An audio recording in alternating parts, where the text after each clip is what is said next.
Welcome aboard. Stay tuned and subscribe to Han Li's wuxia adventures for more thrilling content. Chapter 3070.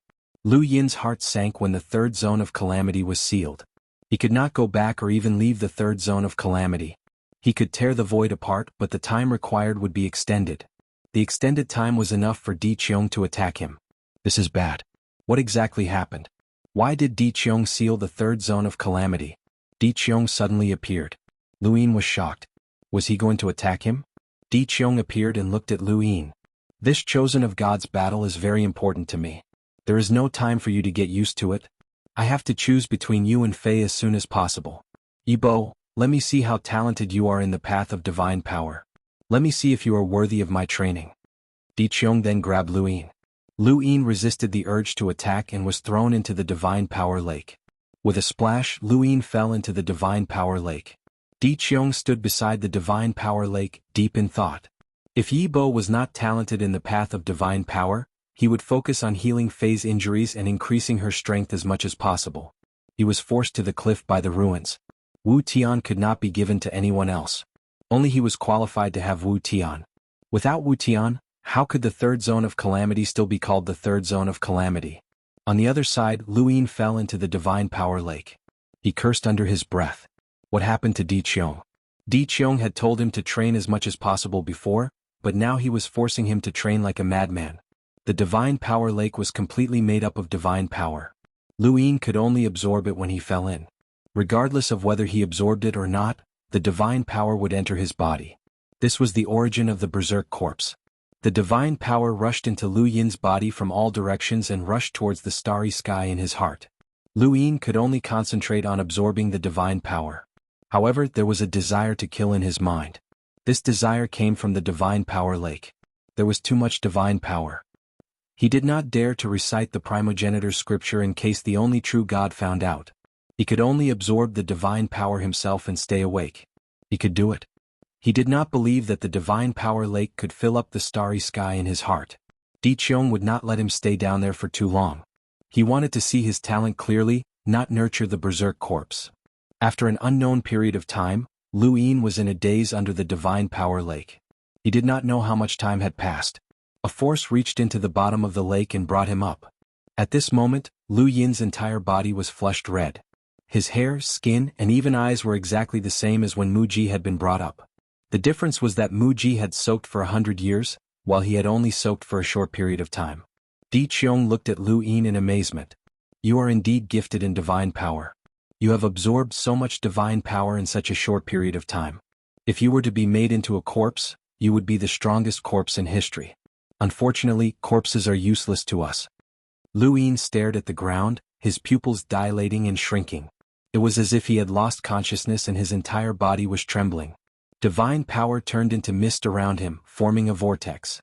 Di Qiong looked at Lu Yin and said, "You are turning into a berserk corpse. Yibo, if you can hear me, recover yourself. Otherwise you will become a berserk corpse." Di Qiong grabbed Lu Yin and threw him towards the tower. He had done this in order to test Night Moray's upper limit. If Night Morays could survive this test, then Night Morays would be worth giving up Jade to nurture. Perhaps Night Morays would become a surprise soldier for the third calamity region of the chosen of gods. But if Night Morays turned him into a berserk corpse, then so be it. He's going to help Jade recover. As for Yibo, he actually didn't have much hope for him. Lu Yin was thrown towards the tower by Di Qiong. He smashed hard against the wall and fell down. He curled up and tried to resist the divine power that was eroding his mind. After 1 day, 2 days, 3 days, he finally stopped trembling. Di Qiong was no longer watching him. He was faking it. He had absorbed a lot of divine power under the divine power lake. The divine power planet in his heart was about the same size as the other planets. When he first entered the first calamity region under the guise of Night Morays, his divine power planet was only a dot. But now it was so big. Lu Yin knew that the total amount of divine power in his body was close to that of the 7 heavenly gods. With so much divine power absorbed, it was natural for him to behave strangely. Di Qiong thought that he was struggling on the edge of sanity. But Lu Yin only felt murderous and crazy when he was under the divine power lake. Once he left the divine power lake, he became normal again. He sat up and let out a deep breath. Fortunately, the entire calamity region was connected by the divine power rivers. Otherwise, Di Qiong would have noticed that he had absorbed so much divine power. But this was not the way to go. He had absorbed too much divine power, but he did not know how to use it and how to achieve Di Qiong's expectations. He did not plan to participate in the chosen of gods, but now he was forced to. He could not go to Wu Tian either. Wu Tian was Di Qiong's underling and would definitely be watching him. Lu Yin stood in the tower and looked towards the observation platform. He slowly opened his heaven's eye and looked at Wu Tian. At the same time, Wu Tian was still suspended in the air by the chains. When Lu Yin opened his heaven's eye, he opened his eyes at the same time. In the tower, Lu Yin's forehead was burning. The world was spinning and his vision was blurred. His thoughts were rising, surpassing the land of the Calamity region, the sky, and everything he could see. He did not understand and subconsciously wanted to close his heaven's eye. Child. Lu Yin stopped and was at a loss. In my life, the thing I loved the most was researching all kinds of weapons and battle skills. Thus, I named myself Martial Heaven. In my life, my greatest gain was this Martial Heaven's memory. I hope that this memory can help you. Lu Yin stood in a daze. His entire being seemed to have ascended. Everything disappeared. The land of the Calamity region, the everlasting tribe, and divine power disappeared. All that was left was the dark sky. Suddenly, the sky split open and a divine eagle cried out. Lu Yin's expression changed. A divine eagle? In the sky, the divine eagle stretched out its claws and swooped down towards Lu Yin. Lu Yin wanted to resist, but before he could do so, the eagle pierced through his body and headed downwards. Lu Yin quickly looked down and saw that a lake had appeared beneath his feet. The despicable fish had jumped out of the lake. The divine eagle stretched out its claws and tore through the void, freezing it in place. The despicable fish swayed its fins and drew a strange curve in the void. It broke the frozen void and plunged into the bottom of the lake. The divine eagle's sharp claws scratched the surface of the lake, leaving deep scratches, but it returned to the sky unwillingly. Lu Yin's gaze followed the eagle as it soared, and he saw the claw clearly. That claw seemed to be able to erase space itself. What was that? Before he could think any further, the divine eagle suddenly shattered. A black stream of air pierced through the eagle's shattered body and transformed into a golien that slashed horizontally. Lu Yin's pupils shrank. The Grim Reaper? The Grim Reaper held the golien and streaked across the sky, dragging death energy with it as it slashed down. The golien slashed at Lu Yin, causing his hair to stand on end. He couldn't block it, definitely couldn't. This golien was enough to completely tear him apart. The golien pierced through Lu Yin, causing him to feel a bone-chilling cold. He reached out to grab it, but it mysteriously disappeared. Lu Yin's hands landed on nothing, and a sword pierced through his head from afar before disappearing in an instant. Lu Yin stood there in a daze. He understood that this was a scene that Wu Tian had seen before. Everything that Wu Tian had seen, everything that he had studied, everything that he had seen, everything that he had studied, everything that he had seen, everything that he had seen, everything that he had studied, everything that he had seen, everything that he had seen, everything that he had seen, everything that he had seen. This was something that Wu Tian had always cared about since ancient times. Lu Yin just stood there and watched as the battle techniques were unleashed one after another. They either brushed past his body, streaked past his eyes, or disappeared halfway. It was as if he'd been possessed, and his eyes were unfocused as he continued to watch. He saw the churning of the ancestral Mang, the Qing Luo sword sky, Mavis strength, the thread of fate, and the shattering of the first continent. The continent that had given birth to countless geniuses had suddenly shattered. The moment the continent shattered, Lu Yin suddenly became clear-headed as his entire body fell into a bottomless abyss. With a thud, he fell flat on the ground and stared blankly at the top of the tower. In his mind, he replayed the various battle techniques that he had used since he had stepped onto the path of cultivation. Some of them were simple while others were complex. At this moment, Lu Yin saw another version of himself stand up and reenact the battle techniques that he had seen, including the scenes that he had seen in the sky of martial arts. What was martial? Was it movement? Was it strength? Was it fighting? Was it fighting against the heavens? Was it fighting for control of his own body? Countless thoughts flashed through Lu Yin's mind, and he was completely dumbfounded as he lay flat on the ground and stared blankly at the top. He didn't see anything, but at the same time he saw everything. Time passed day by day, and Lu Yin didn't know how much time had passed. Perhaps it was a day, or perhaps it was 100 days. On this day, Lu Yin's lifeless eyes suddenly lit up. He stood up and instantly appeared at the top of the tower. He raised a hand and slowly waved it towards the distance. First move, setting sun, world's end splendor. In the third zone of calamity, a setting sun suddenly appeared on the horizon, but it was blocked by clouds. The red light illuminated the ground of the zone of calamity, attracting the attention of countless people. When had there been a sun in the zone of calamity? Why was there such a setting sun here? As Lu Yin waved his hand, the setting sun slowly disappeared, and the zone of calamity returned to normal. At the same time, Di Qiong looked in Lu Yin's direction with a rare expression of shock. Was this the power of intent? At the top of the tower, Lu Yin had completely regained his senses after he lowered his arm. He raised his hand and looked at his palm. What had just happened? What was that battle technique? Di Qiong suddenly appeared and looked at Lu Yin in amazement. There was a hint of disbelief in his eyes. Yibo, did you create that battle technique? Lu Yin was nervous and had unconsciously used that battle technique. To be honest, he had created it himself, but he didn't know how he had created it. It was as if he had transformed his understanding of battle techniques into another form. This was the realization that he had gained after a long period of cultivation. He hadn't expected Di Qiong to appear. Yes, my lord. Di Qiong sized Lu Yin up. Do you know what battle technique it was? Lu Yin shook his head. I was corroded by the divine power in the divine lake. There was nothing in my mind other than the scenes that I had seen before. I don't know how I created it. Please enlighten me, my lord. Welcome aboard. Stay tuned and subscribe to Han Li's Wuxia Adventures for more thrilling content. Chapter 3071. Di Qiong exclaimed, that is an artistic conception. Only those who have achieved great enlightenment can understand it. Some people can understand it when they are children, and some people can't even understand it when they reach the level of 3 powers and 6 Cs. This is an artistic conception. The battle technique you just used belongs to the artistic conception. From now on, Yibo, you are the second person to participate in the Chosen One battle of the third zone. Lu Yin was shocked, but I am no match for Fei. She's no match for you. Conception is an unfathomable power. No one can say for sure whether it's the conception that's stronger or the sequence rules that are stronger. But one thing is certain, and that is that no one will take the initiative to walk the path of the conception, because they can't, including me. Perhaps you will not be able to master the sequence rules in the future. However, with this artistic conception, even if you do not have divine power, you will not be weaker than the sequence rules powerhouses. It all depends on how strong your grasp of this artistic conception is. The most terrifying artistic conception battle technique I have ever seen. With a single thought, the world will end. It can make everything cease to exist, but it can also make everything return to the beginning. You have also walked out of the erosion of divine power. As I said before, as long as you can walk out of the erosion of divine power, you can represent the third zone. Lu Yin lowered his head and did not look at Di Qiong, but he could hear his desire for artistic conception. Artistic conception?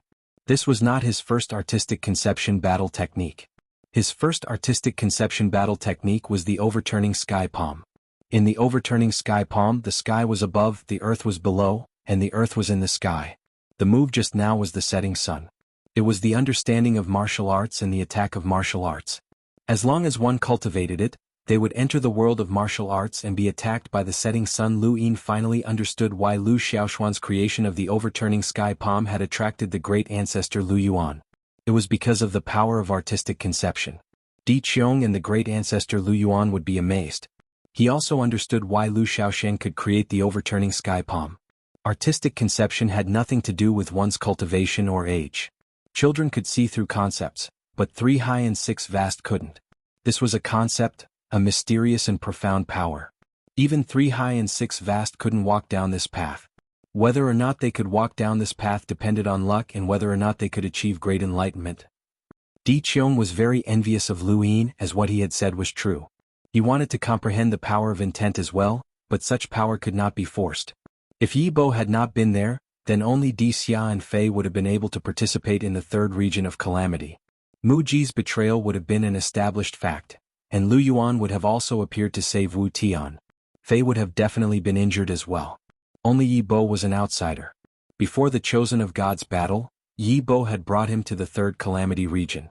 He had even taken the initiative to cultivate the Corpse King transformation and requested to stay behind. He had been lucky enough to not be severely injured when facing Lu Yuan, and he had even been thrown into the Divine Power Lake to comprehend a concept battle skill. All of this seemed to be a gift to the third calamity region, allowing the third calamity region to stand out in the Chosen of God's battle. That's right, this Yi Bo was prepared for this battle. The more Di Qiong looked at Lu Yin, the more he liked him. Indium-based battle skills are not easy to master. In a few days I will find you an opponent to test out your battle skills and see how powerful they are. Lu Yin respectfully replied, As you wish, my lord. Di Qiong nodded, satisfied. By the way, are you interested in Wu Tian? Lu Yin did not deny. I was born in the origin space. Wu Tian is a legend in the 3 realms and 6 paths. Since you are interested, you can go and take a look. With that he left. Lu Yin returned to the tower and heaved a sigh of relief. It was too dangerous. He had unknowingly used a battle skill that he had created and lured Di Qiong over. If it had not been Di Qiong but the one true god, it would have been over. However, the one true god should not have been lured out so easily. He was injured and needed to go into seclusion to recover. Lu Yin looked at the observation platform. Senior Wu Tian was the one who had led him to the martial arts sky and comprehended a concept battle skill. This was the concept battle skill that he had comprehended using Lu Yin's identity. Di Qiong allowed him to meet Wu Tian, but he could not rush it. On the other side, Fei requested to meet Di Qiong. My lord, what was that just now? An Indium-based battle skill created by Yi Bo. Fei was shocked. He created an Indium-based battle skill? Di Qiong looked at Fei. Yi Bo will take your place in the Chosen One battle. Do you have any objections? Of course not. I am injured and do not dare to delay the Chosen One battle, Fei replied respectfully. Di Qiong nodded. Even so, if Yi Bo is no match for you with his divine power and Indium-based battle skill, you should still participate in the Chosen One battle. Therefore, I plan to let the two of you compete in a few days. Fei lowered her head. Yes, my lord. She was not stupid. Although it was called a competition, it was actually a chance for Yi Bo to practice his Indium-based battle skill. However, there was no other way. This was the reality of the Eternals. The strong were respected. Xuanhuan was severely injured by Di Qiong, but she did not dare to complain. From now on, Yi Bo's position in the 3rd Calamity region would surpass her. He would be second only to Di Qiong. If his Indium-based battle skill was really powerful, he might surpass Di Qiong in a few years. On the other side, Di Qiong looked away. Indium-based battle skill? Yi Bo was able to avoid his palm and suppress Xuanhuan. He was definitely not weak. Now that he had an Indium-based battle skill, it seemed that he would be the one to participate in the Chosen One battle. Di Qiong wondered how powerful Indium-based battle skills were. A few days later, Di Qiong brought Fei and Lu Yin to a corner of the 3rd Calamity region. Lu Yin and Fei faced each other. They had fought briefly on the observation platform. Lu Yin had been injured by Fei's strange swordsmanship and had been flung away by her strength. This time he wanted to see the power of Indium-based battle skills. This was what Di Qiong and Fei wanted to see as well. In fact, even Lu Yin did not know how powerful Setting Sun was. A thin sword appeared in Fei's hand, and her pupils disappeared. She had used the eyelash transformation. The short fight on the observation platform had not been enough for Fei to display the terrifying power of the eyelash transformation. Now, when Fei used it, a terrifying power accompanied the tip of her sword. This sword made Lu Yin's heart palpitate. Fei was a sequence law powerhouse. When she used the eyelash transformation, her physical strength was no weaker than a mid-plate's. Lu Yin retreated step by step. The tip of her sword was still like a living thing, but this time, Lu Yin saw something different.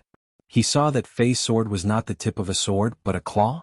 Suddenly, the scene of the divine eagle catching the warship fish appeared in his mind. Fei's sword was exactly the same as the divine eagle's claw. Lu Yin was stunned. Seeing the tip of the sword coming, Lu Yin instinctively dodged to the side. The tip of the sword tore through the void and cut the ground in half. A strand of hair fell. Fei stared at Lu Yin. Are you in a daze? Lu Yin was indifferent. I just want to break your sword. Swordsmanship. What? I dodged it. I also pulled back my strength. The tip of the sword landed on the side of Lu Yin's face. Fei and Lu Yin were less than a meter apart. They could see each other clearly. As soon as she finished speaking, Fei's sword moved horizontally and slashed across Lu Yin's neck. She took a step forward and held the sword hilt in her hand. Lu Yin did not expect such a move. This was not swordsmanship. At least, he had never seen such a move from other swordsmen. It was equivalent to giving up the sword. The divine power in Lu Yin's body was boiling. Using the appearance of the divine power, his pupils turned red. It was almost the same as the Corpse King transformation. At this moment he used all his strength. His hands overlapped to block the sword hilt. Fei's left hand hit Lu Yin's chest from an invisible angle. At the same time, Lu Yin raised his leg and kicked out. Bang! There was a loud bang. The void distorted and tore apart. The divine power swept in all directions with a terrifying force, causing the corner of the third disaster zone to tremble. The two separated at the same time. Fei was amazed by the strength of Lu Yin's corpse king transformation. The red eyes transformation had blocked her eyelash transformation. Lu Yin was also surprised by Fei's unconventional swordsmanship. She clearly had a sword technique that he was afraid of, but she gave it up just like that. Especially when combined with the corpse king transformation, it was always successful. Although the exchange was short, he could see some things. The one he was most satisfied with was Di Qiong. A battle between experts could be earth-shattering, and it could even cause space to crack. It could also be dangerous in close combat. The corpse king transformation was the path of close combat, and Fei's corpse king transformation combined with her swordsmanship was something that ordinary experts could not withstand. Lu Yin's corpse king transformation had transformed his strength, and his reaction had been so fast that he could dodge Fei's sword technique. He was indeed worthy of being recognized as the captain of the true God Guard in the first disaster zone. Fei tightened her grip on her sword hilt. You are indeed qualified to represent the third disaster zone. However, almost all the participants in the Chosen of Deities are experts of the sequence laws. I will have to use my full strength next. Lu Yin was solemn. Bring it on. Fei stabbed out with her sword. Just like before, Lu Yin knew that she had used the sequence laws this time. But what were the sequence laws? He could not use his celestial eye to check, so the only way was to use his divine power to counteract it. He did not hesitate to use his divine power, and it exploded like a beam of light connecting the sky and the earth. It attracted the attention of many cultivators and corpse kings in the third disaster zone. Dixia looked over as well. This Yi Bo had a lot of divine power. Fei's sword was blocked by Lu Yin's divine power before it could even get close to him. This was within her expectations. Her divine power would eventually run out. She knew very well how much divine power a progenitor corpse king could have. Even if Yi Bo had a unique talent in the path of divine power, he could not have too much. She wanted to use up Lu Yin's divine power. If it were a heavy ghost or a captain of the true God Guards like the Game of 1,000 Faces, Fei's sword technique and corpse king transformation would be enough to break through the divine power. However, Lu Yin was not weak. If Fei was confident that she could defeat Lu Yin without using the sequence laws, she would not have used the sequence laws. Don't waste time. Yi Bo's divine power is not something you can use up. Yi Bo, that's enough. Di Qiong reminded her. Fei's gaze turned cold as she stared at Lu Yin. Lu Yin's divine power surged around him, isolating him from the world. Fei was unable to get close to him. He faced Fei and suddenly raised his hand. Between heaven and earth, there was a trace of a setting sun. This setting sun seemed to be on the horizon, but it also seemed to be right in front of him. Di Qiong's eyes widened. His gaze was burning. Even he was tempted by this concept battle technique. Welcome aboard.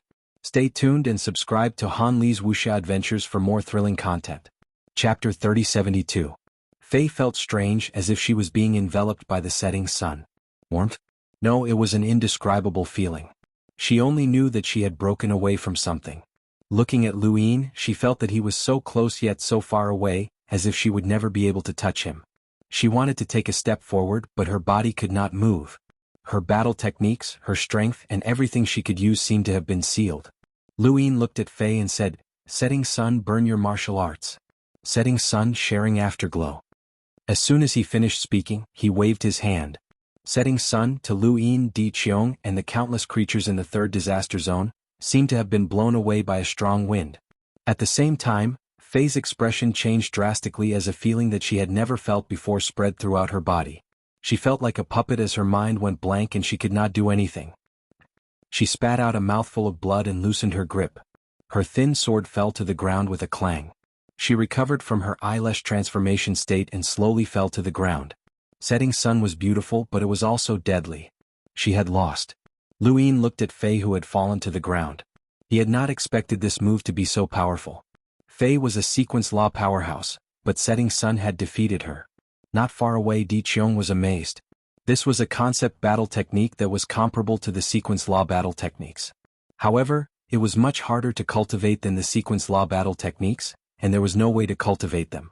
With Yi Bo's current strength, his non-concept battle techniques were very ordinary. He could barely block the attacks of sequence law powerhouses, but if he used a concept battle technique, his opponent would not be able to block it. He had a chance to determine the outcome of this battle. Yibo, Lu Yin looked at Di Qiong and said, "Here. The Chosen of Divinity battle is about to begin. Do not use Setting Sun unless you have no other choice. This is your chance to determine the outcome of the battle. If you are guarded against, the effect will not be as good," Di Qiong reminded him. Lu Yin quickly agreed. Soon Di Qiong left. He did not care about Fei at all. Lu Yin looked at Fei. This woman's swordsmanship was the same as the one Wu Tian had shown him. What did that mean? Why did she know that kind of swordsmanship? "You're not dead, right?" Lu Yin asked. Fei's fingers moved as she supported herself on the ground. She stood up and looked at Lu Yin with shock. "This is a concept battle technique?" Lu Yin looked at Fei. "Where did you learn this swordsmanship?" "Very peculiar." Fei didn't reply. She looked deeply at Lu Yin before leaving as well. There was no one around and Lu Yin let out a sigh of relief. He really wanted to meet Wu Tian, but the timing was getting worse and worse. Di Qiong was definitely keeping an eye on him, and it would be over if he revealed any flaws during their meeting. Since he couldn't leave even if he wanted to, all he could do was wait. The Chosen of God's battle? The participants were all the strongest people in each calamity zone, second only to the 3 high and 6 vast. He wanted to see what kind of strength these people had. One day he would have to face these people. Dark red godly power shrouded the land of the zone of disaster. 2 starry doors crashed down and smashed into the center of the 3rd zone of disaster. Di Xia Yi Bo, each choose a starry door to enter. Behind the starry door is your opponent. Kill your opponent and you can officially participate in the Chosen One battle. Otherwise you will be disqualified. Di Qiong's voice echoed in the 3rd zone. Countless corpse kings in the 3rd calamity region were facing the Stargate, and there were many human cultivators among them. Xinwu was also looking at the Stargate. He longed to participate in the battle of deities chosen, but he did not expect that Yi Bo would beat him to it. Even though he was unwilling, he had no choice.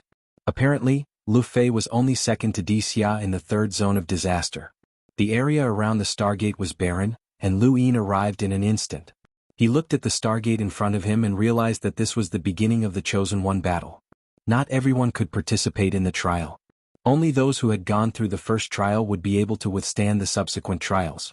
This was because the true Chosen One battle's trials were extremely cruel. This was what Di Qiong had told him.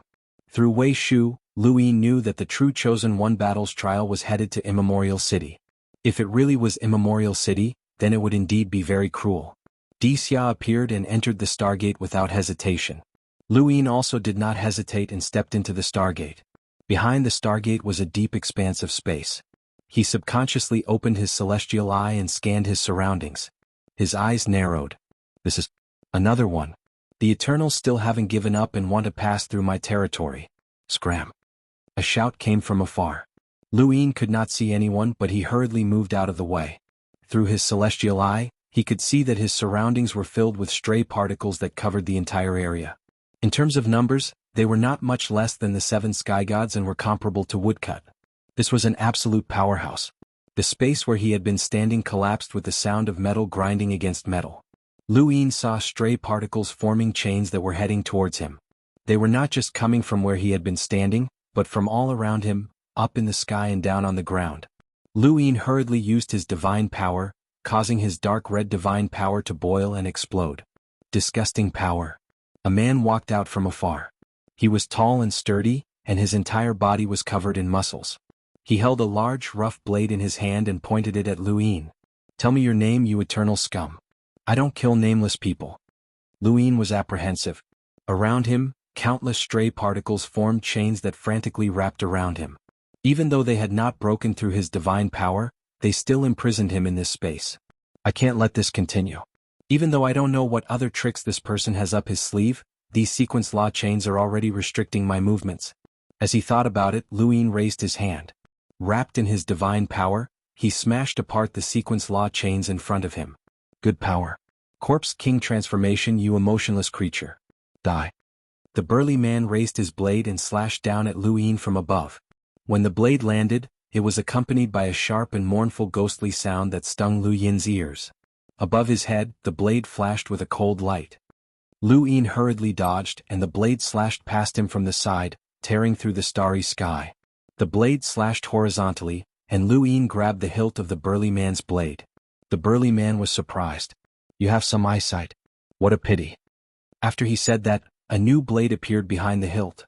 It suddenly rotated, and with a hiss, Lu Yin's arm was cut open. At the same time, the burly man was also injured by the blade. But he did not care, and he slashed again while laughing maniacally. Lu Yin frowned. Damn it, this guy was fighting with his life on the line. Was he not afraid of death? If his opponent was a corpse king, Lu Yin would not be surprised, but this was definitely a human. Unable to figure out his opponent's methods, Lu Yin retreated again. Ha, so you're not a corpse king. You're afraid of death. Kid, fight with me. The more afraid you are, the easier it is to die. Take my blade. The burly man's blade was not a normal blade at all. It could be used at all angles, and it could slash at his opponent as well as himself. He was like a blade that could not be approached. But in all directions, chains formed by the sequence law continued to coil around him. Lu Yin released his divine power wildly and pushed it out. He wanted to use his divine power to completely destroy the burly man. Outside the barrier, the burly man sneered. He had faced divine power countless times and was very familiar with it. How long can your divine power last? Lu Yin's divine power could last for a very long time, but it was impossible to win against the burly man. Who are you? Lu Yin asked. The burly man was amused. You came looking for trouble with me. Don't you know who I am? Lu Yin's face fell. If he wanted to pass the Chosen One battle, he had to kill this person. But this person was an enemy of the Eternals and was an absolute expert. How could he kill him? I'm a prisoner of Immemorial City. Remember, don't die without knowing who killed you. The burly man roared and suddenly flung his blade. The blade flew out and shot over like a dart. On the way, it was spun 3 times by the sequence law chains and stabbed at Lu Yin. This blade was not a blade technique at all. This person had completely abandoned blade techniques. Rather than calling it a blade technique, it was more like he was playing with a blade. Lu Yin was shocked by the burly man's words. Immemorial City? This person was an expert from Immemorial City? This was Immemorial City? Impossible. There was no time to think. The blade stabbed into the divine power. The man called prisoner grabbed the hilt and flung it out again. Every time he flung it out, the power of the blade increased, and the divine power was torn apart. Lu Yin gritted his teeth. No matter who his opponent was, he was definitely being watched by the Eternals. It would be too suspicious if he did not make a move. As he thought about it, the blade stabbed in again. It was less than a meter away from him. The sequence law chains were all around him. Lu Yin faced prisoner and raised his hand. Setting Sunday. A beautiful setting sun appeared in the darkness of the starry sky. It was like a painting. At this moment, prisoner felt the same as Jadeite. It was as if he was wrapped in something that gave him a strange warmth. The blade shot over from afar, but it could not destroy this beautiful painting. Lu Yin waved his hand and the blade fell to the ground. Prisoner's expression changed and his mind went blank. It was as if he had lost something very important. He spat out a mouthful of blood. Intent, battle technique. Lu Yin took advantage of prisoner's injury and hurriedly attacked. It looked like he wanted to kill prisoner, but he had not used his full strength in that setting Sunday. He had not used his full strength against Jadeite either. Lu Yin slapped at prisoner, but the prisoner did not dodge. Lu Yin's eyes flickered. Why didn't he dodge? With this person's strength, he should have been able to dodge. That setting sun should not have been enough to incapacitate him. However, prisoner stood in place as if he had been heavily injured and could not move. He had already tried his best, and there was no way he could go easy on Yi Zichen. He was definitely going to lose this battle. It was fine if he lost the chosen battle, and it was fine if he didn't go to Immemorial City, but he still didn't want to give up his identity as Yebwa. This identity might be of great use to him. This attack could not kill prisoner. Boom. Lu Yin's attack landed on prisoner, but its power was limited. It was not that Lu Yin did not attack on purpose, but that his body was being held back by the sequence law chains, making it difficult for him to continue his attack. Prisoner looked up. Intent battle technique. I'll definitely kill you. Inescapable net. The heavens changed as countless chains formed a nebula that extended into the distance. These were not chains formed by the sequence law, but rather from the ancestral world. Prisoner had used the ancestral world. At the same time, Lu Yin felt a familiar power. It was astral source power. This prisoner was someone from the primordial space. Welcome aboard. Stay tuned and subscribe to Han Li's Wuxia Adventures for more thrilling content. Chapter 3073. Immemorial City, Primordial Space. If Lu Yin's guess was right, This person should be an expert from the primordial space who had gone to immemorial city, just like Su Wangtian. Trapped in the ancestral world and bound by the endless nebula chains, Lu Yin unleashed his divine power in an attempt to break out of Prisoner's ancestral world. But Prisoner raised his arms and tore apart the divine power with the chains of sequence particles. He grabbed Lu Yin's shoulder tightly and grinned, baring his front teeth. "Let us die together." The entire space suddenly shrunk. It wasn't the real space but rather Prisoner's ancestral world. The chains shrunk to their limit as if the entire space had been detonated, bringing with it a terrifying pressure. Lu Yin was shocked and felt a chill run down his spine. If he could withstand this attack, he would not be far from death. This person actually wanted to die together with him. Grabbing Prisoner's arm, Lu Yin exerted force and with a crack, Prisoner's arm broke. However, Lu Yin used his chains to hold it together. Lu Yin kicked out and the surrounding space collapsed as it shrunk to its limit. Lu Yin's entire body seemed to be compressed into a single point, and he could not help but bleed. "Do you really want to die?"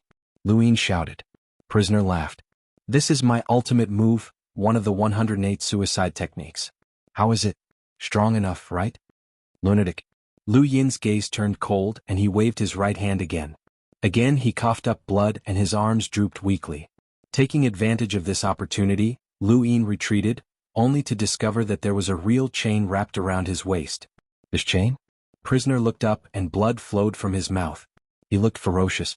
"This is a concept battle technique. I won't let you go." Again 108 suicide techniques. "Have a taste." He grabbed one end of the chain and charged at Lu Yin alone. Lu Yin saw a sword stabbing at him from behind, and its target was not only him but also Prisoner. This person clearly wanted to die together with Lu Yin. Lu Yin had no choice but to use Setting Sun for the third time, causing the sword to fall while he rushed towards the astral door. However, he could not break free from the chain around his waist. Prisoner held on tightly. "Hee, I said I wouldn't let you escape." Again 108 suicide techniques. This time, his ancestral world appeared once more and shrunk rapidly. "Let's die together." Lu Yin took a deep breath and looked around. Even if this is a test, this person is already heavily injured. "Don't you plan to act?" "I failed." No one answered. Prisoner's gaze looked crazed, but his eyes were extremely clear. "Examination? So that's how it is. It's a pity that you don't understand me, but those old monsters behind you do. Do you think I'll die so easily?" Lu Yin raised his brows. So that's how it was. It had been a fake. This guy had a way to survive even if they were to perish together. "Hee, kid, consider yourself unlucky to run into me. In the past, those who ran into me and the chosen of gods all died. Even if you don't die here, you'll still die in immemorial city." The ancestral world's pressure caused Lu Yin to cough up blood again. "I am one of the 9 mountains and 8 seas of the above heaven sect. Remember this." Prisoner roared. If he wasn't going to die, then things would be much easier. He raised a hand and summoned Kanyang. Prisoner's eyes widened. Was this move again? He didn't believe that he wouldn't be able to withstand it. In the next moment, his body trembled and he coughed up a mouthful of blood. He looked in front of him in shock. This time it was much fiercer than the previous 2 times. Lu Yin gave Prisoner a deep look before turning to leave. He didn't hold back when he used Setting Sunday. "Let's hope Prisoner doesn't die." "You were the one who said that you wouldn't die. One of the 9 mountains and 8 seas?" That was the era of the above heaven sect. Lu Yin passed through the astral gate and returned to the 3rd region of disaster. Behind him the astral gate shattered. His face was pale and he coughed up blood. He knelt on one knee and panted heavily. It seemed like he was severely injured. Di Qiong walked out with an ugly expression. "You failed?" Lu Yin stood up with difficulty and wiped the blood from the corner of his mouth. He bowed. "I'm sorry, my lord. I failed." Di Qiong squinted and glanced at the other astral gate. He then looked back at Lu Yin. "Who was your opponent?" Lu Yin hadn't expected Di Qiong to not know. "Prisoner. I heard that he's from immemorial city." Di Qiong was shocked. "You actually ran into that lunatic.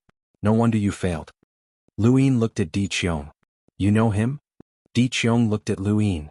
"You used Setting Sun?" 3 times. "You didn't have a chance to kill him?" "He was looking for an opportunity to perish together with me. Although I used Setting Sun to its limit and severely injured him, I had a premonition that I still couldn't kill him. That's why I came back." Di Qiong frowned. "You really can't kill him. Everyone in Immemorial City is crazy. He's one of the more difficult ones to kill. Even Di Xia can't kill him, let alone you." Forget it. Let's wait. Yes. Lu Yin didn't dare to leave. He stood there and waited for Di Xia with Di Qiong. After a while, Di Qiong muttered to himself, 5 succeeded. 2 died. Lu Yin looked at Di Qiong's back. 5 of them had succeeded and 2 of them had died. Including himself, there were 8 participants who had come out with results. He didn't know who the 5 who succeeded had killed. Were they from Immemorial City? Or were they from Six Direction Sect? Either way, they must be enemies of the Everlasting Tribe. Another hour passed. Di Xia walked out of the Astral Gate. Behind him, the Astral Gate shattered. Di Qiong looked at him. Di Xia bowed respectfully. Fortunately, I didn't disappoint you. I succeeded. Di Qiong heaved a sigh of relief. Well done. Yi Bo had failed in the bet with Ruins. If Di Xia failed as well, Di Qiong could only pray that someone from Ruin's second zone would fail as well. At least they wouldn't lose the bet. In fact, there were very few who could pass every chosen one battle. It was unlikely that both participants from the second zone would pass. No matter how powerful Ruins was, it was impossible for them to cultivate 2 experts who were close to the 3' and 6 boundless tribe. However, it was safer for them to succeed than for them to fail. Di Qiong also hoped that Di Xia would pass the test and become a substitute for the 3' and 6 boundless tribe. He had his own plans. As for Lu Yin, he didn't blame him. Even if it wasn't Lu Yin, it wouldn't be a problem of failure. He would definitely die. Di Qiong was very sure of this. Although Lu Yin failed, it was good enough that he came back alive. The final results were out. Out of the 12 participants in the 6 zones, 8 won and 3 died. Only Lu Yin failed and came back alive. Lu Yin's heart sank when he heard that there were 8 successful participants. This meant that 8 of the Everlasting Tribe's enemies had died. The Everlasting Tribe was too powerful. There were a total of 8 experts. Even if 1 or 2 of them passed the test in Immemorial City, they would be a great threat to the Six Direction Guild if they joined the first zone. Lu Yin thought about it. Maybe it was a good choice to participate in the Immemorial City test and kill 1 or 2 of them. How could he participate if he had already failed? He glanced at Di Qiong and Di Xia. His heart skipped a beat. My lord, when is the next chosen one battle? Oh, I would like to represent the 3rd zone in the battle. As he spoke, he took a few steps forward. He was 3 meters away from Di Xia. Di Qiong said, it will be a long time later. By then you will be qualified to participate. Don't worry. Thank you, my lord, Lu Yin replied. At the same time, he merged into Di Xia's body. If it was the consciousness energy of the people in the game of 1,000 faces, Lu Yin would not dare to release it in front of Di Qiong. Although they were both consciousness energy, Lu Yin relied on the die's characteristic of 6 enhance. It was fundamentally different from the people in the game of 1,000 faces who used consciousness to control others. The die with 5 enhance could absorb the flames from the Book of Destiny and the lightning from the Thunder Lord. Lu Yin was confident that Di Qiong would not notice anything wrong with the die. After merging into Di Xia's body, Lu Yin immediately self-destructed. He had merged into Di Xia's body once before, so he had some understanding of Di Xia's strength. At the moment of self-destruction, Di Xia suddenly vomited blood and fell to the ground. Di Qiong was shocked. Di Xia, what happened? Lu Yin was shocked. Di Xia? He had failed. Di Xia did not self-destruct. It was not that Lu Yin did not understand Di Xia's strength, but that he could not do it. Just as he had guessed, some experts were immortal. Even if they wanted to die, it was not that easy. Lu Yin could kill Di Xia, but he could not do it in an instant. It was the same when he controlled Muji. Whether it was divine energy or the wood spacetime energy, he could not control others to commit suicide. Di Xia lay on the ground, panting heavily. What happened? Di Xia did not know.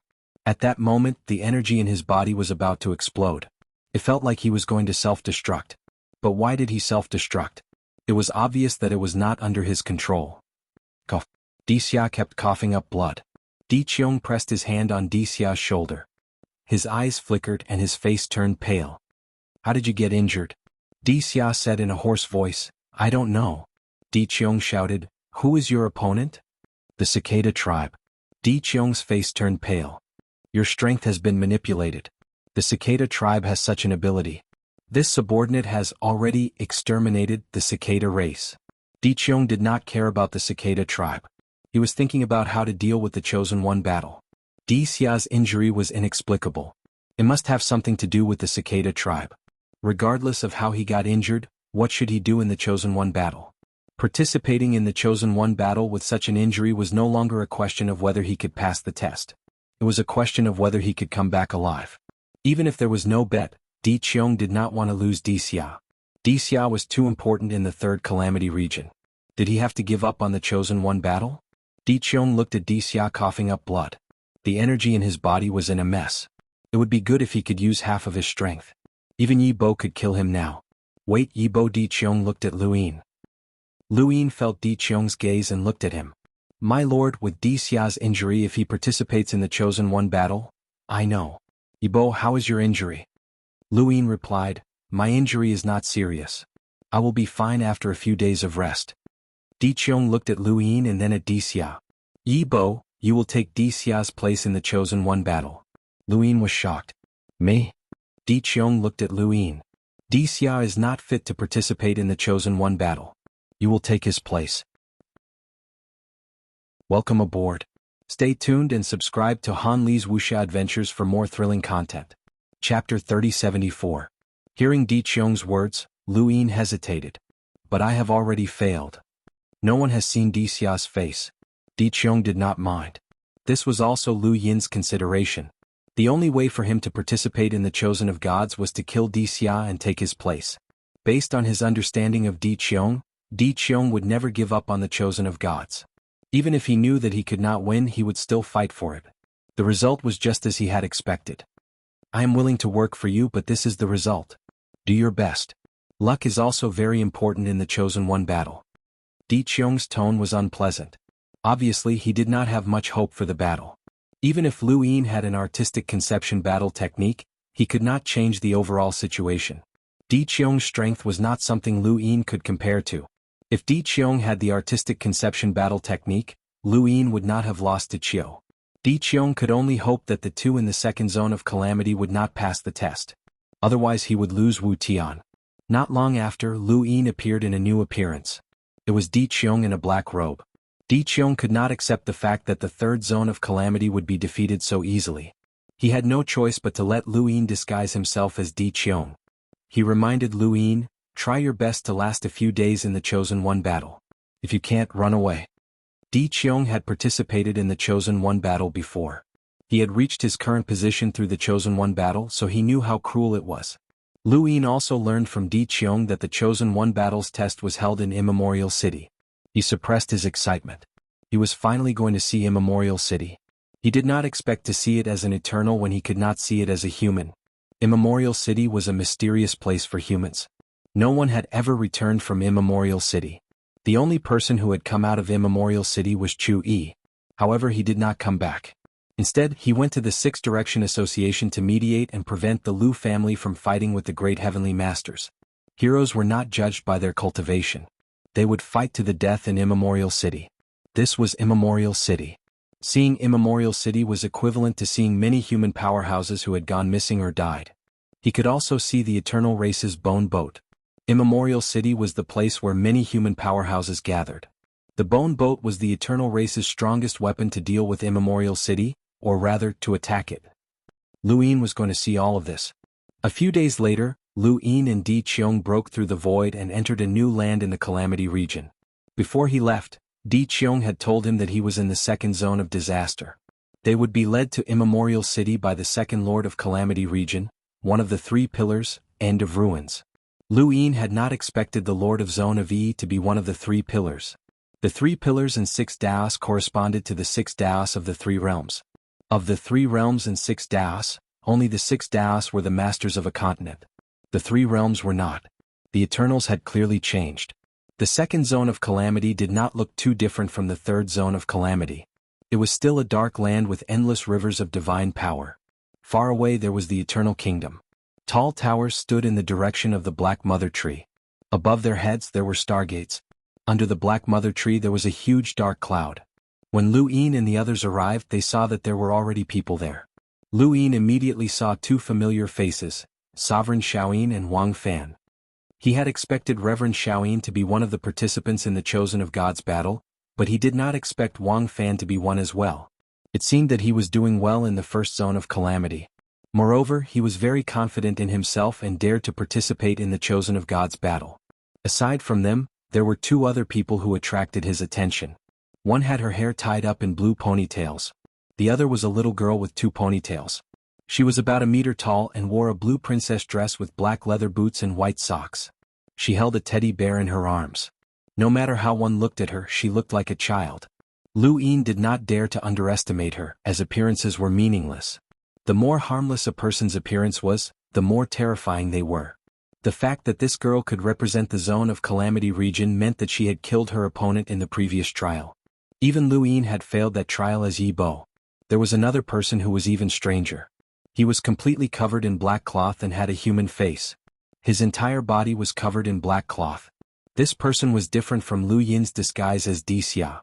Xia had wrapped himself in a black robe, and his appearance could not be seen clearly. However, Lu Yin felt that this person was just a piece of black cloth. How could a piece of black cloth become a spirit? Lu Yin was stunned. End of ruins. Are these two the representatives from the second Zone of Calamity region? Di Qiong was stunned as well. There were occasional interactions between the calamities, but the three masters and 6 boundless rarely visited the other calamities. Di Qiong remembered that the last time he had been to the second Zone of Calamity region was 1,000 years ago. It was a relatively long time ago, but it was not a long time for them. A single session of seclusion could last thousands or even tens of thousands of years. Dark clouds covered the sky, revealing an eyeball. Hee, what do you think? Not bad, right? Di Qiong looked at the girl with 2 ponytails and then at the black cloth. Each one is stranger than the last. Hee, this is interesting, isn't it? Is that Xia? Di Qiong raised an eyebrow and did not speak. The eyeball slowly descended and approached Lu Yin. Lu Yin's heartbeat slowed down and he felt a little nervous. He did not know if this person could see through his disguise as Xia. However, Lu Yin was afraid that this person could see through his disguise as Xia.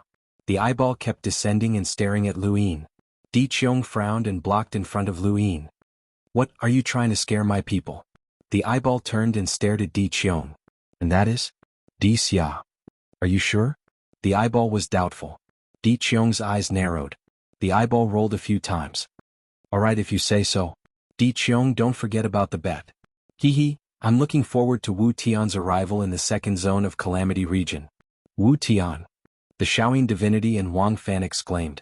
Wu Tian was nothing to those who did not know him, but to those from the Six Direction Society, it was shocking. Wu Tian was a legend. May I ask where Wu Tian is? The Shaoyin divinity could not help but ask. The eyeball turned to the Shaoyin divinity.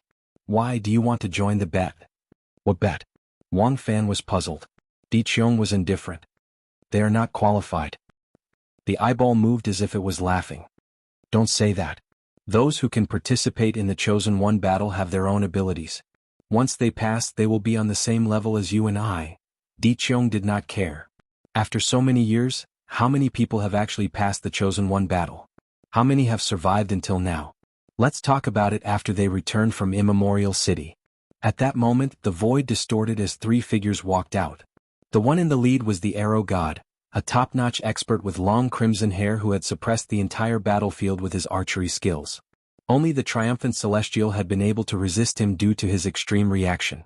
The others, including Void Master, had not been able to do so. There were 2 people behind the Arrow God. One of them was an old man with a gloomy expression.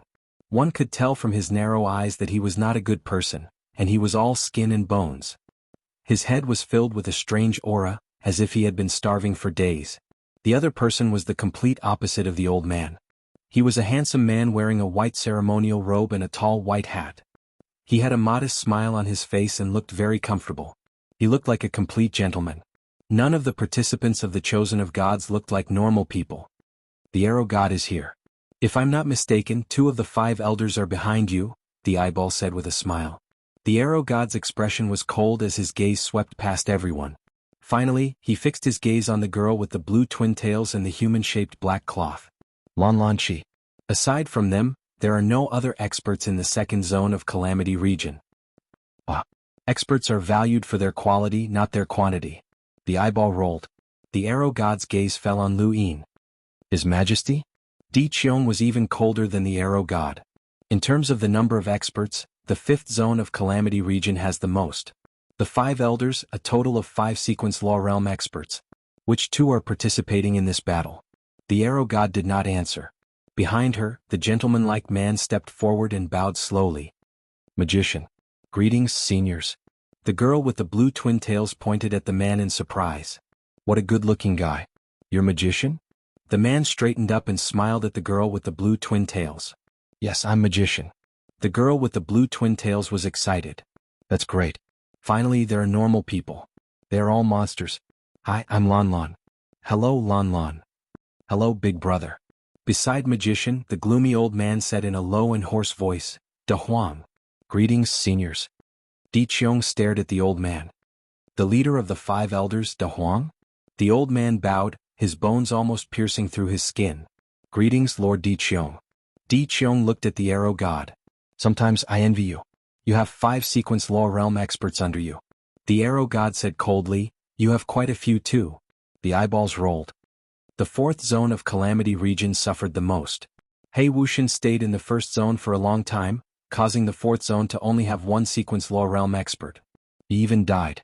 The guy from the 4th zone of Calamity region was the first to be killed.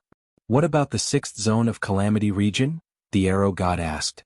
The eyeballs stared at the arrow god and Di Qiong at the same time. Ji Luo. The arrow god frowned. Ji Luo? Will he participate? I'm not sure. He didn't participate in the last battle of Calamity region. It's different this time. The zombie god almost died. Just as he finished speaking, a figure walked out of the void and appeared in front of everyone. Lu Yin looked over and was stunned. So fast. As soon as they saw the figure had already appeared in front of everyone. He was very sure that the figure didn't pass through the void. It was simply fast. The newcomer wore a straw hat with a few red ribbons hanging down from it. He was dressed in tattered clothes, straw sandals, and a pure black sword hung from his waist. He looked like a downtrodden sword cultivator, but his arrival caused the magician's smile to vanish and De Huang to straighten his back. Lu Yin also felt an extraordinary threat from this person. This person was not simple. It was really Ji Luo. The eyeballs rolled and slowly approached the newcomer. Ji Luo, I heard that the zombie god died. Is it true? The downtrodden swordsman was called Ji Luo. Di Qiong and the rest had guessed it before he appeared. It seemed that this person would definitely win. Welcome aboard. Stay tuned and subscribe to Han Li's Wuxia Adventures for more thrilling content.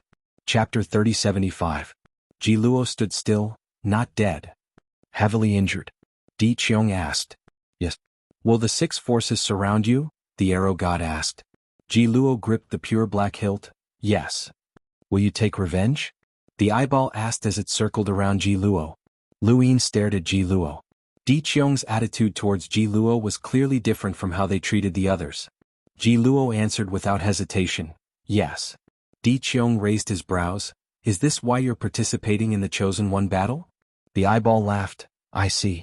The 6th zone cannot participate in the 1st zone's battle, so you're participating in the Chosen One battle to avenge the corpse god. You can enter the 1st zone after passing. Yes. Lu Yin's expression darkened. Ji Luo was here to avenge the corpse god, so he could not leave Immemorial City alive. Now that everyone is here, we're leaving. The Chosen One battle will be held in Immemorial City. Everyone, if you can survive for a month in Immemorial City, you'll pass. Let's go. The dark cloud suddenly descended and wrapped around Lu Yin and the others before breaking through the void and disappearing from the 2nd zone. The arrow god left immediately. Di Qiong's gaze turned cold. He hoped that Yi Bo would not die. If he did, he would be the best candidate for the next Chosen One battle. Lu Yin had experienced spacetime travel before. He had used the compass to find spacetime with a different flow of time, and he had seen the sequence of strings in different spacetime. This time he felt the same. Within the dark cloud, aside from the eyeball, there were only the 8 participants in the Chosen One battle. As spacetime continued to disappear, their surroundings suddenly became empty.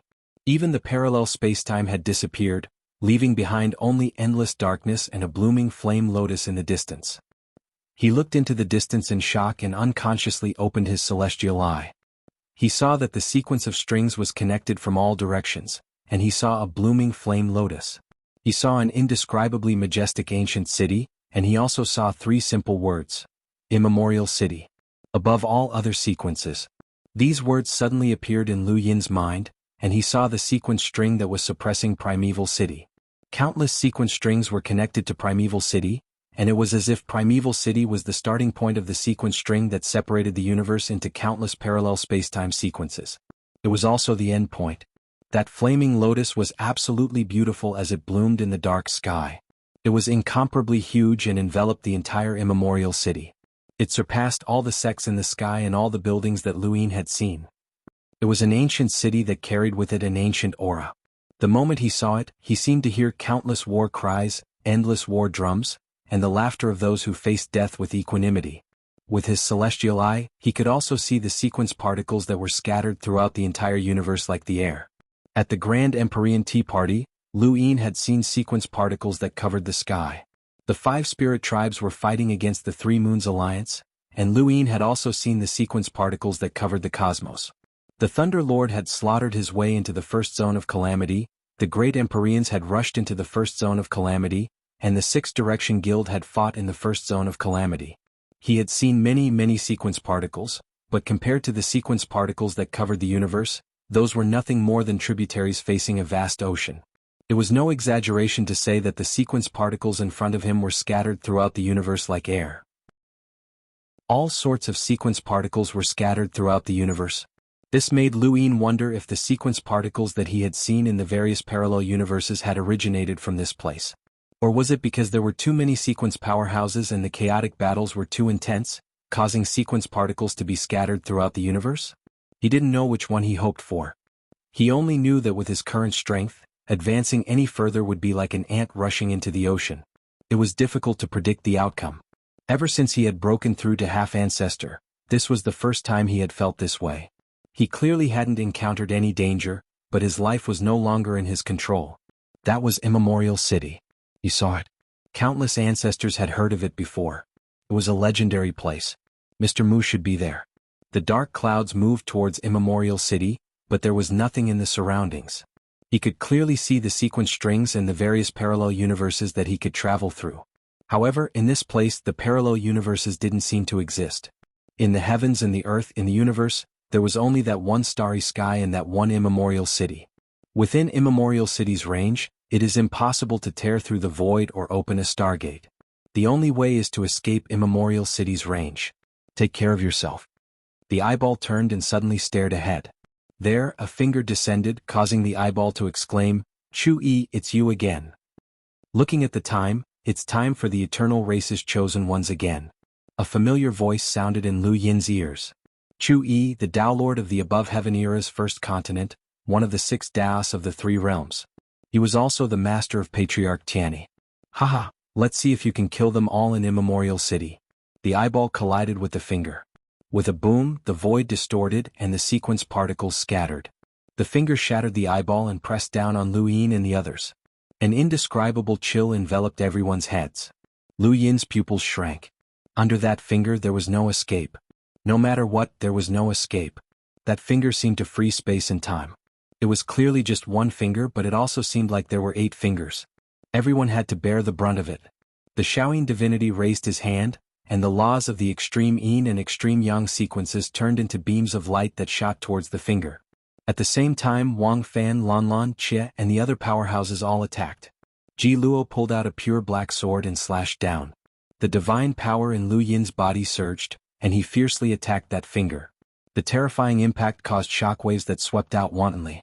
The sky was torn apart, and the realms of nothingness continued to spread. It was not just here.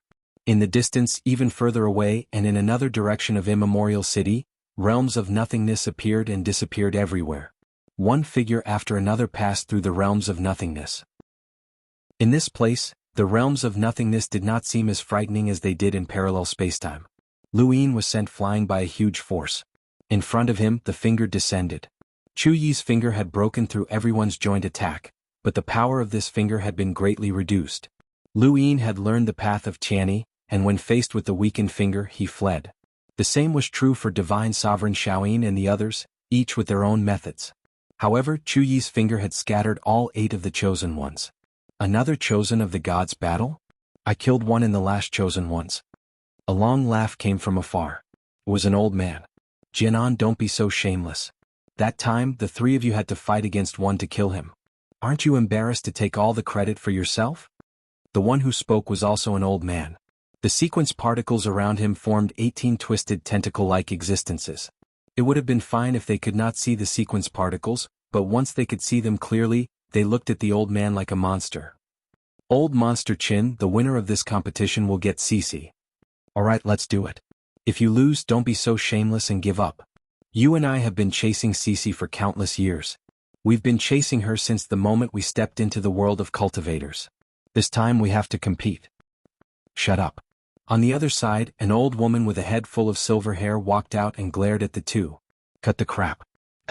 Watch this old man's biggest fist in the universe. Jianghu raised her arm and punched the void. At the same time, Lu Yin and the others looked up and saw a huge fist coming down. The fist was completely made of sequence particles, and it brought with it a heavy pressure. 18 tentacles made of sequence particles danced behind Old Monster Chin and swept towards everyone. 3 tentacles swept towards Lu Yin, and Lu Yin's body boiled with divine power as he continuously blocked them. These tentacles were very powerful, and since they were sequence particles, Lu Yin did not dare to restrain his divine power. He did not know what this old man's sequence particles were, and if he was not careful, he would be in trouble. Not far away, the gloomy old man from the 5th Calamity region called De Huang had a triangular object above his head.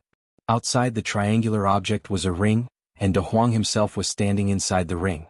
The ring kept spinning and the tentacles were blocked outside, unable to move an inch.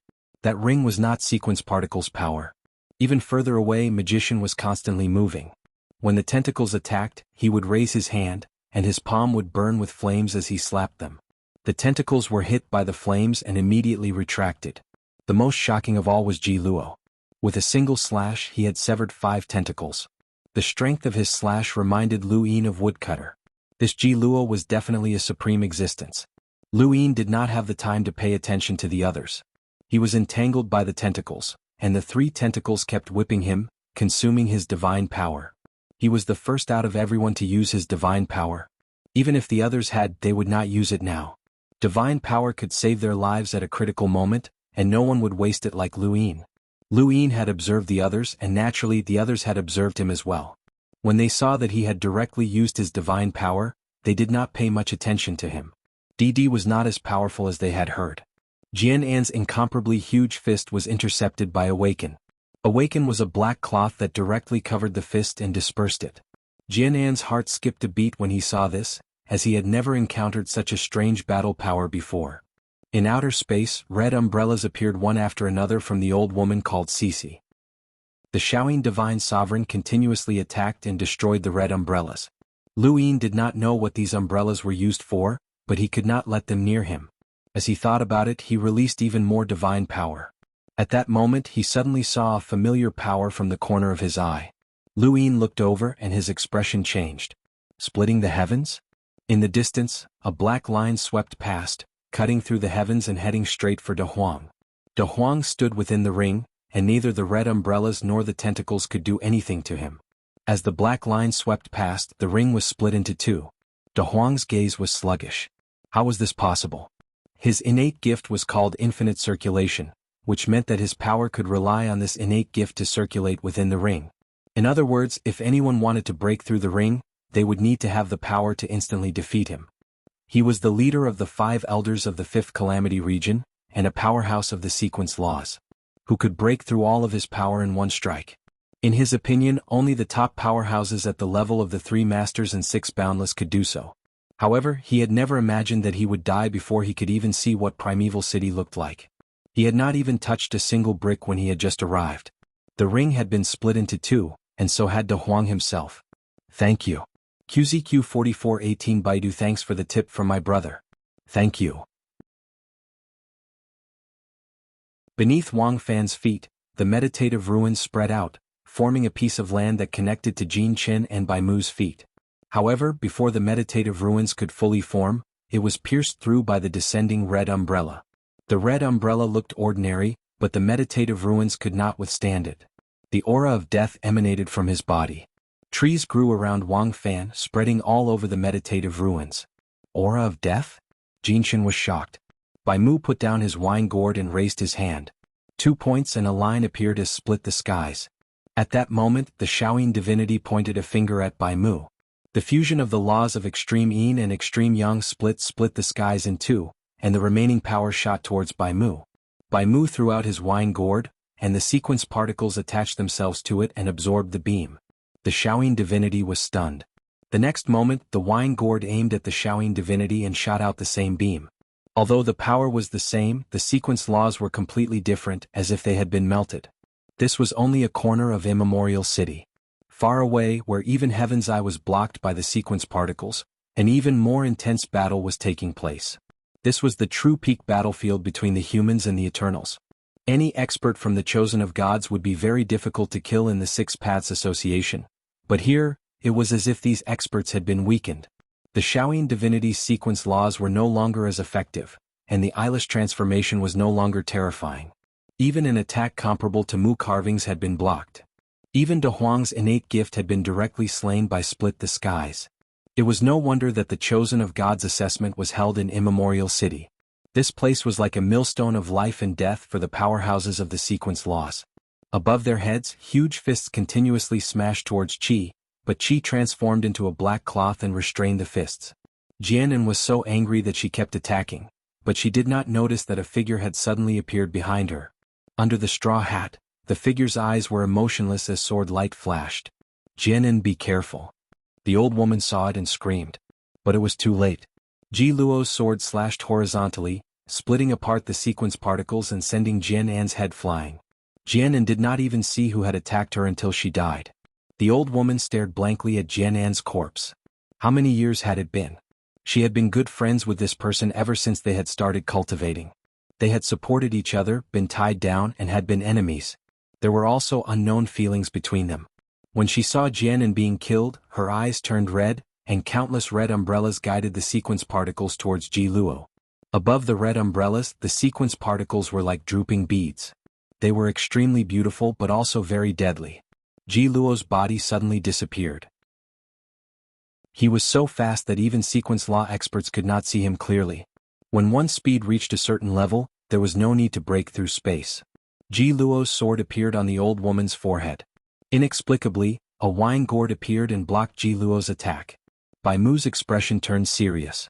This was a true expert. Above them, Qi transformed into a black cloth and moved towards the old woman. Suddenly, a hand reached out from Primeval City and grabbed Qi. An eternal weapon. How can a weapon become a spirit? I need to study it. As soon as he finished speaking, Qi disappeared and was directly pulled into Immemorial City. This scene shocked Magician and the others. Even Ji Luo stopped. Although his expression could not be seen, his shock could be felt. Luyin naturally saw it as well. Or rather, the entire Immemorial City battlefield should be able to see this hand from this direction. A hand reached out of Immemorial City, causing the battlefield to fall silent. Lan Lan, who had not been noticed by Luyin all this time, slipped away. Luyin had not seen how she had attacked at all. She also had an opponent who was eccentric Chen's tentacle, just like Luyin. However, her battle had been silent, and Luyin had not seen it clearly. She had also slipped away quite quickly. In just a short while, of the 8 participants of the Chosen of Gods, 1 had died, 1 had been captured, and 1 had fled. They had all been recognized by the Eternals as absolute experts capable of being substitutes for the 3 masters and 6 heroes. Even among the powerhouses of the sequence laws, they were top-notch. However, in Immemorial City's battlefield, they were nothing special. Here, the sequence particles were like air. Life and death were dependent on luck. No one could do anything against that hand. Strands of flames burned the sky and scorched the red umbrella. It was Magician. He could no longer smile. Of the Eternal's 6 zones of calamity, the first one dealt with the 6-direction association. The other 5 had their own opponents. Just like the humans, not everyone could come to Immemorial City's battlefield. Once they did, it would be difficult to leave. This was the case for both the humans and the Eternals, which was why they had not experienced Immemorial City's battle. This battle not only shocked Luyin, but also the Eternals. They had never imagined that they would one day experience what it felt like to be on the brink of death. Lu Yin's expression was ugly, but he did not reveal much of his strength. He did not dare to restrain his divine power in case of a sneak attack. De Huang had been killed by Split the Heavens. Although Split the Heavens was powerful, it was also a sneak attack. Otherwise, De Huang might have been able to use the sequence laws to resist. This was a battlefield, not a martial arts competition. Even though Lu Yin was careful, he was still targeted by eccentric Qin. He had released too much divine power. One had to know that the other Eternals had yet to release their divine power, but he had not. It was rather eye-catching, so much so that 10 tentacles surrounded him. Lu Yin's pressure increased sharply. In the distance, more and more red umbrellas appeared. The old woman had her eyes on Ji Luo. Ji Luo's slash was extremely powerful, and if not for Bai Mu, she would not have been able to block it. After fighting for a while, eccentric Qin said helplessly, "Cici, since we decided to come to Immemorial City, we did not expect to return alive. We are already dead in our original space-time. It's just a matter of time and space. Leave that guy to me. You deal with the others." The old woman's tone was low. "Do you want to die? You too. Old Qin, I hope there's another world." Eccentric Qin was stunned. Suddenly, his pupils shrank and his eyes turned red. He roared, "Stop." A pair of scarlet eyes suddenly appeared behind the old woman. It was the Corpse King, but it was too late. The Corpse King's hand pierced through the old woman's abdomen. The old woman seemed to have expected this and smiled at eccentric Qin. "It's good to have you on the path of cultivation." Red umbrellas appeared under her feet, enveloping her and the Corpse King. She then rushed towards the Immemorial City's flame lotus. Eccentric Qin stared blankly until the umbrellas rushed into the flame lotus. Only a wisp of smoke could be seen rising up. Bai Mu closed his eyes and sighed. The goddess of an era has fallen. No matter how brilliant she was in life, no one will remember her after death. I only hope that there's a tombstone in Immemorial City that doesn't record her name, only that she has been here. Lu Yin struggled to block the tentacles, but suddenly they all disappeared. He turned around and saw eccentric Qin roaring like a madman. 18 tentacles circled around his body and rushed in a certain direction. The tentacles tore through the void, revealing a world of nothingness and a white bone boat. Lu Yin stared into the distance. It was a bone boat. 2 of the 3 are dead. It's my turn now. I'm coming. Don't even think about getting rid of me. The blade swept past, but eccentric Qin's body was cut apart before he could even touch the bone boat. The world of nothingness closed. The entire process had only taken an instant, just an instant. A dignified expert of the laws of sequence had died just like that. Thank you. QZQ4418 Baidu, thank you for your support, brothers. I'll add more chapters, thank you. Welcome aboard. Stay tuned and subscribe to Han Li's Wuxia Adventures for more thrilling content. Chapter 3077. The bone vessel was hidden in the void realm, and Lu Yin finally understood why the Eternal Corpse King had suddenly appeared behind the old woman. The Corpse King had come from the void realm, from the bone vessel. The humans had Immemorial City, and the Eternals had their own bone vessels. 3 experts from Immemorial City had died in a row, and Sovereign Xiaoyin, Wang Fan, and the others had taken the opportunity to scatter. Lu Yin didn't dare to delay, and he also headed for an area with fewer sequence particles. However, he was targeted. The moment eccentric Qin rushed into the void realm, someone else came from Immemorial City and attacked them. One of them had targeted Lu Yin and was trying to kill him. The attacker's skin was green, and there were rows of hard skin on his face that looked like lime. Although he had the appearance of a human, there were changes to his appearance. It was obvious that he had lived in a special environment for too long. His pupils were smaller than a normal person's, and when he stared at Lu Yin felt a chill run down his spine. However, this person couldn't catch up to Lu Yin, and when he saw that Lu Yin was getting further and further away, he stopped. For a moment, Lu Yin felt as if the universe had turned into a map with this person at the center. Then a star appeared in front of him. A star? Not a planet? Was it really a star? Ordinary people would only see a bright dot from afar. N-star, Kuei star. Lu Yin heard these words in a low voice, and then he felt powerless as his entire body was being dragged towards the star. He wanted to escape, but he found that he couldn't move at all. The star wasn't using gravity to absorb him, but it was robbing him of his energy, making it difficult for him to use his strength or speed. Behind him, the green-skinned person pressed down with a palm.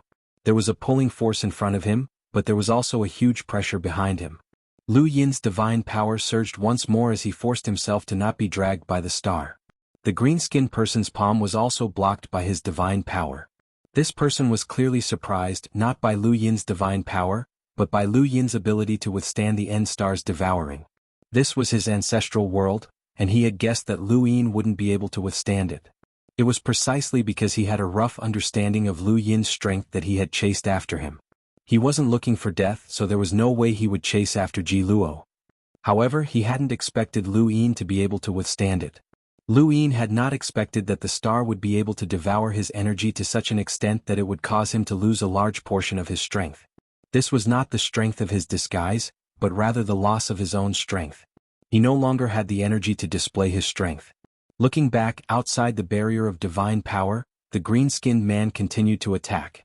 Every palm strike was not powerful, but it carried with it a different kind of pressure.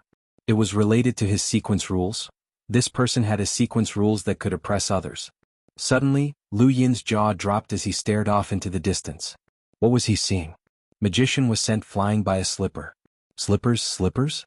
Lu Yin stared into the distance and watched as the slipper flew off in a certain direction. Finally, it landed at the feet of a disdainful man who was picking his nose. The slippers belonged to the man and he only had one slipper on his foot. The other foot was empty and bare. Lu Yin stared blankly. Did his slippers belong to that person? He stared at the man intently. The man's appearance was average, but he had an arrogant expression and a disdainful gaze. His right hand was picking at his nose while his left hand was pulling at his hair, as if he was vexed over something. His entire person exuded a shameless aura. What attracted Lu Yin's attention the most was the man's clothes, which had a chessboard pattern on them. Xuanhuan. For some reason, even without seeing his appearance, Lu Yin immediately thought that this person was Xuanhuan. It had to be him. A shameless person who liked to play chess and looked like he wanted to beat up anyone who looked at him. Who else could it be but Xuanhuan? Lu Yin couldn't think of a second person like him. His slippers were his? Was this for real? He felt an indescribable unhappiness. Big Sis had seen him use his slippers to slap many people, so why hadn't she recognized him? His slippers were actually Xuanhuan's. The pressure behind Lu Yin grew stronger and the green-skinned man's gaze turned cold. You dare to look elsewhere after fighting with me? You sure are confident. He could see Yi Bo's face under the black robe, but in reality, even the archer god and the rest could see it. However, they might not recognize Yi Bo, and even if they did, they wouldn't say anything. Yi Bo had been eliminated, while Di Xia had passed the test. Di Qiong letting Yi Bo replace Di Xia had nothing to do with them. Letting a loser replace the winner was something they were happy to see. Lu Yin retracted his gaze and looked at the green-skinned man. He suppressed his various thoughts and attacked. Setting Sunday. There must be many human powerhouses in Immemorial City who were thought to be dead, so it wasn't strange to see something here. A setting sun appeared in the deep darkness of space, shocking the green-skinned man. Lu Yin waved his arm, and the man's understanding of power disappeared in an instant. His mind went blank and he couldn't control his body. He spat out a mouthful of blood, and the ancestral world disappeared while he was pushed back by Lu Yin's palm. Lu Yin turned to leave, not taking advantage of his victory to pursue. After Lu Yin left, the green-skinned man shook his head and wiped the blood from his mouth. Was that a concept battle technique? At that moment, a figure appeared behind him. It was a 10-meter-tall corpse king, and it clasped its fists and smashed towards the green-skinned man. The green-skinned man turned around and took the blow head-on, grabbing the corpse king's fist and using the force to send the corpse king flying. He looked in the direction Lu Yin had fled in, unwilling to give up, and turned to leave. His name was Qinghui, and anyone who knew him would know that his defense was extremely strong. Lu Yin had experienced this himself. His palm had landed on Qinghui's body, but it hadn't broken through his skin at all. Although he was relieved that he didn't need to injure any of Immemorial City's powerhouses and that Kanyang had held back, he was still shocked by the fact that someone so powerful had appeared in Immemorial City. This was Immemorial City, the place where human powerhouses had come like moths to a flame, but never returned. The galleys could fight against Immemorial City, and once their power descended upon the Hexagon Society, it would bring about immediate destruction without any room for resistance. Immemorial City definitely had human powerhouses who had survived bitter adversity, such as Mr. Mu. The fact that the galleys hadn't been destroyed by Mr. Mu meant that there were powerhouses on the galleys at the same level. The galleys weren't weapons, but rather platforms that could rival Immemorial City's powerhouses.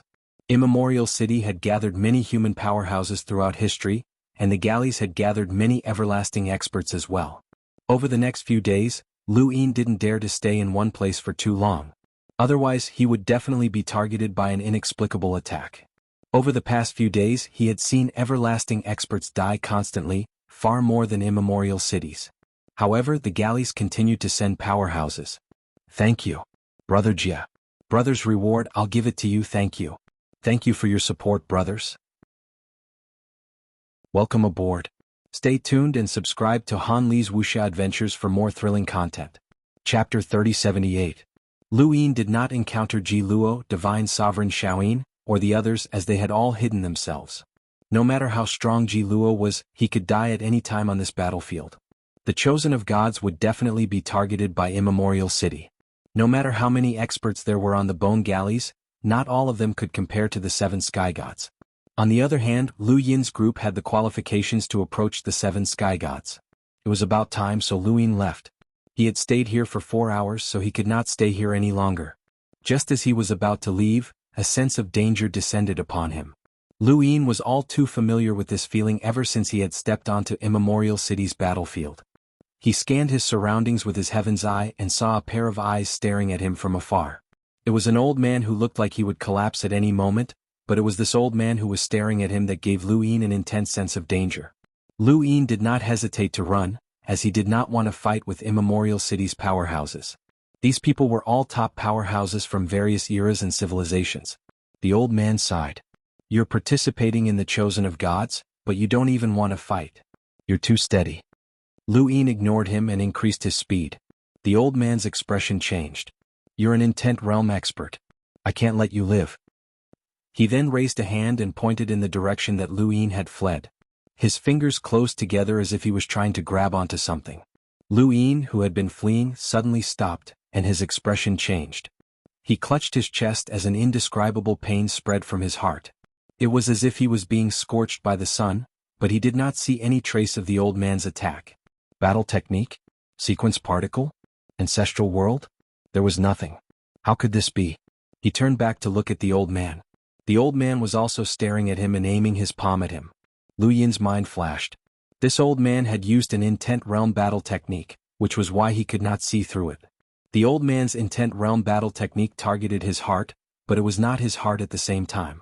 It was just like how Lu Yin's setting sun seemed to burn his enemies, but it was not actually burning them. Lu Yin hurriedly raised his hand and aimed it at the old man. A setting sun appeared in the dark sky once more. It was beautiful and warm, or at least that was what the old man thought. However, this warmth shocked him. You can still use it under my burning heart? The old man was shocked. He wanted to dodge, but under the setting sun he couldn't. He used the setting sun descends world's end glow. When the sun set, the old man's face paled. He couldn't help but take a few steps back, blood flowing from the corner of his mouth. Lu Yin coughed up a mouthful of blood as well, but he quickly reversed his steps to escape. There was no time to hesitate. The old man wanted to attack again, but Lu Yin vanished in the next instant. He was bewildered. What kind of speed was that? No, that's not right. It's a footwork technique. I didn't even see it clearly. The everlasting race had gained another troublesome expert, which put him in a bad mood. Lu Yin was also in an extremely bad mood. He was being hunted down by an expert with a concept battle technique. It seemed like he was being hunted down because of his concept battle technique. It was hard to find the trajectory of the intent realm battle skill. Although it could not be passed down or cultivated, once it was cultivated, it would be very strange and powerful. Immemorial City also cared about concept battle skills. That old man was definitely still chasing after him, and there might even be more people chasing after him. Lu Yin no longer concealed himself.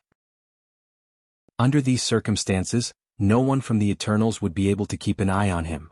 If he continued to conceal himself, he might end up dying if he wasn't careful. For the rest of the time, Lu Yin constantly relied on reversing his steps to avoid battles. He used his celestial eye to go wherever there was the least amount of sequence particles, and he was always far away from Immemorial City. The old man was indeed chasing after him, but he couldn't catch up. There was still half a month before the end of the chosen of the divine battle. If he relied on this method of hiding, it wasn't impossible to pass. But how could the chosen of the divine battle be so simple? On this day, a dark red light shone from his chest. It was a scarlet vertical eye. Di Qiong had given it to him before he came to Immemorial City, but he hadn't said why.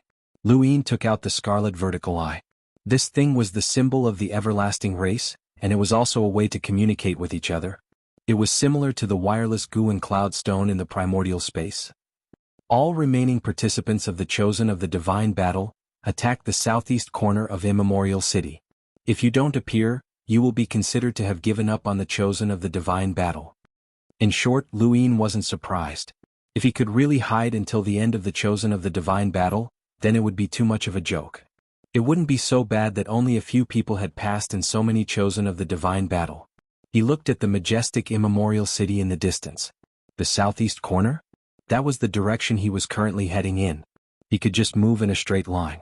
However, he headed in another direction. Only an idiot would attack immemorial city. Even if he wasn't human, he wouldn't attack. That would be courting death. This was the true difficulty of the chosen of the divine battle. The first half of the month had been enough for them to adapt, but even then they hadn't even made half of it. There were only 4 left: Divine Sovereign Xiaoyin, Wang Fan, Ji Luo, and himself. Lu Yin didn't know if they would attack immemorial city. Lu Yin wanted to go in another direction. In any case, the further he was from the southeast corner, the better. He had no intention of passing the chosen of the divine battle, as he didn't want to face the only true God. Lu Yin moved continuously for several days, and before he knew it, he had arrived at the northwest corner of immemorial city. This was indeed the furthest place from the southeast corner. Just yesterday, an intense battle had occurred in the southeast corner of immemorial city. He had seen Ji Luo's sword slash with his heavenly eye, and he had also seen Divine Sovereign Xiaoyin's sequence laws. However, it had only been a fleeting glance before he was drowned out by endless sequence particles. In this place, sequence laws weren't out of the ordinary.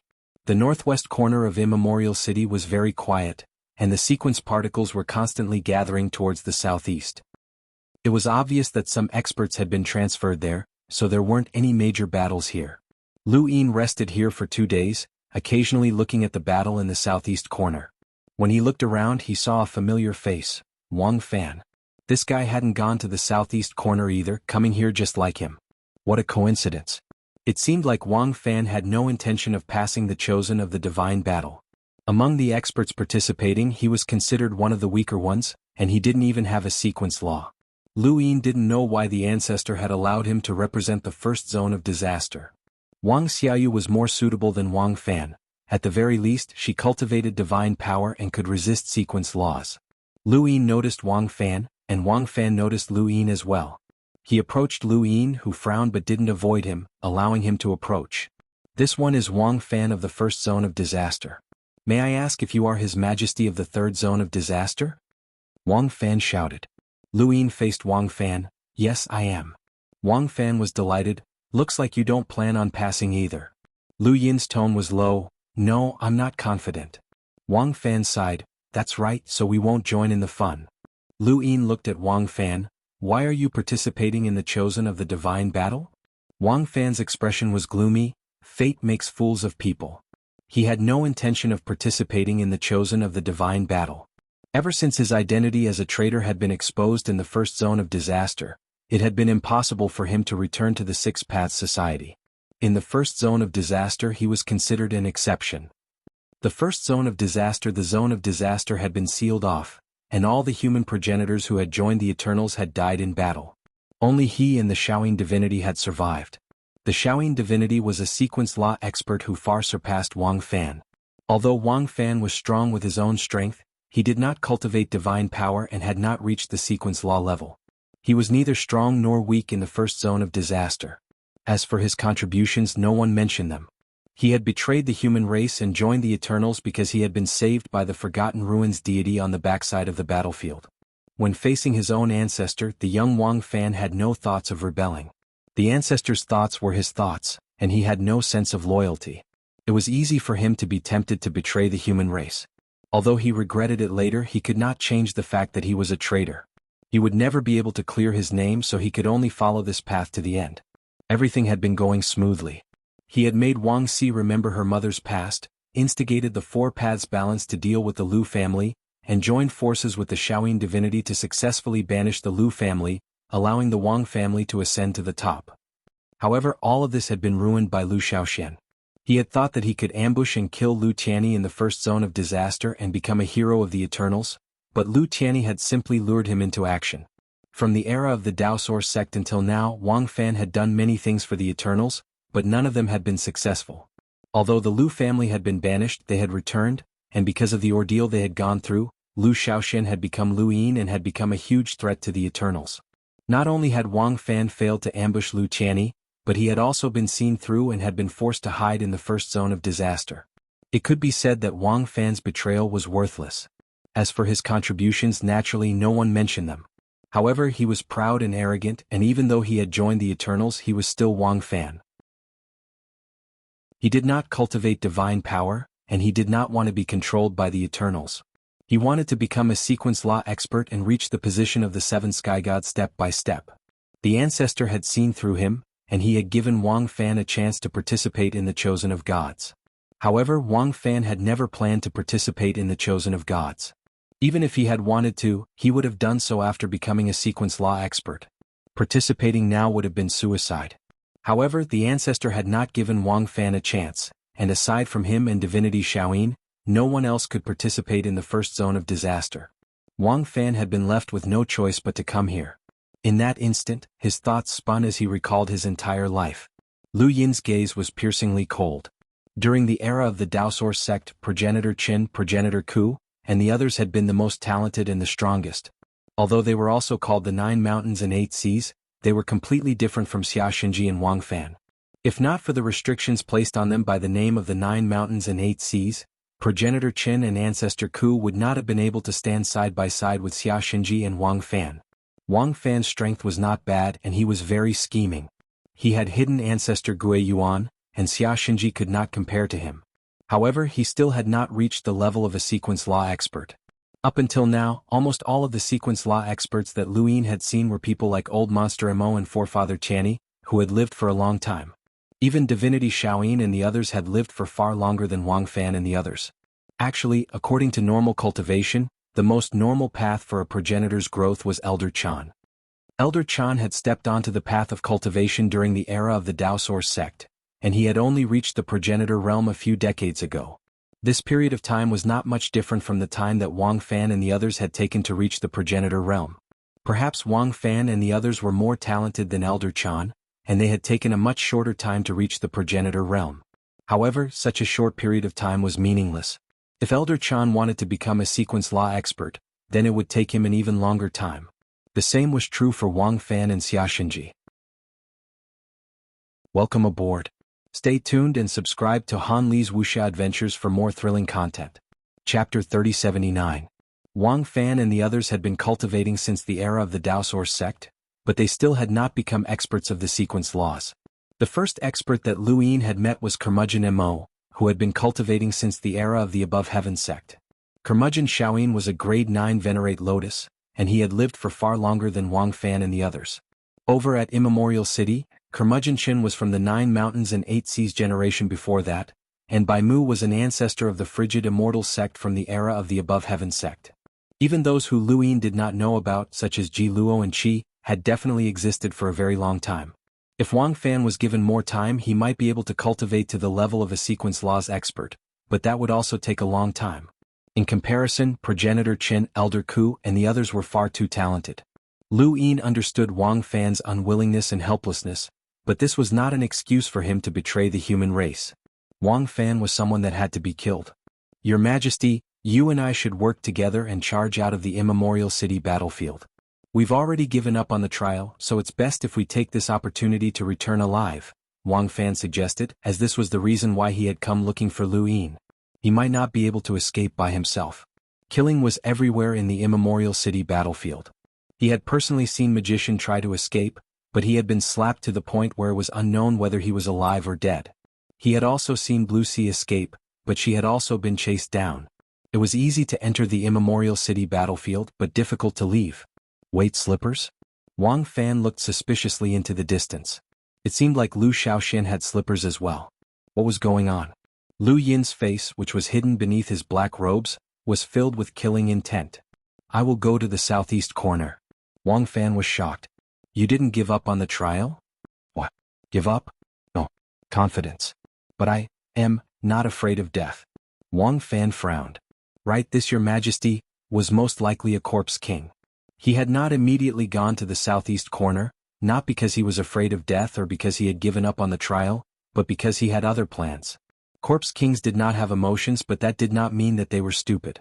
This, Your Majesty, was definitely waiting for the war in the southeast corner. In Wang Fan's opinion, it wasn't impossible to pass the test.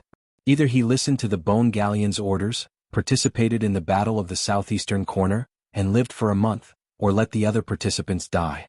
As long as he lived for a month, it would appear that he hadn't passed the test and wasn't a substitute for 3 prime and 6 heroes.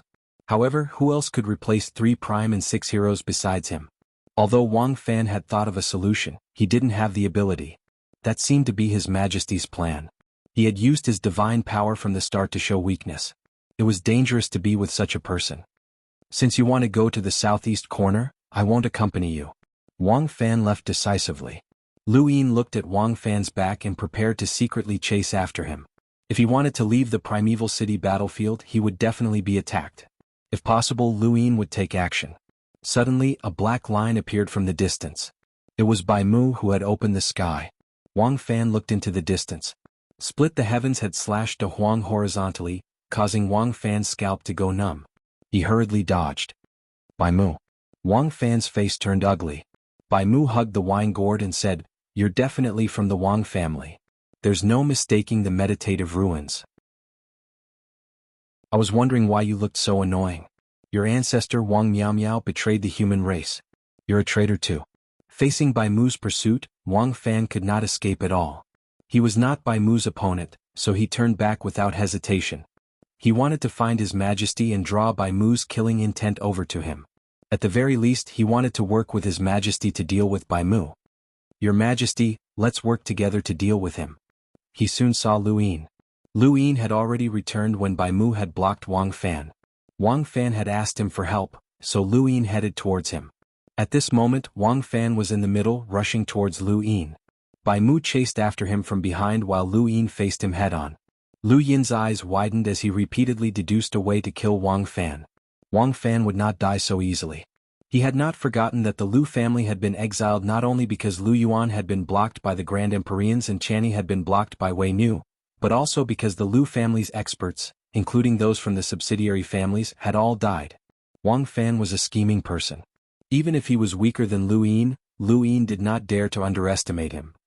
As Lu Yin thought about this, Wang Fan drew closer. He seemed defenseless, but Lu Yin could not make up his mind to attack. If he made the slightest mistake, not only would his identity as Yeb would be useless, but the Eternals would also no longer trust God power.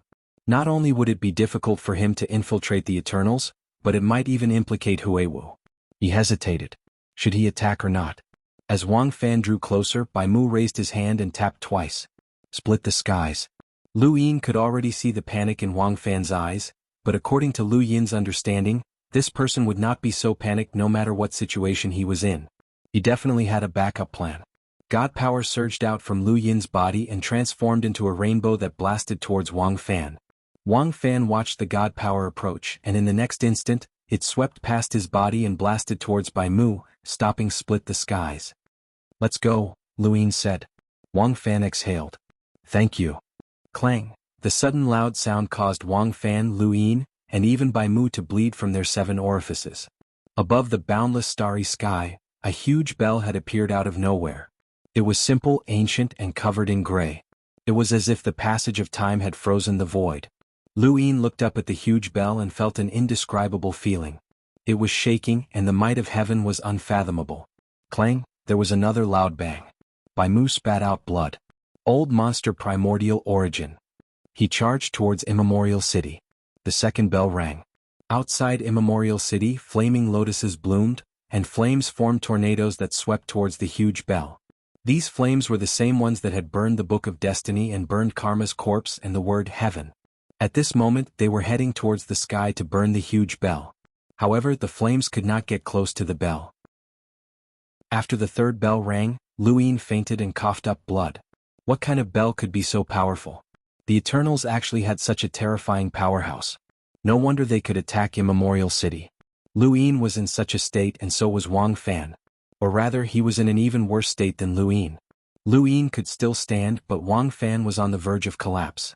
Within Immemorial City, a huge palm stretched out towards the sky. Old monster primordial origin, you've finally come out. The palm was the same one that had grabbed Chi. At this moment, it seemed to want to grab the huge bell as well. A faint figure stood beside the huge bell. Ask old master primordial origin to come out and see me. You're not qualified. Is that so? Watch me grab your broken bell and use it as a urinal. Trouble comes from the mouth. Clang, another loud sound rang out as the huge palm and its arm cracked apart, but it still reached for the bell. At this moment, the figure beside the bell took a step forward. With a second step, he stood on top of the huge palm. Just by standing there, the huge palm found it difficult to bear the weight. It slowly bent under the pressure. I've said that you're not qualified. Old monster primordial origin, if you don't come out, I'll cripple him. Outside Immemorial City, a flaming lotus rose into the sky and followed the huge palm to burn the bell. The figure took another step forward. The flames seemed to have met their natural enemy and scattered rapidly, as if they did not dare to approach.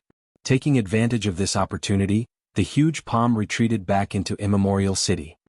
Primordial origin, when was the last time you and I fought? A voice rang out from Immemorial City, and Lu Yin immediately came to his senses. He looked over excitedly. Master, it was his master's voice. The figure made the flames not dare to approach. He clasped his hands behind his back and faced Immemorial City. It's been a long time. It's not that long. You also fought during the eternal races chosen of gods. This time it's the same. However, the result will not change. None of the brats from the eternal races chosen of gods will escape. As he spoke, a figure walked out from Immemorial City. It was Lu Yin's master, Mr. Mu, whom he had not seen in a long time. From the first time he had seen Mr. Mu until now, had Lu Yin ever seen Mr. Mu fight? It seemed that he had, but it also seemed that he had not. Mr. Mu had swept through the heavens and pushed the people of the endless weaves to the southern weaves. The sixth mainland had been unable to stop him. Mr. Mu had killed He Wuxian's clone, and He Wuxian had been unable to retaliate. Mr. Mu had destroyed Undying God's clone, and Undying God had been unable to resist. From beginning to end, Mr. Mu's every move had seemed effortless, but he had repeatedly told Lu Yin that there were some things that he could not do. However, regardless of whether he could do it or not, Mr. Mu was there and his strength was there. At this moment, he stood above Immemorial City, above the universe's countless parallel spacetimes, above all the strings of the sequence. He faced that terrifying bell head-on and became the ultimate guardian of Immemorial City. At this moment, Lu Yin could not recognize him. He could only look at Immemorial City as the bell echoed. Mr. Mu twirled the wooden flute in his hand, and a sorrowful tune reverberated throughout Immemorial City. It was illusory and seemed gentle, but it also contained the majestic bell. The bell and the flute formed a conflict above Immemorial City that Lu Yin could not see clearly even with his celestial eye. Not far away, Wang Fan also looked up at the sky, his eyes twinkling. Lu Yin saw it and he was curious if Wang Fan knew Mr. Mu. He definitely did not know who Mr. Mu was. After all, the four cardinal scales knew that his master was called Mr. Mu, but they did not know who Mr. Mu was. However, the sixth mainland's three ancestors had seen Mr. Mu before, and the four cardinal scales' strength far surpassed the sixth mainland's at that time. Regardless of whether Wang Fan knew Mr. Mu or not, he could not tell Lu Yin, because Lu Yin was now DD on the surface. DD, you still want to pass the test? That person said that he would not let us return alive. In the past, the participants in the Chosen of Gods were not weak, and only a few passed. Don't. Wang Fan shouted at Lu Yin, but he suddenly paused. He had forgotten that DD was a corpse king, and corpse kings did not fear death. If Di Qiong wanted DDD to pass the test, then DD would try even if he had to die. Helpless, Wang Fan prepared to leave. Persuading a corpse king to escape was laughable. All right, let's go together, Lu Yin stuttered. Wang Fan was shocked. You want to leave Immemorial City? Lu Yin seemed to look at the sky above Immemorial City. No.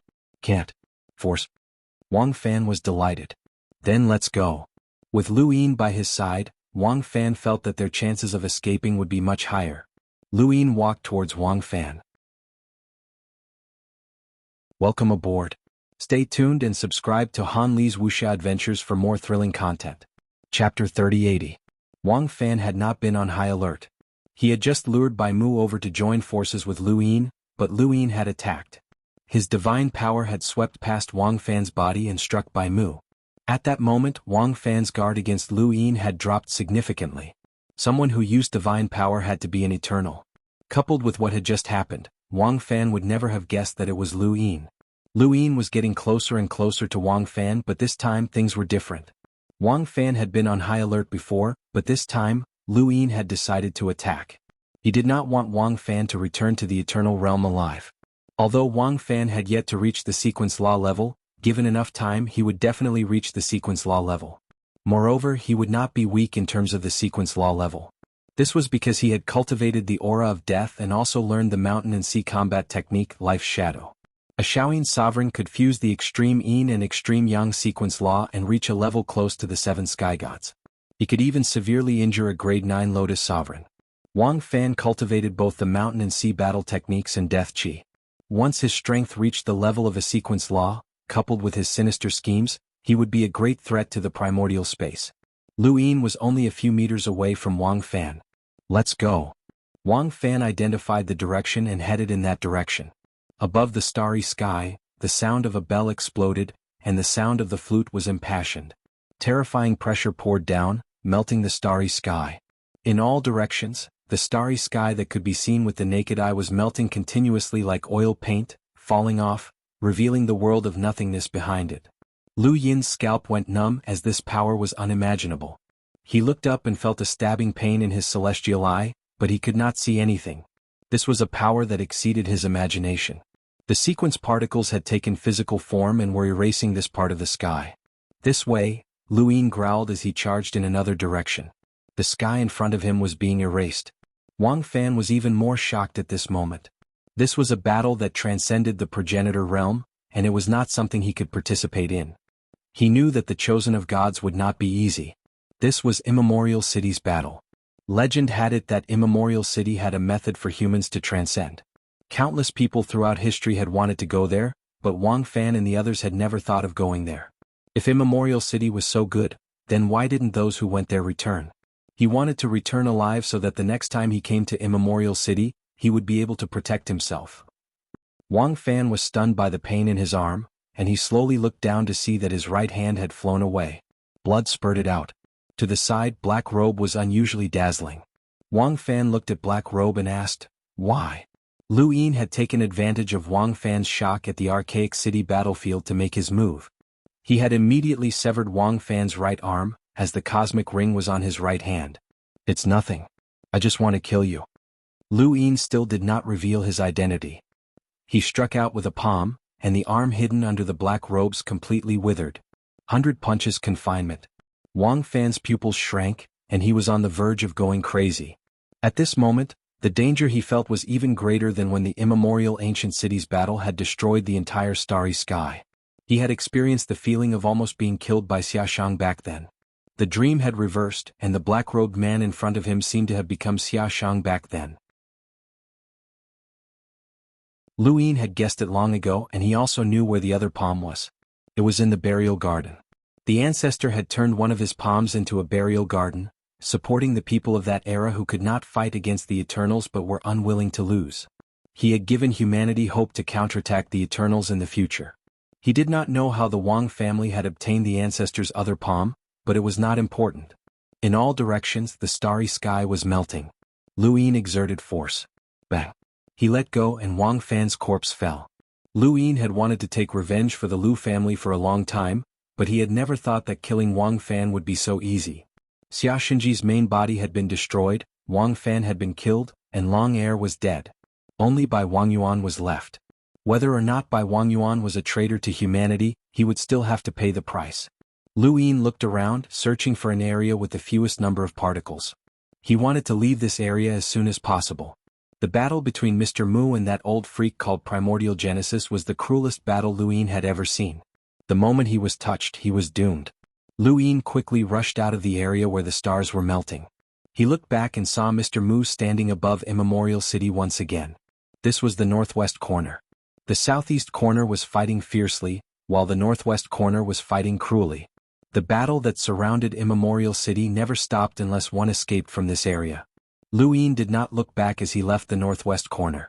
He did not want to be accidentally killed by Mr. Mu. However, no matter how far away he was, he could still hear the bell and flute.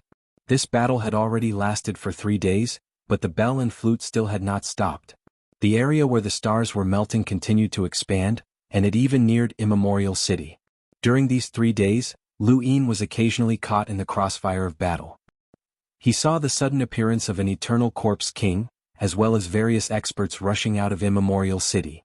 Some of them weren't even humans, and he saw several strange creatures with various fighting styles.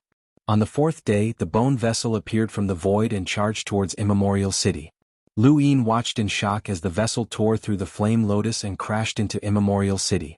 It destroyed the city's walls along the way, as if it wanted to break the entire city apart. Numerous figures blocked the front of the vessel, and corpse kings walked out of the vessel as well, drawing the battle into Immemorial City. The enormous vessel could not be shaken, and Lu Yin felt a chill run down his spine. No way. Was Immemorial City about to fall today? Immemorial City's ground was torn apart as experts were crushed one after another. Chu Yi and Su Wangtian arrived from other parts of Immemorial City and attacked the vessel. A giant figure walked out from the depths of Immemorial City and let out a deafening roar. Get out of the way, I'll block it. Boom. The heavens and earth shook, and the heavens trembled almost imperceptibly. The giant figure blocked the bone vessel, but the force of the collision also tore through the depths of Immemorial City. Lu Yin saw an incomparably shocking scene with his heaven's eye. He saw an endless sequence of strings gathering beneath Immemorial City. When the giant figure collided with the bone vessel and tore through Immemorial City, Lu Yin saw a figure crouching on one knee.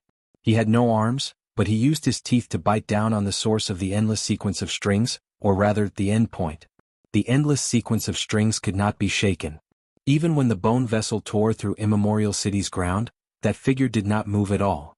Everything around him went still. The shocking battle, the slaughter, and the blood seemed to have disappeared at this moment.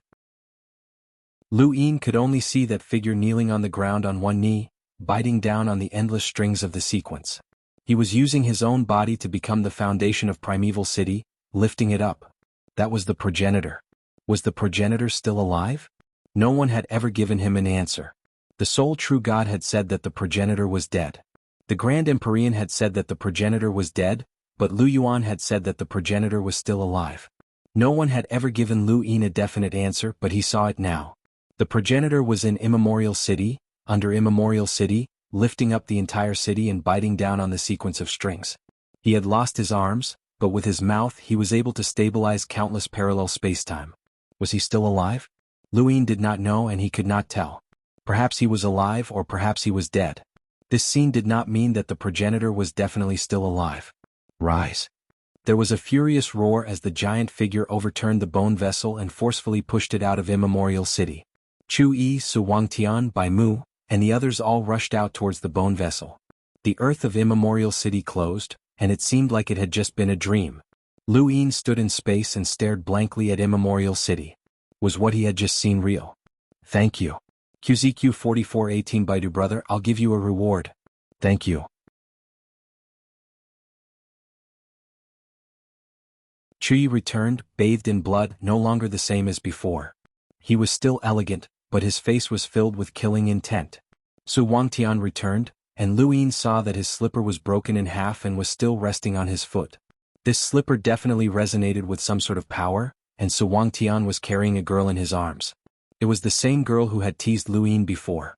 In silence, he pushed the woman towards the flaming lotus. Bai Mu returned, but he was only a cold corpse. Half of his face was gone, and it fell into the flaming lotus. Lu Yin suddenly felt suffocated, and he did not know how to describe it.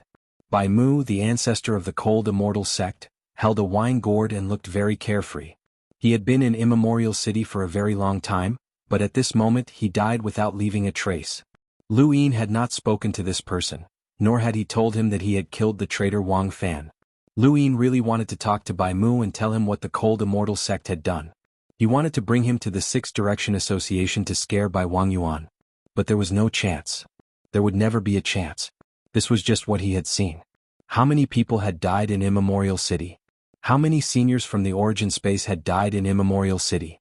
Lu Yin looked at all of this speechlessly. In the future he, Big Sis, Elder Chan, Ancestor Channy, Ancestor Lu Yuan, and the others would all come to Immemorial City. Would this also happen in the future? Would those corpses belong to Big Sis? Ancestor Tianny? Senior Brother Wuxia? Void Master and the others? It's too early for you to see this. A sigh entered his ears. Lu Yin's body stiffened and he became excited. Master? In the northwest corner, the sound of the flute continued. Mr. Mu was probably still fighting Yuanqi. You only know how to fool around. That thing on your face can't fool a primordial realm expert. The Eternals have more than one Eternal who has crossed bitter adversity. Mr. Mu's voice rang out. Lu Yin said bitterly, I had no choice. The Eternals wanted to use the bone boats to descend on the Six Direction Association and completely destroy human civilization. After I learned of the bone boats' existence, I could only join the Eternals. But this time, it was not me who wanted to go to the Calamity Zone. It was him who was captured by Di Qiong. There's no time to talk. It's not suitable for you to come here right now.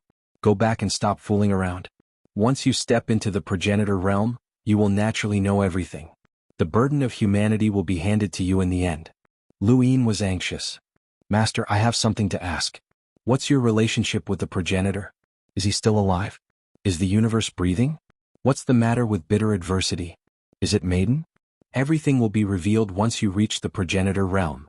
Lu Yin helplessly took out the slipper. Since that's the case, please pass this slipper to Su Wangtian. Before he could finish, Lu Yin's body fell rapidly. The surrounding space receded, and in just an instant, Immemorial City was gone. No, he had left Immemorial City and was surrounded by the sequences string. Then the sequences string disappeared, and he fell into a parallel space-time before finally crashing into a planet. Lu Yin lay on the ground, his body heavily pressed into the ground. He stared blankly at the sky, unable to ask anything. Was Mr. Mu unwilling to tell him? Not necessarily. Maybe he just didn't have the time to tell him. The clouds in the sky were very white and the sky was very blue. This planet was filled with vitality. The battle in Immemorial City seemed to have happened a long time ago, even though it had only been an instant. A shadow loomed over his head as a giant eagle descended and clawed at Lu Yin. Lu Yin stood up and scared the eagle away. The eagle circled in the sky, unwilling to give up on its prey. Lu Yin stood up and let out a long breath. He suddenly felt something in his hand, and when he looked down, he saw that the slipper was gone.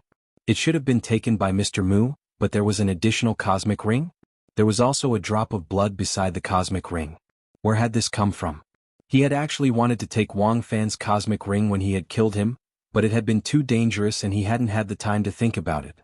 This cosmic ring definitely did not belong to Wang Fan, and it should have been given to him by Mr. Mu. He had been fighting Primordial Fiend, so there was no reason for him to care about Wang Fan's cosmic ring. Was this something that Mr. Mu had given him? Lu Yin opened it with his blood, and there were 8 astral gates inside. Even though the Eternals were the mortal enemies of the human race, it had to be said that the Eternals' coordinates and astral gates were very useful. Without these things, it would be very difficult for humans to travel to parallel spacetime. Could the 8 astral gates here be a place where Mr. Mu could meet him? Lu Yin looked forward to it, but there was no need for him to go now. The battle at Immemorial City was too intense, and Mr. Mu would not have the time to come out. He would have to wait for a while. Lu Yin tore through the void and returned to the Ionian Kingdom, returning to the above heaven sect through it. As soon as he returned, Lu Yin went to the Astral Tree Realm to look for Patriarch Lu Yuan. He wanted to ask Patriarch Lu Yuan why Wu Tian was unwilling to return when he could have. Lu Yin went to Lu Tianjing and met with Patriarch Tianyi. Patriarch Tianyi, I want to see Patriarch Lu Yuan, Lu Yin said. Patriarch Lu Yuan saw that Lu Yin had returned safely and felt a lingering fear. It's good that you're back. Even though I know you have your methods, it's still too risky to send the Patriarch to rescue Wu Tian. If you're exposed, you won't even be able to escape. Lu Yin was helpless. I didn't want to do that either, but don't worry. I won't use the identity of Yebwa again. Framing Mu Ji was just a temporary measure. When Mu Ji would return to the abyss and whether or not he could explain himself were all unknown. Lu Yin had seen enough of this in the Eternals. In any case, as long as Mu Ji made contact with the upper echelons of the Eternals, Yebwa would definitely be exposed. Right, there was also Huiwu and Wang Xiaoyu. He didn't know what was going on with Wang Xiaoyu, but Huiwu was definitely in danger. Lu Yin told Lu Tianyi about this, and Lu Tianyi's expression turned ugly. I can't contact Huiwu. Any method I use to contact him might be discovered by the Eternals. That's why he hasn't contacted us for so many years until the last time we met. Lu Yin was troubled. If Mu Ji returns to the Eternals and regains their trust, I won't care about my identity as Yebwa. At worst, I'll just give up on it. But Huiwu will be in trouble. Mu Ji had used his evil deeds to confirm that Yebwa was Lu Yin. Lu Yin knew that Yebwa was just a bluff, but he had seen Wang Xiaoyu's evil deeds and knew that Huiwu had left before the corpse god was killed. Even though he couldn't connect the dots, that didn't stop him from telling the ancestor. If he returned after gaining the trust of the Eternals, Huiwu and Wang Xiaoyu would be in danger. Unfortunately, he hadn't been able to control Mu Ji's suicide when he first entered his body. If he had known this would happen, he would have cultivated more with spacetime energy. Mu Ji was a progenitor after all, and he wasn't easy to deal with. Lu Tianyi fell silent. Huiwu is very pitiful. Huiwen is smart, and he's always been successful in scheming against others. He even sacrificed Huiwu to deal with the Eternals. Ever since Huiwu joined the Eternals, Huiwen never expected him to return alive. Huiwen can give up and Huiwu can give up, but we can't. Little 7, there are some people we can't give up on. Thank you. QZQ 4418 Baidu Brothers reward, I'll give it to you, thank you. Thank you for your support, brothers. Welcome aboard. Stay tuned and subscribe to Han Li's Wuxia Adventures for more thrilling content. Chapter 3082. Lu Yin's expression was solemn. I will have the Six Paths Association keep an eye on Mu Ji. Lu Tianyi shook his head. This way, it'll be easier for Mu Ji to gain the trust of the Eternals. Lu Yin thought about it and realized that Mu Ji was right. From the Eternals' point of view, Mu Ji was just a spy that the humans had planted among them. Now that the humans had attacked Mu Ji, what would the Eternals think? Ancestor, what do you think if I disguise myself as Mu Ji, open the first zone Stargate, and give it another surprise? Lu Yin suddenly asked. Lu Tianyi was stunned and looked at Lu Yin. Smart. Time waits for no one. We need to give the first zone of calamity a surprise before Mu Ji finds a way to contact the Eternals. We need to prove that Mu Ji is a spy that we planted in the Eternals. While we're at it, we need to bring Huiwu back. It's too dangerous for him to remain in the Eternals, Lu Yin said. Lu Tianyi nodded. We don't have to care about the results of this battle, but we can't afford to lose. I know. Lu Yin paused and looked at Lu Tianyi. I want to see Patriarch Lu Yuan. Lu Tianyi shook his head. The Grand Ancestor is in seclusion again. Lu Yin's eyes flashed. Or am I not allowed to know? It's true that I haven't reached that level yet. For some things, the more I know, the worse it is for me. Lu Yin understood that Mu Ji had taken the wrong path because he knew too much. However, Wu Tian had always been on Lu Yin's mind. Ancestor, Wu Tian helped me comprehend the concept of battle techniques. I really want to save him. With that, he left Lu Tianjing. Instead of returning to the above-the-sky sect, Lu Yin went straight to the reincarnation spacetime. There was a place in the reincarnation spacetime called the Lotus Realm, where the 9th grade Lotus Venerable and his disciples were. Lu Yin easily found the Lotus Domain. A place like the Lotus Realm was not a place where ordinary people could casually enter. Not to mention the Lotus Realm, any cultivator's residence would not allow outsiders to casually enter. Lu Yin arrived at the Lotus Realm and looked ahead. It was very beautiful. The so-called Lotus Realm was an enormous lotus throne. Furthermore, this lotus throne was actually real. It was not forged from any other material. It was an incomparably enormous lotus throne. There was a sourcebox array around the Lotus Realm that prevented outsiders from entering. If anyone wanted to enter the Lotus Realm, they had to first report their arrival. Lu Yin clasped his hands behind his back. 9th grade Lotus Venerable, come out and meet me.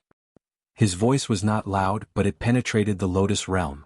Even the Lotus Realm sourcebox array was unable to block his voice. In the depths of the Lotus Realm, the venerated Lotus Flower's eyes widened in shock. Lu Yin? What was he doing here? Regardless of what Lu Yin had brought to the Six Paths Society, in Venerable Lotus eyes, this person's character was unpredictable. Moreover, he was extremely daring and vicious. If possible, she did not want to have anything to do with him. But now, Lu Yin's reputation in the entire Six Direction Society was close to that of a Grand Empyrean.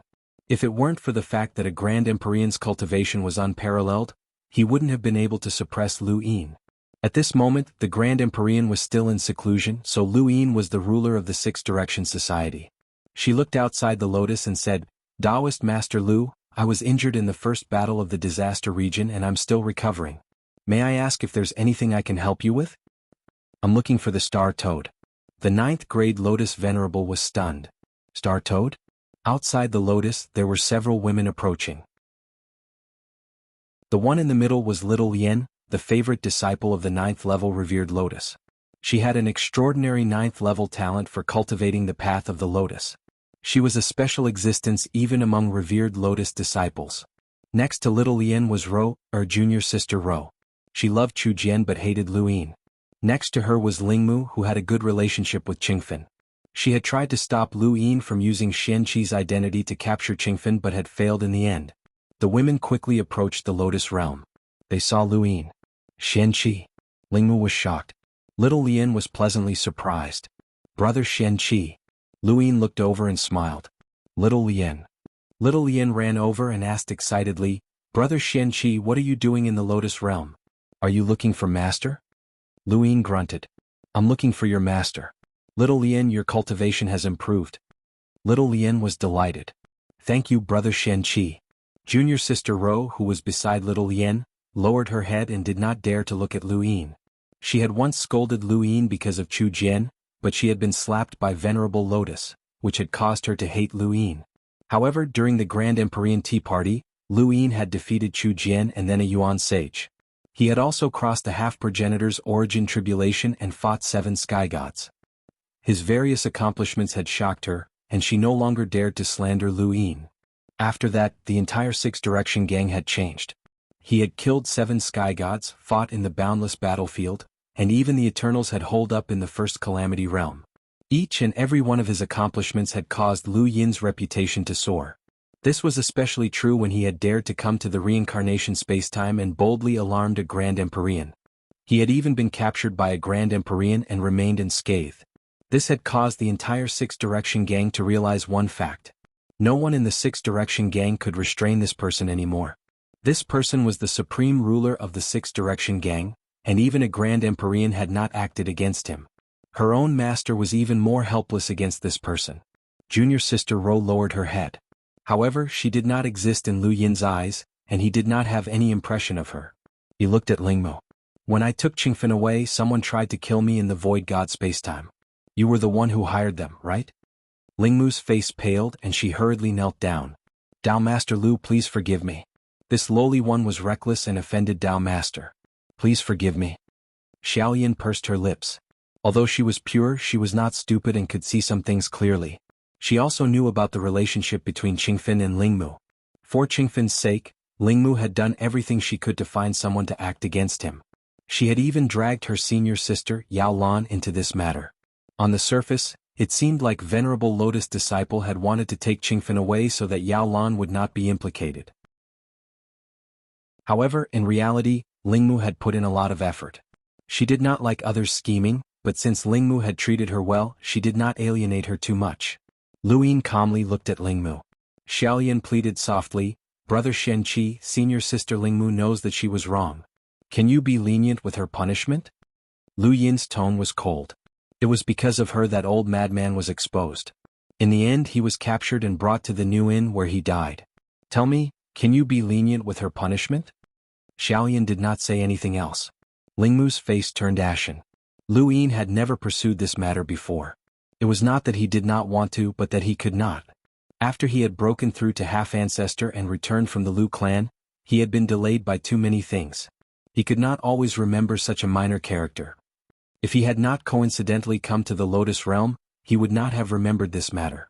At that moment, Venerable Lotus walked out of the Lotus Realm. How do you plan to deal with Lingmu, Headmaster Lu? Lu Yin looked at her. Many people say that you are magnanimous. With my current status, it would be ungentlemanly for me to bicker with such a minor character. Lingmu sighed in relief. However, I do not care about gentlemanly behavior. That so-called gentlemanly behavior is nothing compared to a human life. Lu Yin's expression turned cold. Venerable Lotus said, Old madman's death was his own fault. He entered the new inn and used it to save his life. He should have stayed there for the rest of his life. This was the price that the new inn paid for protecting him. However, he escaped from the new inn. Even if that incident had not happened, he would have been exposed. It was just a matter of time.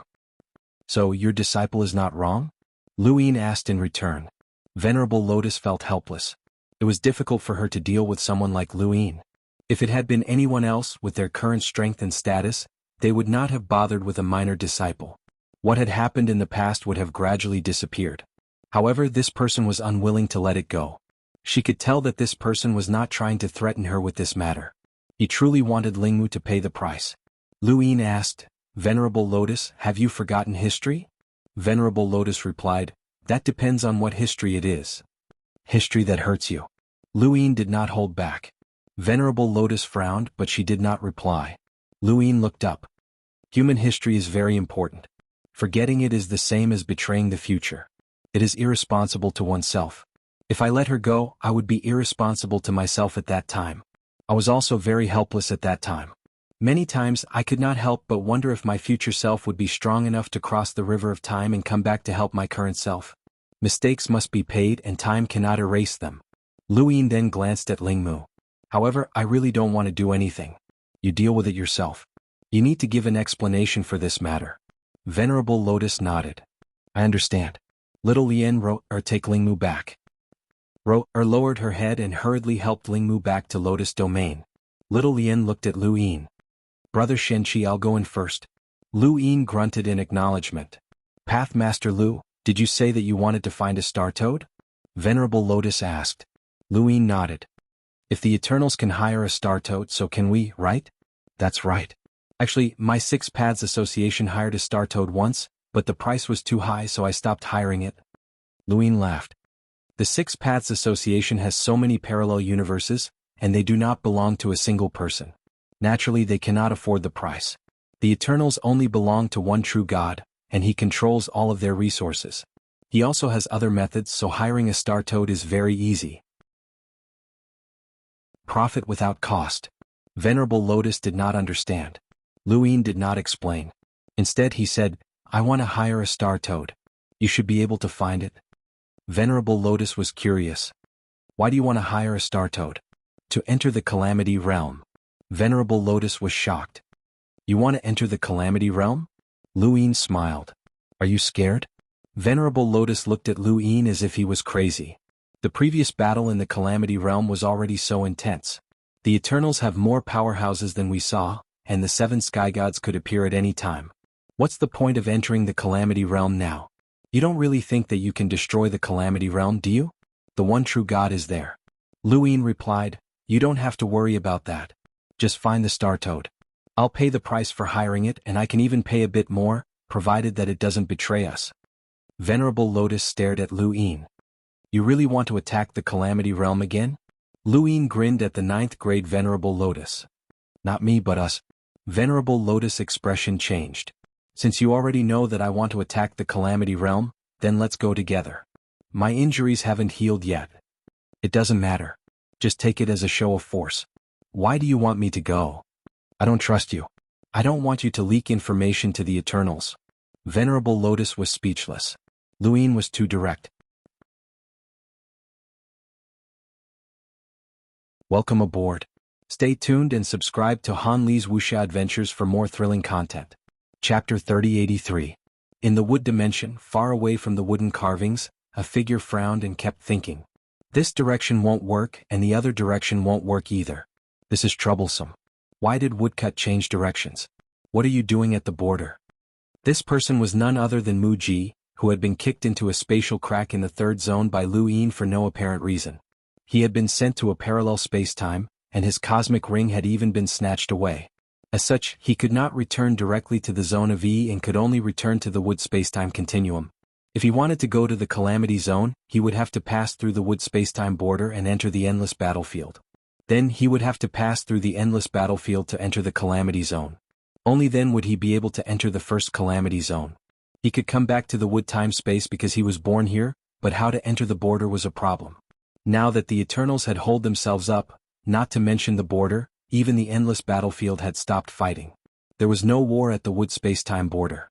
If he wanted to pass through, he would have to break through.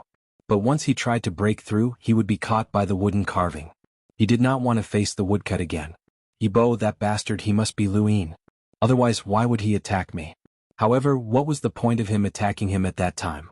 He had attacked in an instant and even snatched his cosmic ring. It was clear that he didn't want Luyin to return to the Eternals. The worst outcome he could think of was that he had been tricked. Yibo was a spy, but he had made Mu Ji the scapegoat. This was the worst possibility Mu Ji could think of. He was in a hurry to return to the land of calamity as soon as possible and explain things to his ancestors. Otherwise, the 6 factions and the Eternals would not tolerate him. What else could he do? He couldn't possibly find a parallel universe and live a miserable life, right? He had to hurry back. Yibo, that bastard. In the first calamity region, the ancestor of the past did not know that Wang Fan was already dead. For the chosen of God's battle, the first calamity zone had sent out sovereign god Xiaoyin and Wang Fan. She was not sure about Wang Fan, but sovereign god Xiaoyin had a 30% chance of passing the test. This was already very high. Even if the 3 pillars and 6 Hao or the 7 heavenly gods went, they might not be able to return safely. That was the primeval city battlefield. 8 of them had entered the immemorial ancient city battlefield. She only hoped that a few more could pass the test and increase the strength of the first domain of disaster. As long as more than half of the 7 sky gods returned and a few more passed the test, it would be time for the Eternals to counterattack. As for the descending bone airship, it was a fake. The people below did not know about it, but she and the 7 gods knew that it was impossible for the descending bone airship to leave Primeval City. The descending bone airship could indeed destroy the entire Six Paths faction, but what about the battlefield in Primeval City? Since the bone boats had left, Primeval City could also have experts leave. It was just a change of battlefield. The god of Forgotten Ruins arrived. I just received news that of the 2 who participated in the second disaster region, one has returned and the other has been captured. In the 5th zone, one of them managed to escape with heavy injuries, while the other one is dead. Right now, only the 2 of us are participating in the test, plus Underworld from the 3rd Calamity Zone and Ji Luo from the 6th Calamity Zone. The ancestor of the past looked at the godly power lake calmly. Only half is left. That's right, only half of it is left. Ehe, how pitiful. What do you think their expressions will be when they see the Primeval City battlefield for the first time? The Forgotten Ruins god laughed. Ancestor, she looked at her. Have you recovered from your injuries? The god of Forgotten Ruins was distressed. Of course not, it's all that little Lu Yin's fault, and that mysterious civilization that appeared out of nowhere. If you hadn't disturbed me, I would have stayed in the 6th mainland to recover. Above Heaven's sect will take over the 6th mainland sooner or later. There won't be any difficulty. It isn't safe for you to stay there, ancestor, she said. After saying this, she seemed to have thought of something. Are you waiting for Lu Yin there? The Forgotten Ruins god's lips curled up. Maybe I'm full of expectations for our little Lu Yin. Think about it, what will he be like once he steps into the progenitor realm? In the current universe, apart from the primordial realm and the few old monsters who are undergoing bitter calamity, no one can suppress him. How arrogant will he be then? Ehe, it's interesting just thinking about it. Right, I'm sorry, I forgot that you are one of those old monsters. The ancestor of the past did not mind. I failed long ago or I wouldn't have stayed here. The strength I once had is gone. However, it's impossible for Lu Yin to break through to the progenitor realm. His 4 inner worlds are each more ridiculous than the last. It's extremely difficult for anyone to break through to the progenitor realm with just 1, but he has 4. The Forgotten Ruins god nodded. That's why I'm looking forward to it. He's the best at surprising people. Who knows, he might give us a surprise in the next moment. Just as she finished speaking, the ancestor of the past and the Forgotten Ruins god looked into the distance at the same time. No way, it's so effective? In the distance, Wood God, Void Master, and the 9th grade Lotus Sovereign appeared one by one. Further away, golden light shone brightly as Victorious Celestial charged over. Awesome, this is how we humans should behave. The ancestor of the past frowned, and a long sword appeared in his hand as he slashed into the distance. The light gauze sword sky. The green sword flashed and no one could stop it. However, there were only a few people participating in this battle, and they were all at the sequence law realm. The only one who was not was Lu Yin, but he had some defensive abilities in the spiritual force path, so he was not defeated by the sword. The Void Master resisted the dizziness. The light gauze sword sky was a monster that forced the Lu family to cultivate their spiritual force. How could they resist such a monster? Lu Yin was currently using Mu Ji's appearance. Victorious Celestial leaped up and smashed his golden staff into the ground of the zone of disaster. Come on. The Forgotten Ruins god had a headache. I can't stop him. The ground shattered once again. Wu Ho, Wang Ho and Two Blade Flow walked out together. Tingo barked and charged at Victorious Celestial. At this time, Victorious Celestial took out a stinking object from his cosmic ring and almost fainted from the smell. However, compared to the unkillable Tingo, he could endure it. Tingo barked and ran away with its tail between its legs. Victorious Celestial laughed maniacally and charged at the Black Mother Tree with the stinking object. He wanted to see if withering had left any traces here. Divine power surged into the sky as two-blade flow, heavy ghost, Wang Ho, and Wu Ho all rushed out. Wu Ho was stunned. Why were they suddenly attacking the zone of disaster? Was it because of the Chosen One battle? Did Lu Yin feel that the Eternals were lacking in battle power? It was not impossible.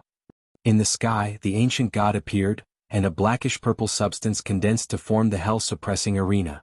He was looking for Lu Yin, but he did not realize that Lu Yin was not here. Mu Ji and the Void Master had teamed up to fight the ancient god. They had seen how powerful the ancient god was, and how he could fight Lu Qianni, who had come from the Divine Seal Catalog, alone. The Forgotten Ruins god was also looking for Lu Yin. Strange, why was little Lu Yin not here? The ancestor of the past was also looking for Lu Yin, but she frowned when she saw Mu Ji. Lu Yin, who was disguised as Mu Ji, was targeted by a heavy ghost. He enlarged his mace and smashed it down. Traitor, die. Heavy blow of love. In front of Lu Yin, Venerate Lotus made a move, and she easily pushed the mace away. At that moment, a beam of light appeared in the zone of disaster. The Eternals had asked for outside help. Venerate Victor was unstoppable, and even the ancestor of the past could not stop him. If they did not ask for outside help, the first zone of disaster would not be able to withstand this attack. A familiar scene appeared once again as the Star Toad spoke in a sharp, childish voice. "Ha, there's money to be made again. Thank you, boss." The ancestor of the past looked at the toad, chased them away. The toad's eyes squinted happily, and he suddenly threw the lotus at the ancestor of the past. The ancestor of the past was surprised and dodged. "Star Toad, you?" The toad smiled brilliantly. "The boss this time is the Sixth Direction Association. Sorry, old friend." The ancestor of the past frowned. Was this premeditated? This was troublesome. On the other side, Lu Yin, who was disguised as Mu Ji, found Huiwu, and the two pretended to fight. "Come with me, you've been exposed." "You're not Mu Ji?" Huiwu was surprised.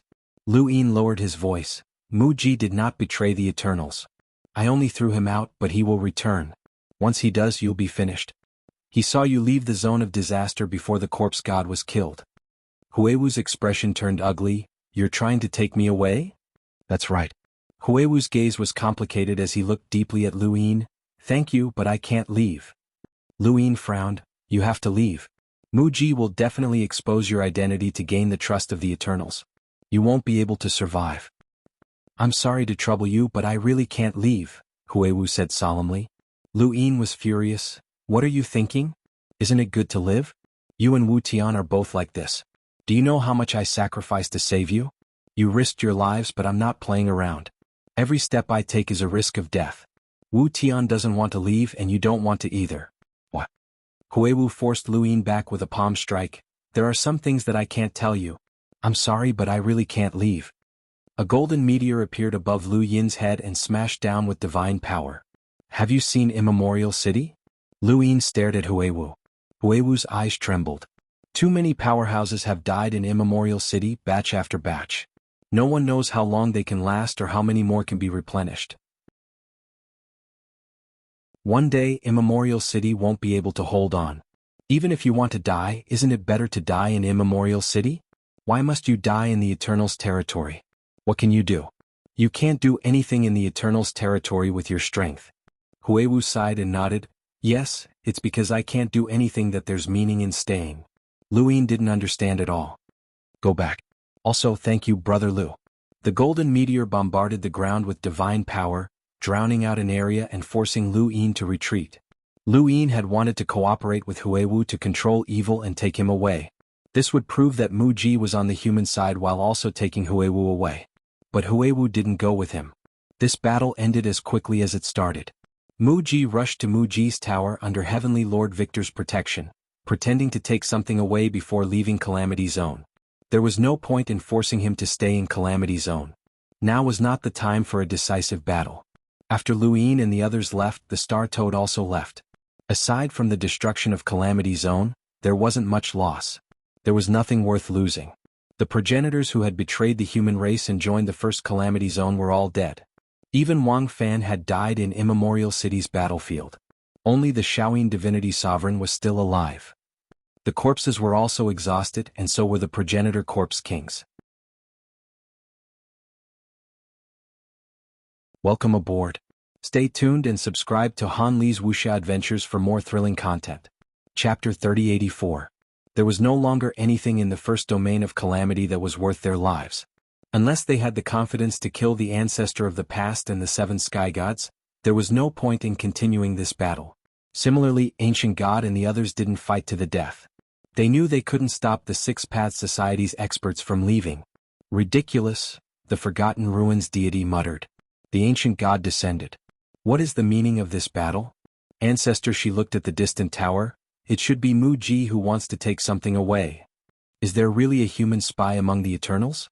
Wasn't he submerged in the divine power lake for 100 years? You can even betray us? The god of Forgotten Ruins was shocked. Ancestor, she was not surprised. There are all kinds of people, there is no need to care about him. In front of absolute strength, no matter how many methods he has, it is useless. It is time for the 6 regions of calamity to unite. Now that Di Qiong has dealt with the divine residence nation, more and more civilizations will disappear. Sooner or later, it will be the 6 direction sect's turn.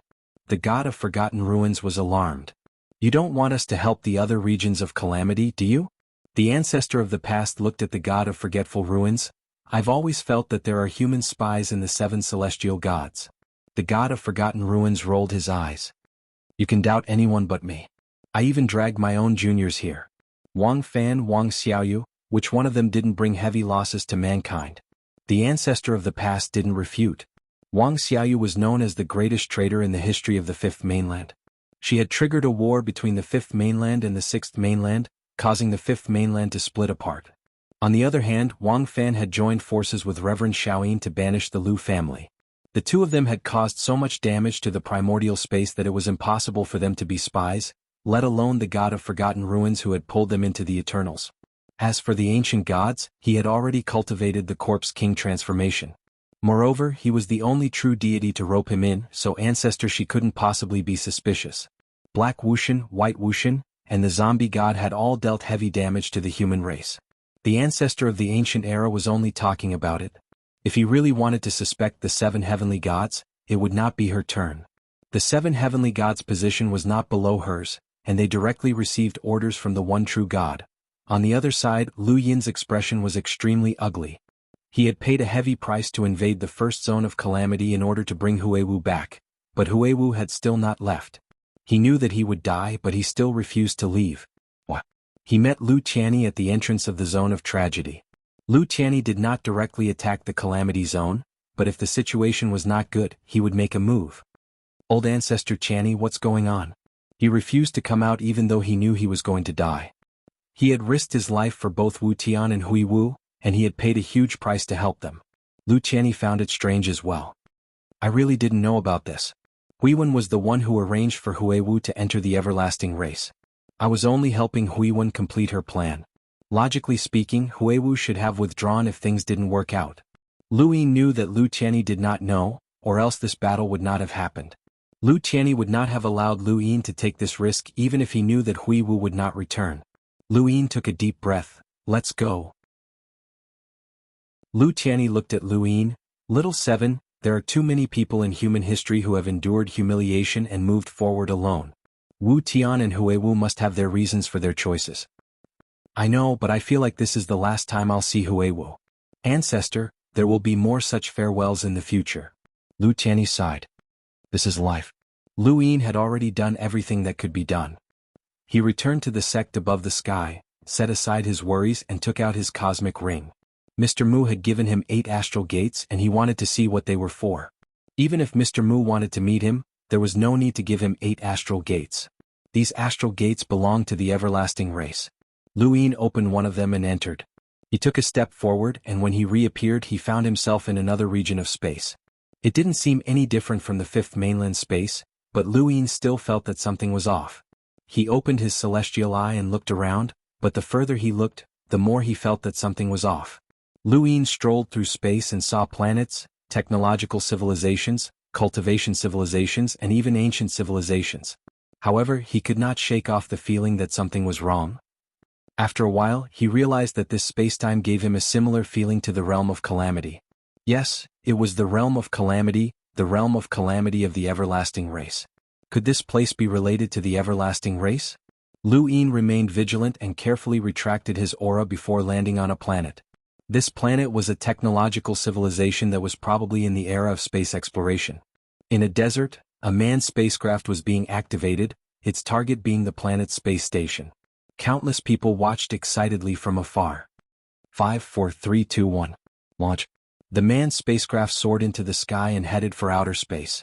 The three men in the spacecraft held their breaths as excitement, apprehension, and all sorts of emotions stimulated their brains. There was no such thing as an accident. They wanted to enter the space station and win glory for their country and their home. The manned spacecraft headed for outer space, and as expected, everyone watched as the spacecraft followed its predetermined path. Soon. Inside the spacecraft, the three men looked at each other and saw the ecstasy in each other's eyes. Their country would definitely not disappoint them, and they would definitely be able to enter the space station smoothly. Suddenly, one of the men's pupils shrank, and he slowly turned his head as if he had seen a ghost. He looked in a certain direction and saw that there was another person there. The other two noticed as well, and they stared blankly at the newcomer. It was Lu Yin. Sorry for scaring you. You want to go to the space station, right? I'll send you there. Lend me this. Lu Yin threw the three men out of the spacecraft and sent them to the space station. He waved his hand at the same time, and a passage appeared between space and the planet. You can use this to return. It'll last you a few years at least. Thank you. As soon as he finished speaking, the spacecraft flew into outer space and disappeared in the blink of an eye. From start to finish, the three men did not say a single word. They were all stunned. What was going on? Where had this newcomer come from? How had he sent them to the space station? And what was with that shockwave? How could it send them back to their home planet? Everything seemed so surreal. This universe was too crazy. Hold on. One of them reacted. Not good, that's a manned spacecraft. Can't be that far. The other two exchanged glances. Was this something they should be thinking about? This guy didn't seem to care about outer space at all. Elsewhere, Lu Yin was in a manned spacecraft that was flying into the distance. Under his control, the spacecraft was nothing more than a shell, and he was the one that was truly moving. His speed had already surpassed the limits of the planet's technology. He had no choice. This region of outer space felt very similar to the Eternals' domain of tragedy. He did not want to cause trouble and run into any powerful Eternals. Perhaps Mr. Mu knew that this was Eternals' territory, and that was why he had given him the Stargate. He had allowed Lu Yin to investigate. Then, which domain of tragedy was this? He had to find the Eternals first. He wasn't completely sure that this was the Eternal domain of tragedy. The manned spacecraft flew into the distance. One day later, Lu Yin looked in a certain direction. He could feel an unusual aura in that direction. How should he describe it? His heart palpitated.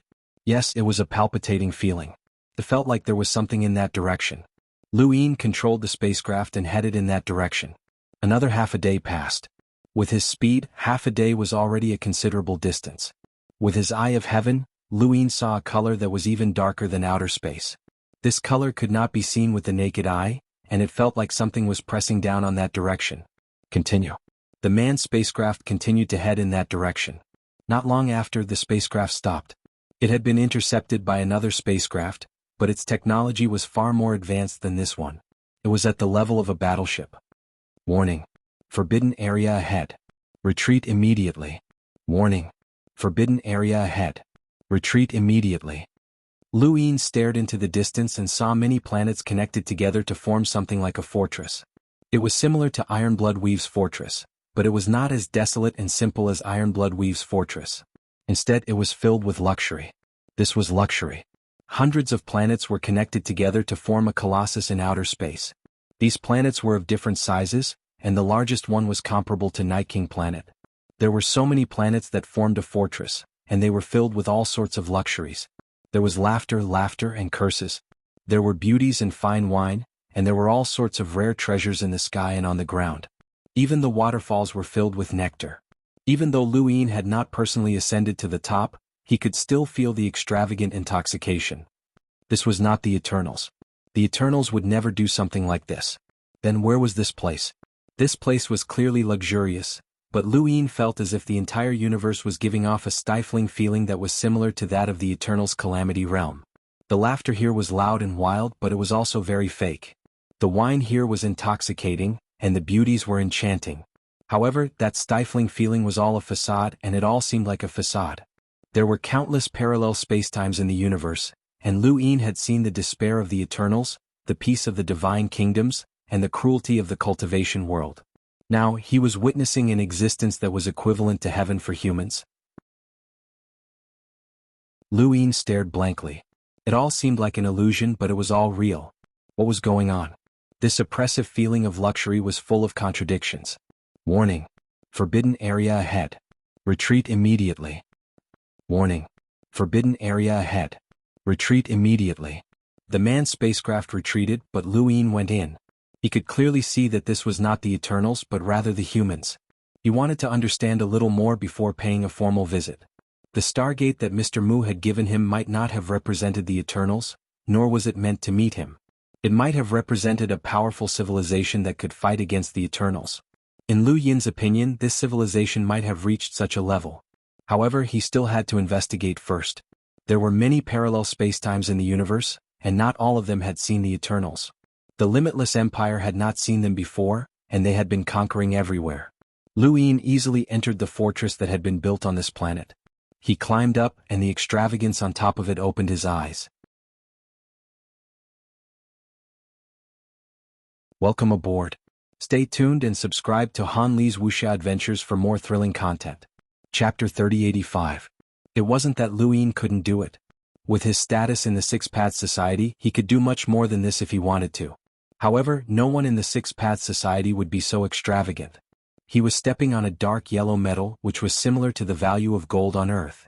This place reminded him of the food paradise, but while the food paradise was about delicacies, this place was about luxury. In the blink of an eye, Lu Yin stayed on the fort for 3 days. During these 3 days he gradually understood this place. This fort was called the Calamity Expedition, and its name was similar to the Calamity Domain. If not for the fact that there were no corpse kings here, Lu Yin would have thought that this place belonged to the Eternals. However, this Calamity Expedition didn't know about the Eternals. This surprised Lu Yin as Mr. Mu knew about the Eternals. How had Mr. Mu found this place? Only Mr. Mu could answer this question. Lu Yin only knew that no one in this civilization cultivated, but their strength was extremely high. This was what puzzled him the most. For the next half a month he stayed on the fortress and observed this civilization. The fortress was divided into levels from bottom to top.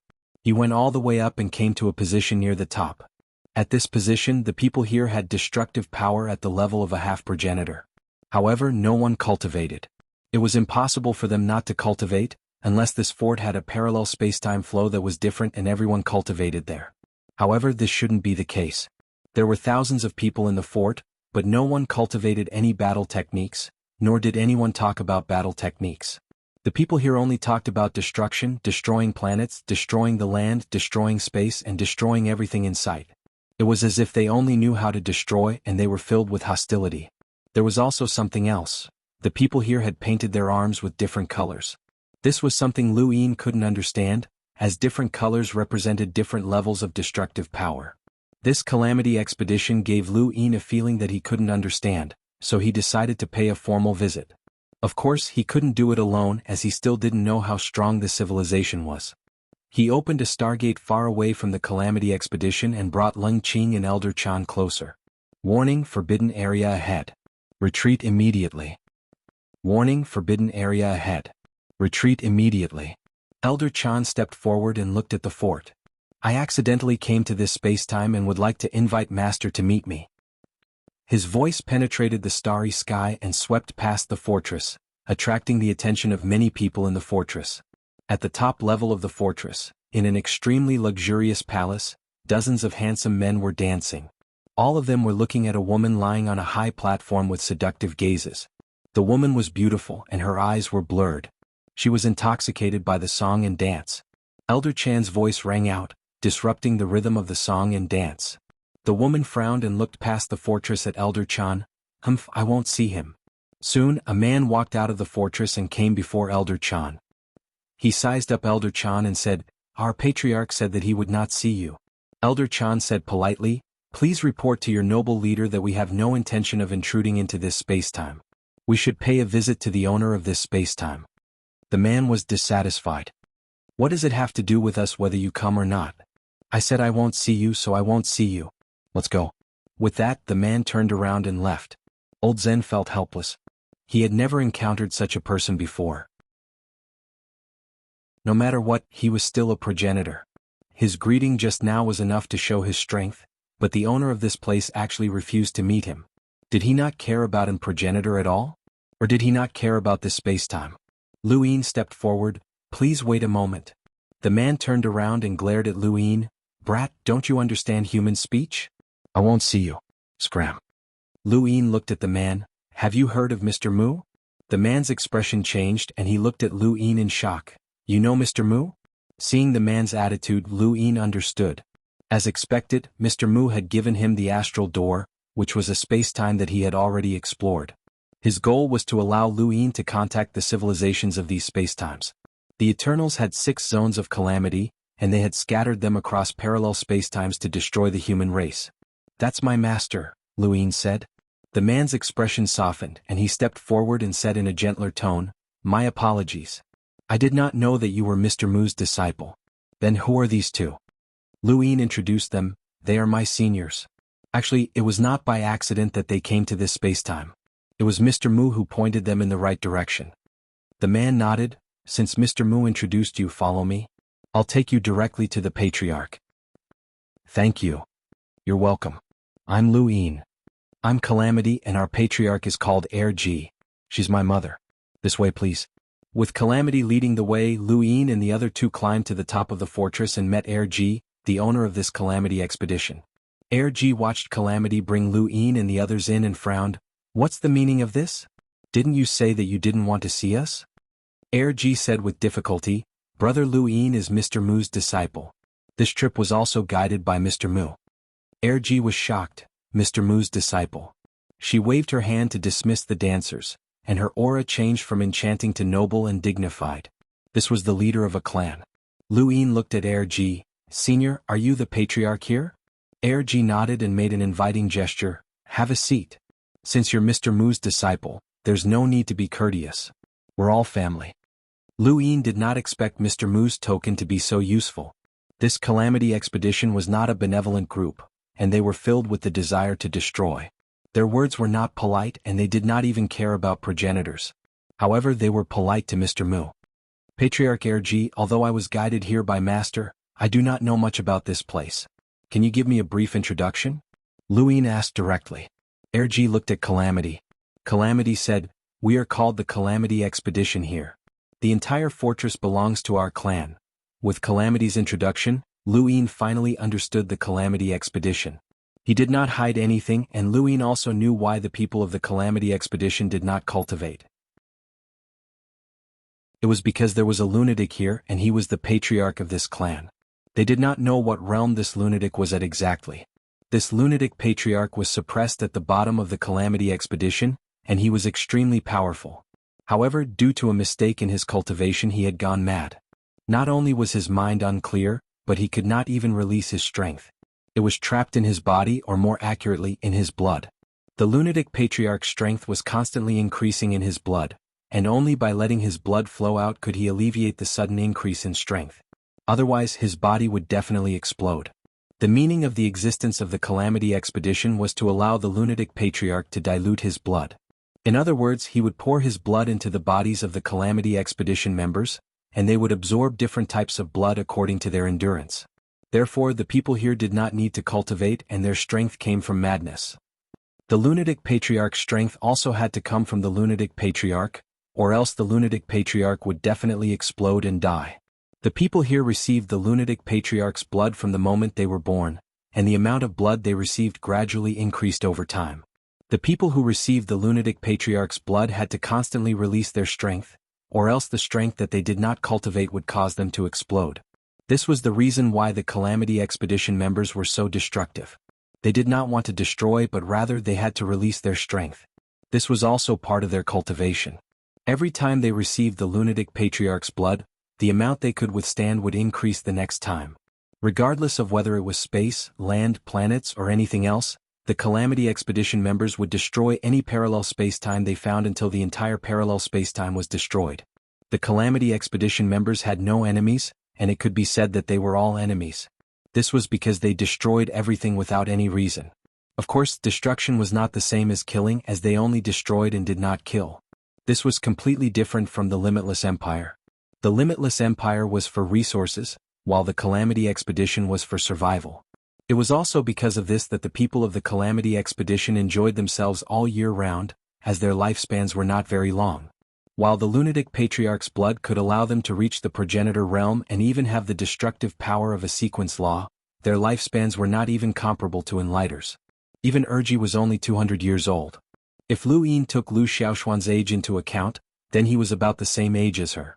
If he took into account the time spent cultivating in different space-time zones, then he was old enough to be Erji's grandfather.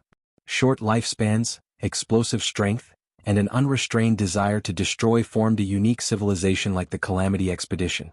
No one had expected that the Calamity Expedition, which even progenitors could ignore, would have such a short lifespan. It doesn't matter. We're already used to it. Enjoying ourselves is also part of life. Erji was very open-minded. The Calamity Expedition members did not look too good. They had destroyed many parallel space-time zones and had seen too many civilizations.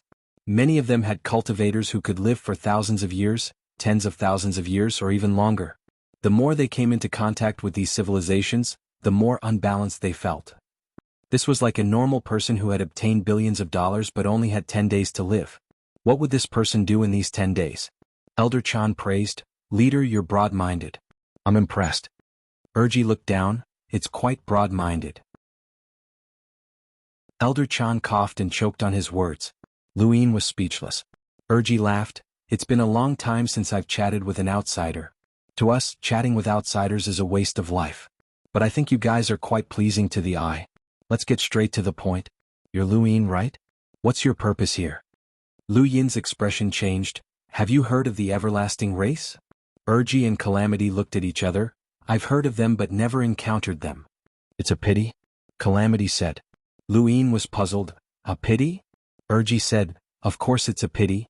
With such destructive power, we need to find a decent opponent.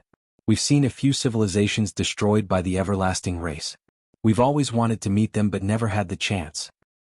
Can you imagine how I felt when I unleashed my power on the sky and earth where there were no enemies? I can't just kill randomly." Lung Qing's eyes lit up. This sentence made her see the Calamity Expedition in a new light. A race that was not blinded by power was worthy of respect. Welcome aboard. Stay tuned and subscribe to Han Li's Wuxia Adventures for more thrilling content. Chapter 3086. Don't be fooled by our ferocious appearance. We have never taken the initiative to attack other human civilizations, not even astral beasts. If they don't bare their fangs at us, we will not attack. This is the family rule set by our ancestor and we have always followed it. Elder Chan asked, "That crazy ancestor?" She nodded. Elder Chan exclaimed, "If there is a chance, I really hope to visit this ancestor and set such a family rule. Senior is not an ordinary person." She refused. "That won't do. After all, the ancestor is crazy. It will damage his image if outsiders see him. When the ancestor was alive, he was very concerned about his image." She paused. "Where's my comb?" Lu Yin blinked. "This lunatic patriarch has character. Ever since he met the expedition of Woe, he felt that this race was not normal. They looked evil but they did not bully others. They were magnanimous and had a bit of bad taste. Perhaps this was the temperament of people who had great power but no lifespan. Their lifespans were limited and they had to live freely." Lu Yin got down to business. "I come from the primordial space and joined the Six-Party Association Alliance.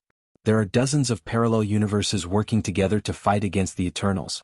Even so, they are still difficult to deal with. I came here to join forces with the expedition of Woe to fight against the Eternals."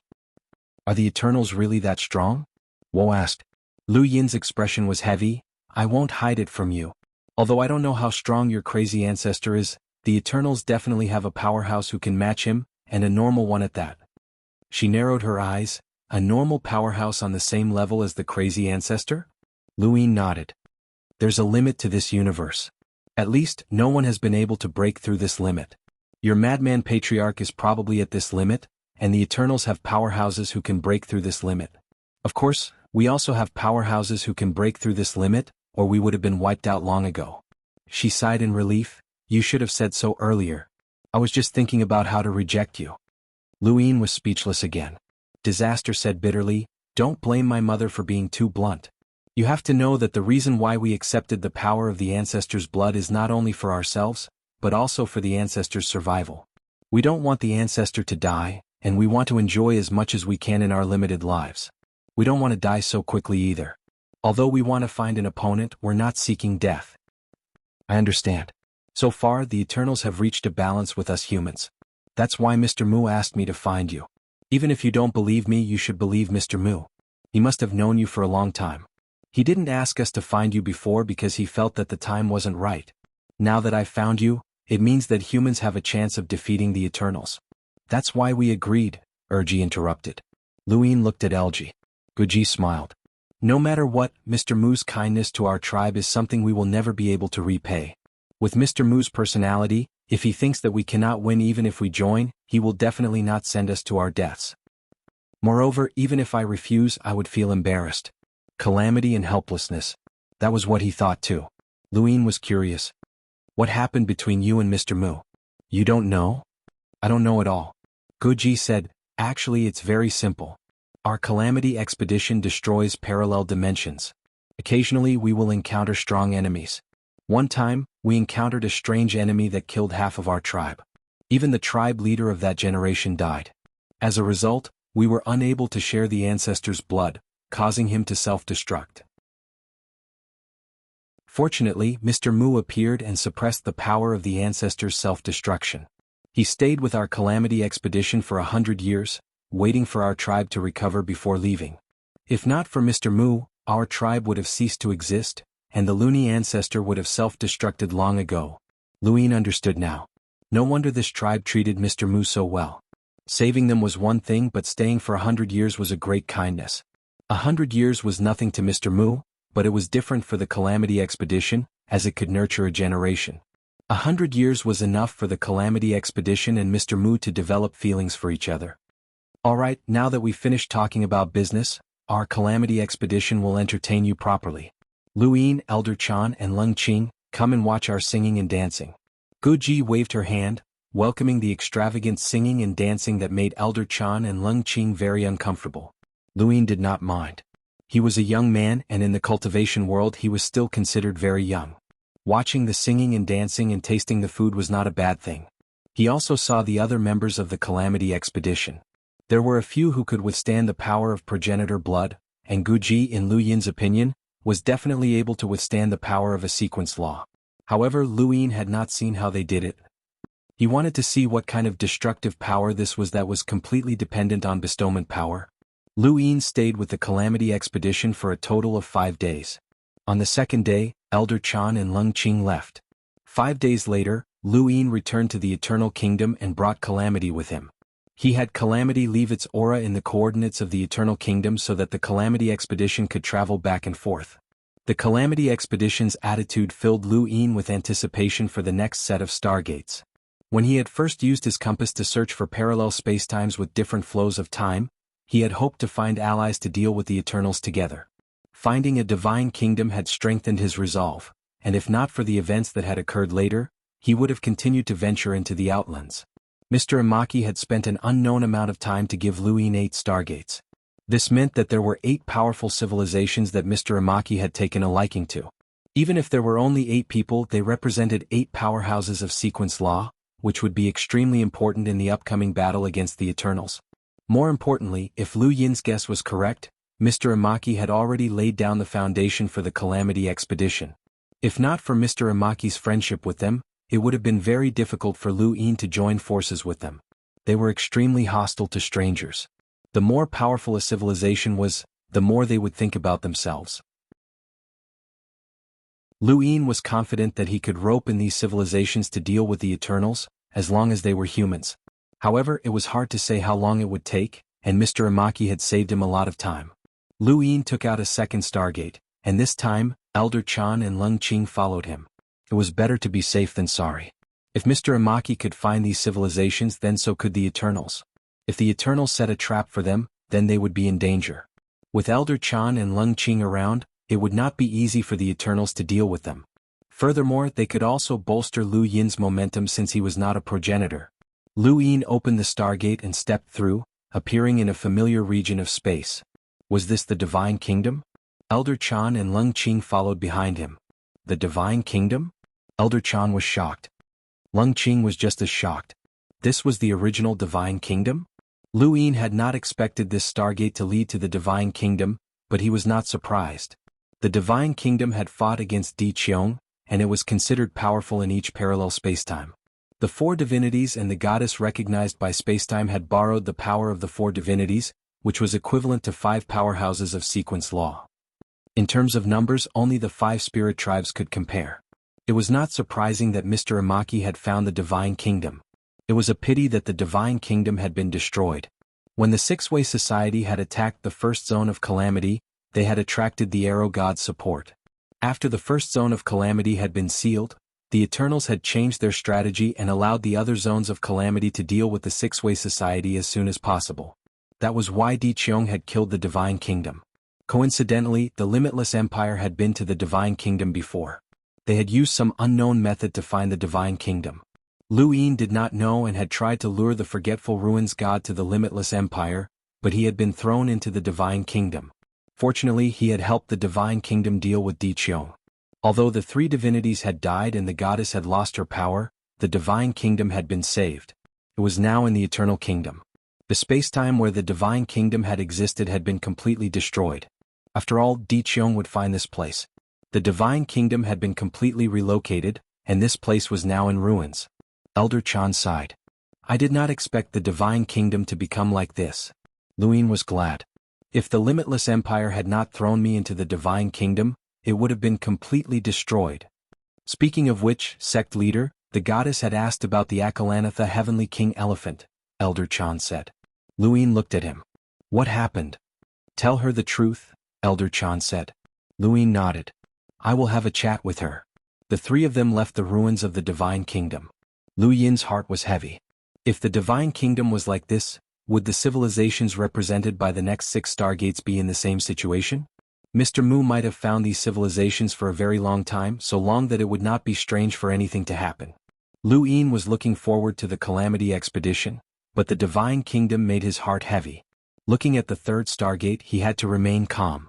Even Mr. Mu could not search through all the parallel spacetime. These 8 stargates did not represent the 8 most powerful civilizations in all the parallel spacetime. Opening the stargate, Lu Yin did not move. Lung Qing took a step forward and disappeared into the stargate. No one knew what was behind the stargate. He had done this because he did not want Lu Yin to take the risk. Lu Yin looked at Elder Chan, who nodded. The 2 of them entered. After passing through the stargate, what appeared in front of Lu Yin and the others was a grassland that stretched for an unknown distance. This grassland was not strange, as there might be a planet behind the stargate.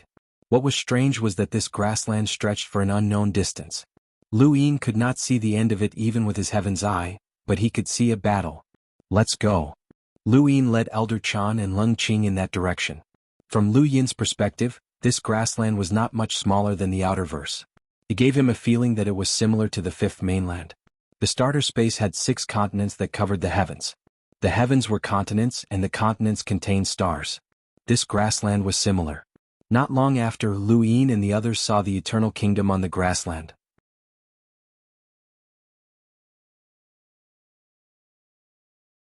Welcome aboard. Stay tuned and subscribe to Han Li's Wuxia Adventures for more thrilling content. Chapter 3087. Lu Yin's heart sank. The presence of the Ionian Kingdom meant that this spacetime had either been invaded by the Eternals or was in the process of being invaded. There were progenitor corpse kings in the Ionian Kingdom, so Lu Yin's group did not attract its attention and moved further away. Soon they saw a great battle taking place on the grassland. One side was the Eternals, which was not surprising. The other side was a group of cultivators wearing white robes and strange hats. They also held slender wooden sticks in their hands. Lu Yin had never seen these cultivators fight in a way that he had never seen before. They were drawing. That's right, drawing. These cultivators used the wooden sticks in their hands to draw in the void, drawing star patterns before releasing strange attacks. None of them fought in close combat or used any battle techniques. They just released fixed powers that were similar to battle techniques. These powers were released by quite a few people, and they were exactly the same, but the power was different. Lu Yin's group was not in a hurry to leave, and they just watched. He wanted to see what this civilization was like. To be able to fight against the Eternals and even have a progenitor corpse king, this civilization was definitely not weak. A progenitor corpse king fiercely charged forward. Along the way, walls of qi blocked its path, but they were all torn apart by the progenitor corpse king. The white-robed cultivators were torn to pieces, and their blood stained the grassland. A woman appeared and tapped the wooden stick in her hand. Light-piercing arrow. The next moment, the wooden stick instantly drew two connected star patterns in the void, and a beam of light appeared in the void and shot towards the progenitor corpse king. The progenitor corpse king punched out. Its fighting style was simple and crude, and it shattered the beam of light. However, another beam of light appeared, and then another beam of light shot towards the progenitor corpse king, stopping its charge. Itai wall. The woman instantly drew 5 star patterns in the void and connected them together. A wall of qi appeared in front of her and pushed towards the progenitor corpse king. The progenitor corpse king punched out with both fists, but it could not shatter the wall of qi.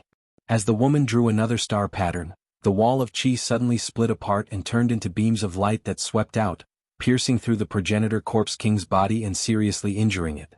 At that moment, several white-robed cultivators in the surroundings attacked at the same time, all of them using the light-piercing arrow.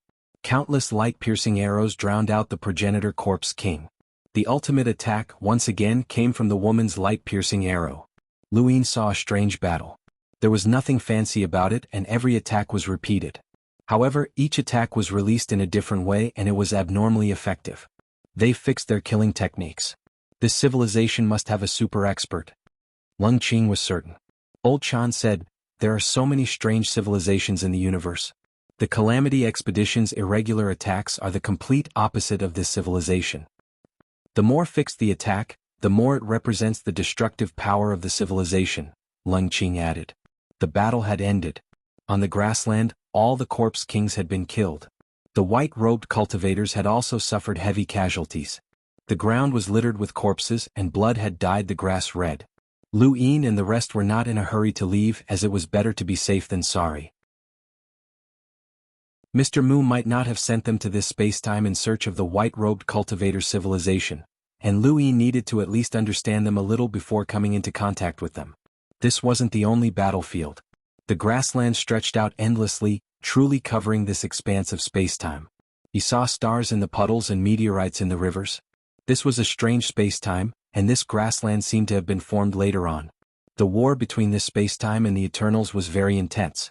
It was like a boundless battlefield, and the woman who had killed the progenitor realm corpse king was constantly shifting the battlefield.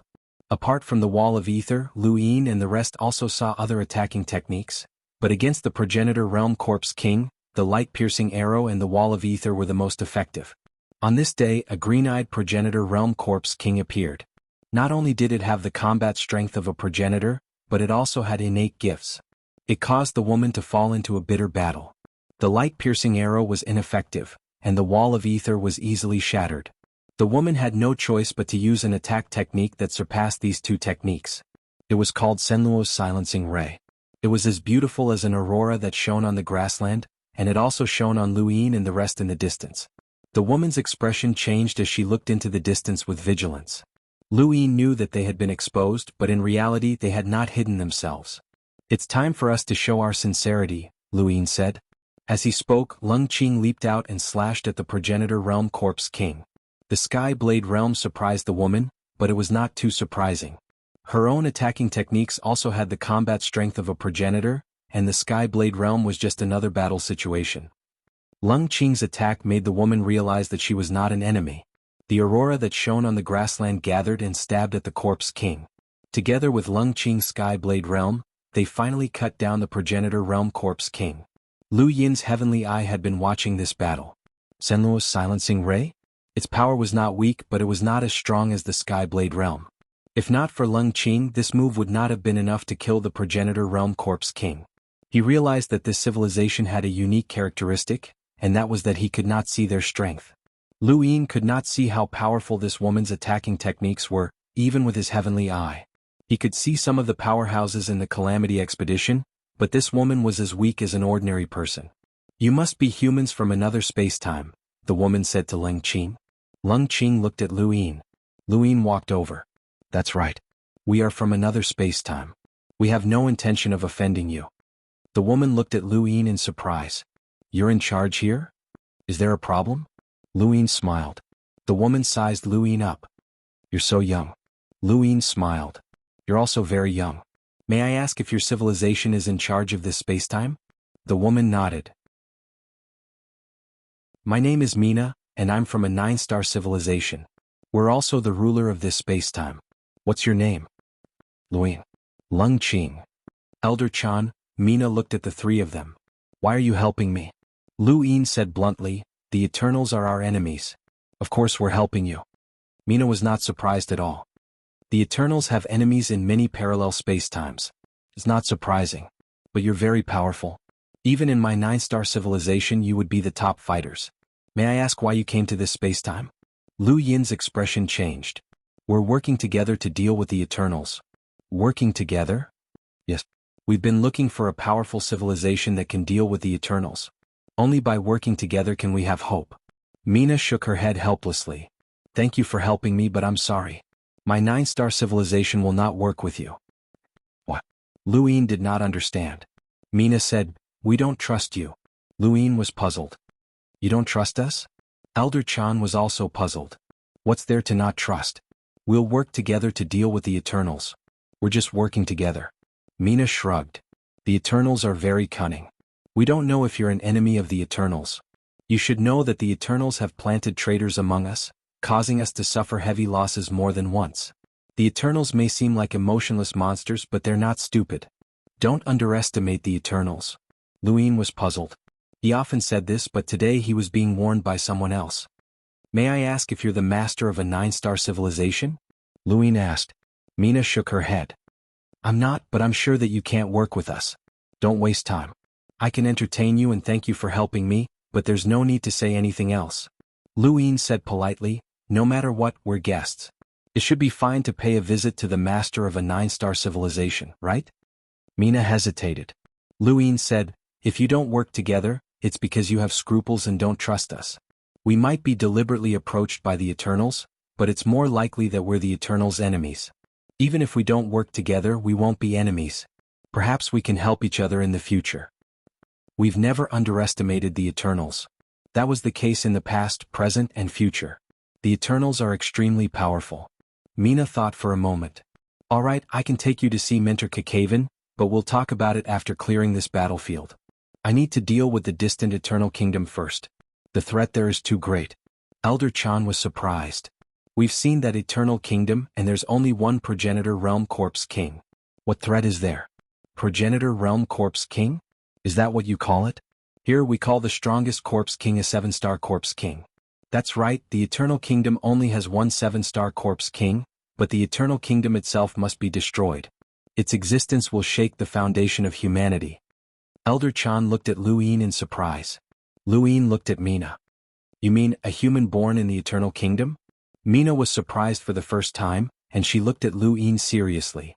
So you know about it? Lu Yin took a deep breath. Please take me to see the ruler of this spacetime. To be able to see the essence of the Eternal Kingdom, this 9-star civilization had a deep understanding of the Eternals. To be able to understand the Eternals so well meant that they had fought with them for a long time. This was a powerful civilization. With the help of Lu Yin and the others, the battlefield was cleared quickly. In the sky above the Eternal Kingdom, Lu Yin, Mina, and the others stood in the air and looked down. The Progenitor Realm Corpse King roared and rushed into the sky, its pupils turning red in an instant. It raised its hand and waved it, tearing the void apart. Lu Yin attacked for the first time in this battle. With one punch he unleashed 100 punches. Just as Mina was about to attack, the Progenitor Realm Corpse King was killed by Lu Yin's punch. It had no ability to resist and did not even have the chance to struggle. Mina was shocked. Only now did she see clearly that this very young man was really the strongest of the three. That was why he could make the decision. Mina knew that she would definitely not be able to take that punch because it was too fast. It was so fast that she did not even have time to use an offensive technique unless she attacked first. And her body would only die if she faced that punch. Mr. Lu Yin, your strength is admirable. Mina exclaimed. Lu Yin smiled. I've killed no less than 20 Progenitor Realm Corpse Kings like this. It's not difficult.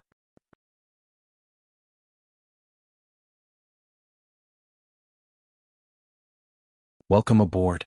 Stay tuned and subscribe to Han Li's Wuxia Adventures for more thrilling content. Chapter 3088. Lu Yin was not humble at all. When interacting with these powerful civilizations, the more humble one was, the weaker they would think one was. Only Xianxia could gain the right to speak by showing off her strength. He did not bring out Mr. Mu right from the start. Mr. Mu was a trump card that could only be used at a critical moment. Gaining the other party's respect with his own strength would make it easier to communicate later. Although Wo Expedition and Lu Yin were chatting happily, that was only because of Mr. Mu. There would inevitably be problems in future cooperation, so Lu Yin still needed to find an opportunity to let Wo Expedition know his strength. This eternal kingdom had not been established for long, only a few years. After it was destroyed, those who had not been transformed into corpse kings were free. According to Mina, there were many eternal kingdoms in this spacetime. They had been difficult to destroy in the past because the Eternals were protected by very powerful existences. However, these powerful existences had recently disappeared, allowing them to counterattack. Lu Yin specifically asked what kind of powerful existence it was. Mina replied, "You might not believe me, but it's a little girl. She looks like she's only a few years old." Lu Yin blurted out, "Lan Lan?" Mina was surprised. "You know?" Lu Yin's expression turned serious. "So you're fighting against the second domain of calamity." Mina did not understand. "What's the second domain of calamity?" Lu Yin sternly replied, "I will tell you all about the Eternals. In return, please tell me everything you know about them." "Of course, Master Kakawen has agreed to meet you. I'll take you there now." Mina acted swiftly and immediately led Lu Yin to the most prosperous place in the 9-star civilization, where Master Kakawen resided, the Star Capital. The Star Capital, as its name suggested, had a pattern of stars. The entire city was huge, although it was far smaller than the above the heavens. The population was also very prosperous, and it did not seem like they were fighting against the Eternals. Mina's status in the 9-star civilization was extraordinary, and she led Lu Yin and the others unimpeded all the way to the tallest building in the Star Capital. This was a building that looked like a clock tower with a huge clock at the top. It was filled with an exotic atmosphere. This building was located within the academy, and from the top, a large area of the Star Capital was filled with students, all of whom were full of vitality. Lu Yin felt a little nostalgic for his time in the Astral Combat Academy. Mina requests an audience with Master Kakawen. "Come in." An aged voice rang out. Just at this moment, the clock chimed loudly.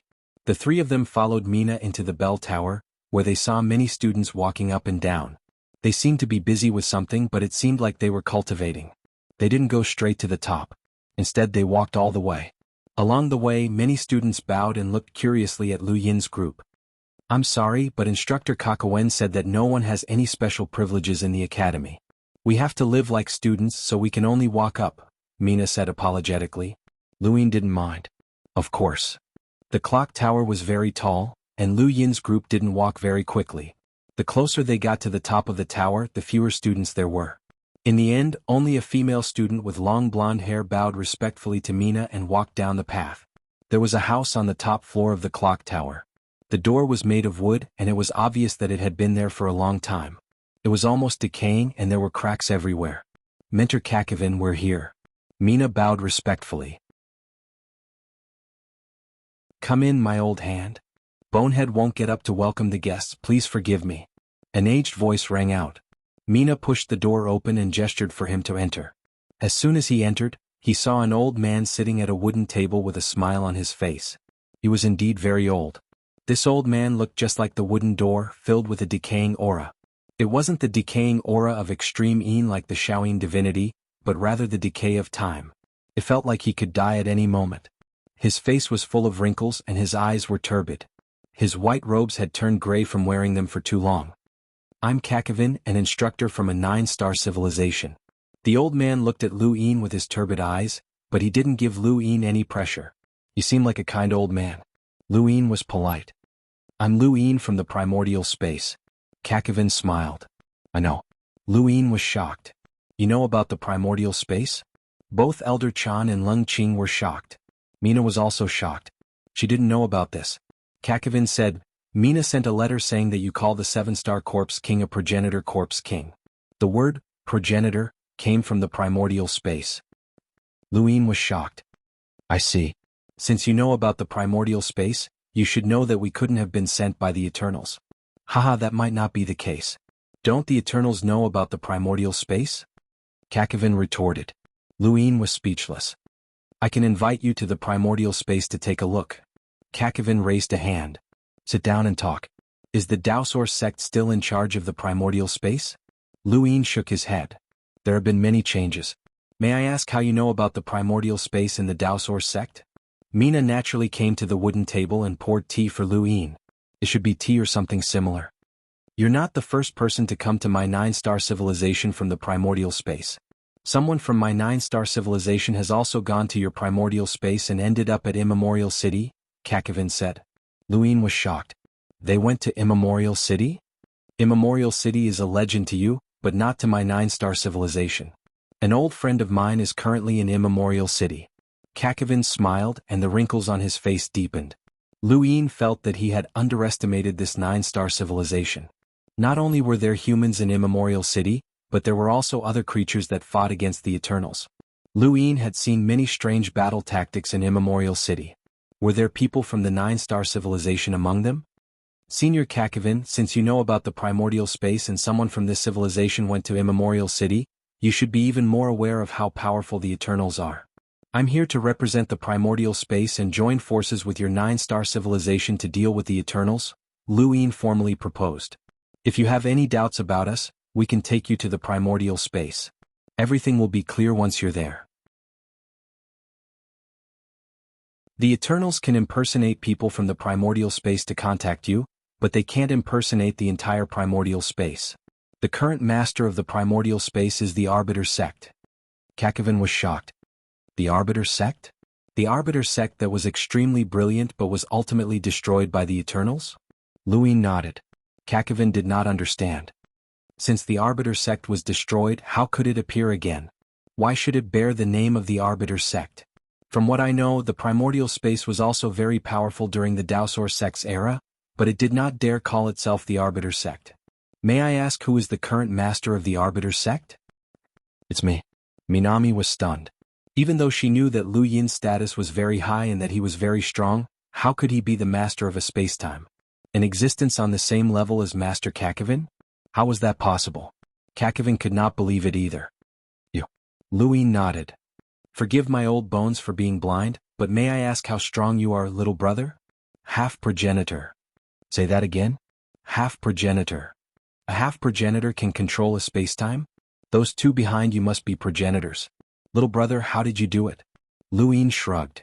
There are many things that cannot be explained in a few words. In short, senior, the times are changing, and what this junior can do is something that even those people from Immemorial City might not be able to do. If senior does not believe me, this junior invites you to the primordial space to take a look. This was the third time Luin had invited Kakavin. Kakavin shook his head. No, I don't trust you. The Eternals are too cunning. It doesn't matter if these old bones of mine die, but I still have to display some value. The Eternals have been watching me all this time. How could there be such a coincidence? There are so many parallel spacetimes, and you, the master of the primordial space, just happened to come to my 9-star civilization? There's no such coincidence. Luin was helpless. In that case, this junior will tell you the truth. Actually, the reason this junior was able to come to this spacetime was because of the guidance of my master. My master is known as Mr. Mu. Crack. The teapot in Mina's hand fell and shattered on the ground. She was shocked and even looked at Luin in a daze.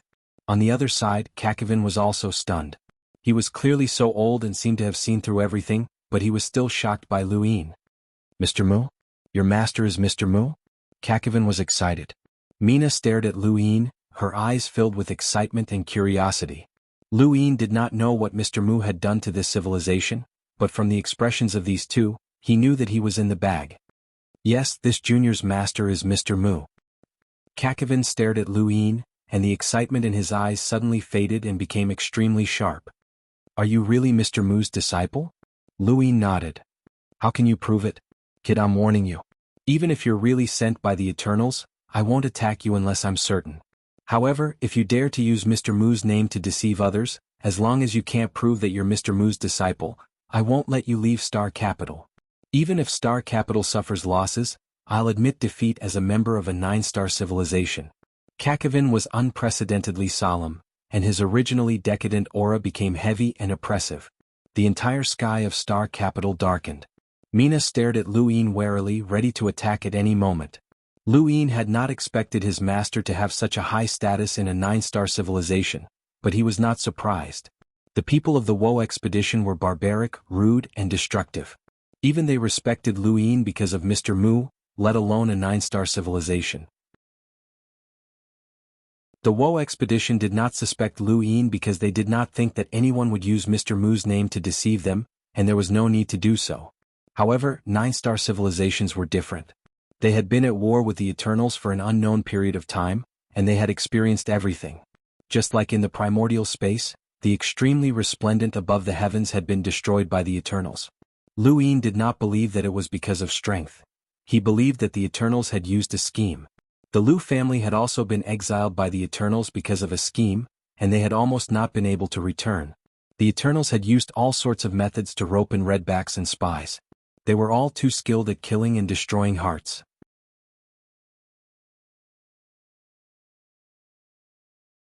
Welcome aboard. Stay tuned and subscribe to Han Li's Wuxia Adventures for more thrilling content. Chapter 3089. Many parallel universes had been defeated by the Eternal schemes, so it was normal for a 9-star civilization to be vigilant. The problem now was how to prove that he was Mr. Mu's disciple. If he couldn't prove it, he had no doubt that this old man would fight to the death.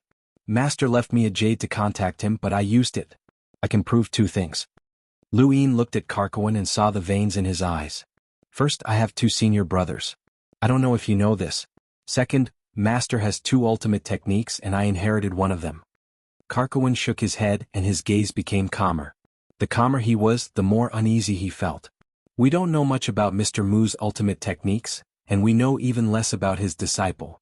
Elder Chan said, the entire Genesis space knows that our leader is Mr. Mu's disciple. Karkawan didn't care. He even doubted whether Lu Yin and the others came from the Genesis space, so how could he believe them? If Lu Yin and the others were really sent by the Eternals, then they must have absolute confidence that they could fool any 9-star civilization cultivator who accompanied them to the Genesis space. Karkawan was very cautious. Lu Yin smiled bitterly.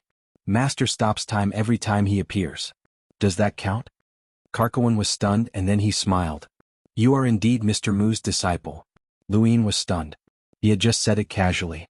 Mimi Na was also stunned. Proof? Where? Elder Chan and Lung Qing were puzzled. Was it so easy to prove? Karkawan said, the legends of Mr. Mu and the 9-star civilization were left behind by me and Babur. The only ones who have seen Mr. Mu are me and Babur. No one else in the 9-star civilization has seen him, and we have never told anyone that Mr. Mu can stop time. That's too easy to prove. What if the Eternals know that Mr. Mu likes to prove himself in this way? Lu Yin found it strange. Karkawan said, how can the Eternals be sure that we can prove Mr. Mu's disciple through this feature? That's right. Lu Yin laughed. This method of verification was very casual. The more casual it was, the less likely the Eternals would think of using this method to confirm one's identity. They also wouldn't think that a 9-star civilization would accept this method of verification. If Lu Yin was from the Eternal race, then he would never have thought of having one of his own impersonate Mr. Mu's disciple. He would have at least used some sort of token to disguise himself as Mr. Mu's disciple. However, things were often like this. The more one thought about it, the more wrong it would be. Playing around a little could work. Karkawan saw the expressions on Lu Yin's group's faces, and he had Mina clean up the broken teapot on the ground. Our 9-star civilization respects Mr. Mu from the bottom of our hearts, but respect is one thing. We cannot bury the entire 9-star civilization. If we do that, how will we repay Mr. Mu for the help he has given us in the past? Thus, I'm sorry, but we are unable to ally with you. Lu Yin didn't understand. You weren't willing to cooperate before because you didn't trust me. Why are you still not willing to cooperate now? Why would joining forces with us destroy a 9-star civilization? Mina couldn't help but say, the enemy we're facing is far too powerful. Even if we unleash all of our power, we can barely hold on. What the Eternals are truly afraid of is the teacher's constant threat of death.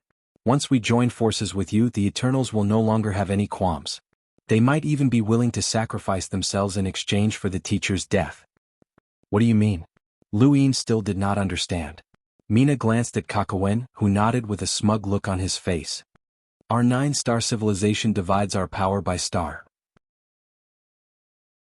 You've seen the light-piercing arrow and the wall of ether. One is 2 stars while the other is 5 stars. Senluo's Nirvana ray is 6 stars, and above that are 7 stars, 8 stars and 9 stars. The reason the Eternals haven't completely attacked us is because they are wary of the teacher's ability to unleash the power of 9 stars. Once unleashed, the entire spacetime will be reduced to nothingness, and everything will be wiped out. This is a price not even the Eternals are willing to pay. But if we join forces with you, the Eternals may be willing to pay the price because they will be at a disadvantage. Kakyoin was proud. The Eternals are waiting for me to die naturally. They don't want to fight me to the death. This situation is based on the balance. Once the balance is broken, the Eternals will fight to the death. I might be able to take away some of the Eternals' power, but the 9-star civilization will be gone. He looked at Lu Yin. The 9-star civilization should not be buried because of this. Lu Yin was curious. The power of 9 stars? You have to pay with your life? It can wipe out space-time. Elder Chan was shocked. Kakyoin smiled. That's right. This is the strongest power of my 9-star civilization. The 7-star civilization is known as the Ancient Key, the 8-star civilization is known as Against the Will of All Beings, and the 9-star civilization is known as Reboot. Any kind of balance is because both sides have their own misgivings and concerns. The Eternals have the time to wait for me to die, while my 9-star civilization is waiting for the next teacher who can unleash the power of 9 stars. Let's see who can wait until then. This balance cannot be broken. Lu Yin sighed. Balance? That's right, it's still a balance. It's not just your civilization. Our primordial space, the Hexagon Society, and even the other civilizations that I've seen have all maintained a relative balance with the Eternals. But if we don't break this balance, the Eternals will. When that happens, the Eternals will have the upper hand. You should know that passively accepting the balance is equivalent to a slow death. Kakyoin was stunned. Passively accepting the balance was equivalent to a slow death? He had lived for so long that he understood this principle, but the 9-star civilization did not have the ability to break the balance, nor did they have the ability to protect themselves after breaking the balance. Lu Yin glanced at Mina. You're fighting against the Eternals' second domain of calamity. I don't mind telling you that the Eternals have 6 domains of calamity. 6 domains of calamity? Mina exclaimed. Kakyoin's fingers trembled. So you know. Lu Yin met Kakyoin's gaze and saw the surprise in his eyes. He understood. So that's what Senior is worried about. What do you mean, teacher? Mina did not understand. Lu Yin continued, actually, Senior Kakyoin isn't just worried about your current opponents. Mina, I told you before that I would tell you about the Eternals, but please don't tell anyone else. After all, this is a cruel reality for most people. Lu Yin then gave Mina a rough overview of the Eternal strength. Of the 6 domains of calamity, the first domain of calamity was the strongest. The 7 sky gods, the 3 potentials, and the 6 boundless domains were all powerhouses from the chosen of gods. Kakyoin's understanding of the Eternals was limited, and he did not know as much as Lu Yin did. Even Kakyoin was shocked by Lu Yin's information. Originally, the 9-star civilizations were wary of the Eternals and did not dare to break the balance. Lu Yin's information would only make them more wary. However, cooperation was cooperation, and Lu Yin would not hide this information. He was also responsible for the 9-star civilization. Kakyoin and Mimina were dumbfounded when they heard this. How is that possible? Are the Eternals that strong? Mina could not believe it. Lu Yin was helpless. That's why I tried so hard to find an alliance. Senior, do you think I don't understand the Eternals? Kakyoin exhaled and the wrinkles on his face deepened. There are 6 domains of calamity. Only Babel and I know about this. None of the other civilizations we've met know about this. Even the people from your primordial space who came to our 9-star civilization do not know about this. This secret brings too much despair to the humans. So you've always refused to cooperate, but you were afraid that we would be afraid and not dare to fight the Eternals. That's why you didn't tell us, right? Lu Yin asked. Kakyoin nodded. I saw the 6 domains of calamity with my own eyes, and the shock I felt at that moment was unparalleled. I was also afraid, terrified, and in despair. We were no match for the first domain of calamity. The strength of the 7 sky gods was deeply ingrained in people's hearts, and it was as if they were immortal. The Eternals actually hid such a powerhouse. At that moment, I didn't know what I had to do, but humans have emotions and desires. They have weaknesses, but they also have strengths. Resilience is also a human strength. No matter how strong the Eternals are or how many powerhouses they have, as long as we humans do not die, there is hope for a counterattack. I searched the outer realms and allied with civilization after civilization before finally gaining Master's approval. He gave me the coordinates of a civilization he approved of, which is why I came here. Senior, you respect my master, Mr. Mu? The reason you respect him must be because of his character, not just his strength. Since that is the case, you should believe that he will not harm you. Kakawen was speechless. Mimina fell silent. After a while, Kakawen sighed. I still don't know how to address you, Mr. Lu. Lu Yin smiled. Anything is fine. All right, Mr. Lu. If you did not know the eternal strength, I would not have allied with you. No matter what you say, it is impossible. However, you understand the Eternals better than we do, so I believe that you are not seeking death. For now, is there anything you need us to do? Kakawen asked. Lu Yin was delighted. Senior, are you agreeing to our alliance? Kakawen corrected him very seriously.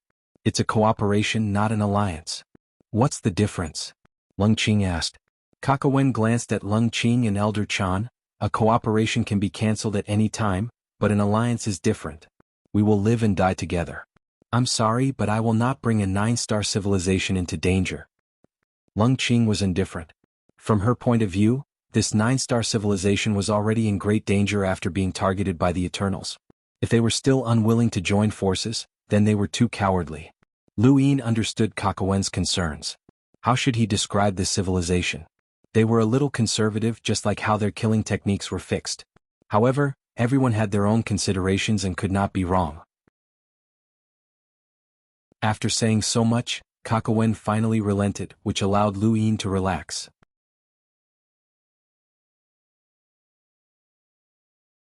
Welcome aboard. Stay tuned and subscribe to Han Li's Wuxia Adventures for more thrilling content. Chapter 3090. This 9-star civilization was able to fight against the second territory of Calamity, so their strength was impressive.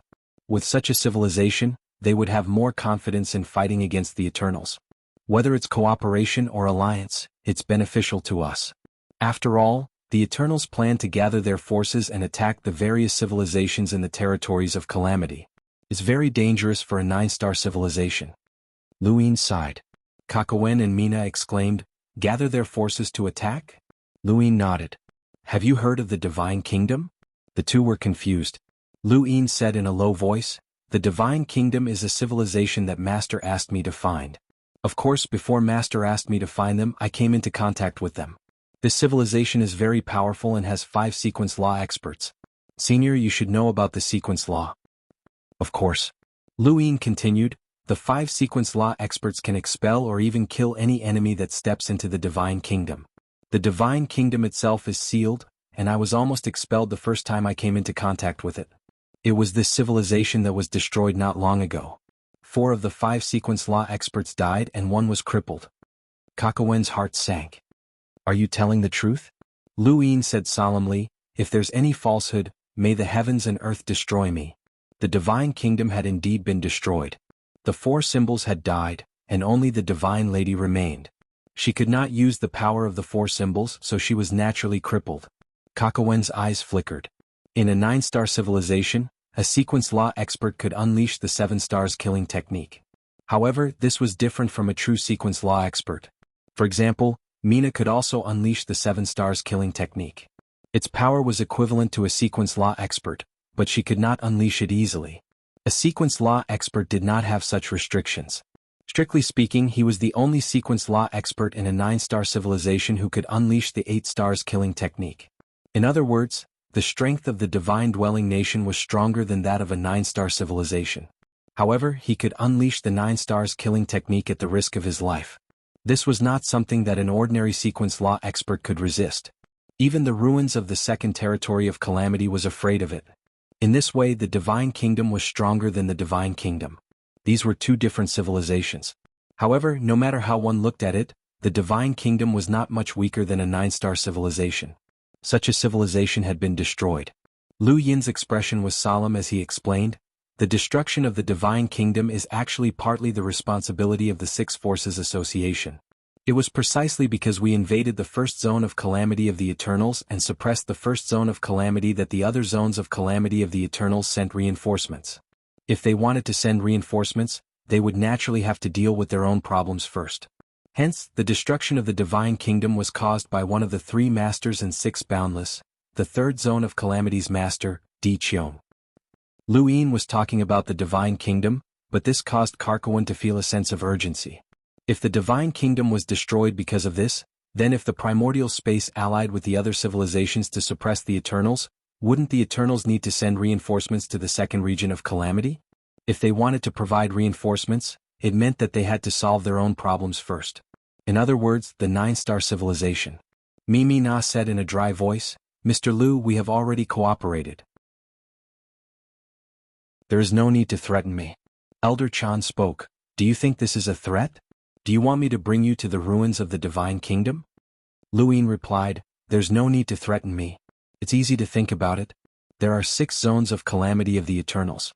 If one zone of calamity were to be destroyed, the other zones of calamity would definitely help. If they wanted to help, they would naturally have to deal with their own problems first." Mimi Na was speechless and she looked at Karkawan. Karkawan stared at Lu Yin. "Then what you said earlier about the Eternals gathering their forces to attack the various civilizations. Is that true?" Lu Yin's eyes narrowed. "If I were the Eternals, that would be what I would do." Karkawan was helpless. Lu Yin's words confirmed the truth. The Eternals were not stupid. On the contrary, they were very smart. Karkawan was very sure of this, and he could naturally see the situation clearly. The first zone of calamity had been suppressed, so it was not impossible for the Eternals to unite the various zones of calamity to attack the various civilizations. What Lu Yin had just said was even more likely to happen. "Mr. Lu, we understand. Don't worry, as long as there's a need, our 9-star civilization will definitely do our best," Karkawan assured him. Lu Yin was satisfied. If he had said these words from the beginning, Karkawan and the others would have thought that he was just trying to scare them. Although it made sense, saying these words on the basis of distrust was not enough to achieve the desired effect. Now that they were working together, the effect would be different. At the very least, Karkawan's attitude was more sincere. Karkawan looked at Lu Yin. "Since we're working together, I think that we should share information about the Eternals with Mr. Lu. For example, ruins." "I'm all ears," Lu Yin said solemnly. Ruins was one of the 3 pillars and 6 boundless, the second ruler of the zone of calamity. Lu Yin had seen him when he had disguised himself as Night Shore, and that was that dark cloud. That was one thing, but Lu Yin did not understand Ruin's strength. Any information about the 3 pillars and 6 boundless was important, and whether or not he could kill Ruins in the future would depend on how detailed this information was. Karkawan had fought with Ruins more than once, so he had a decent understanding of Ruins. He told Lu Yin everything he knew about Ruins. Of course, Ruins definitely had a trump card, but Karkawan would not be able to force him to use it unless he released the 9 stars reboot. Back when the Grand Empyrean, Patriarch Lu Yuan, and the others had teamed up to fight against the only true god and the 7 sky gods, they had not been able to force the corpse god to reveal her trump card.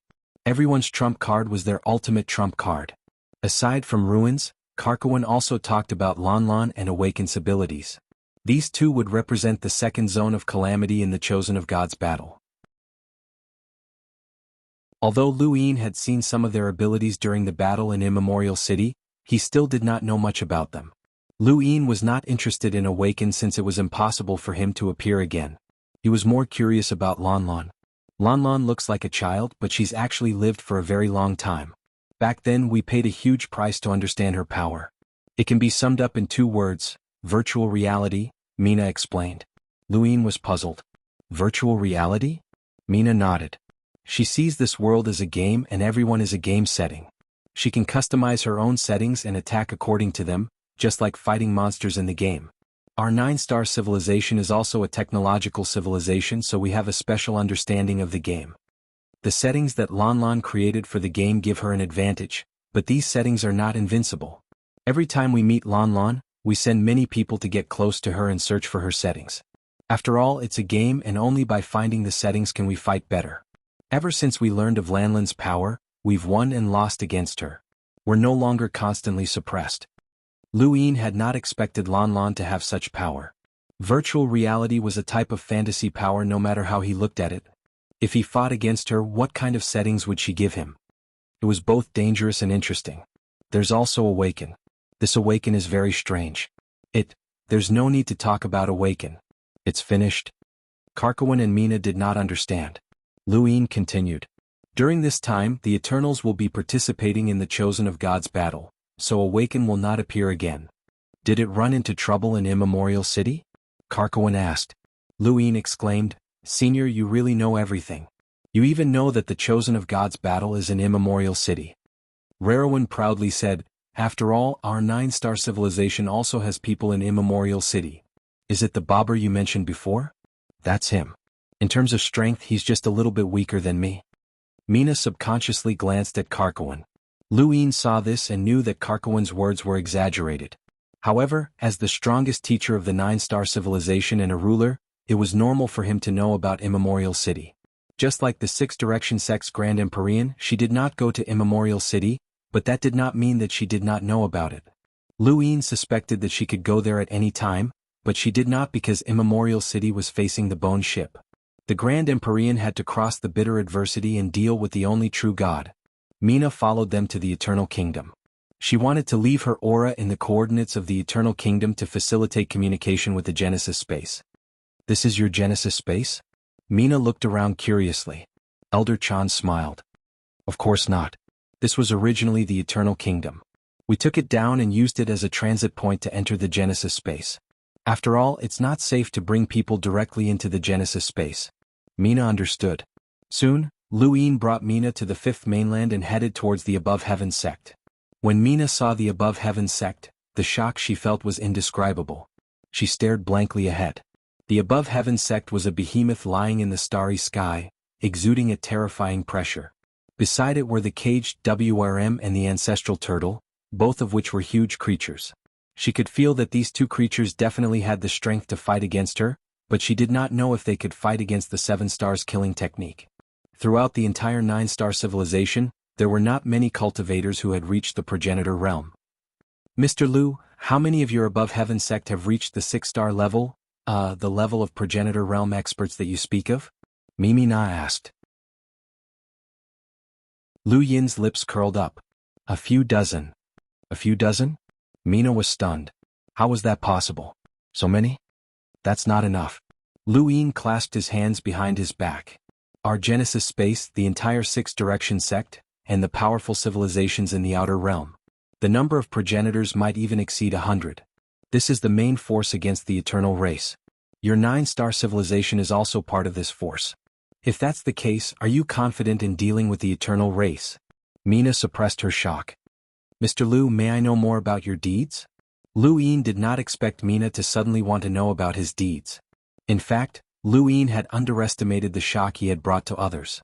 The stronger the Above Heaven sect was, the more amazing he would be as the Tao Master of the Above Heaven sect. Through understanding him, one would be able to understand the Genesis space better. Lu Yin's deeds had already been deified in the Genesis space, and it would not be easy for Mina to learn the truth. The 9-star civilization would definitely communicate with the Genesis space, and Lu Yin promised to show them the recent history of the Genesis space. Lu Yin brought Mina into the Above Heaven sect. Along the way, people constantly bowed to Lu Yin. There were envoys, half-ancestors, and even progenitors. She arrived at the bottom of the sky staircase and looked up to see the progenitor statue. Thank you. QZQ 4418 Baidu Brothers reward, I'll give it to you.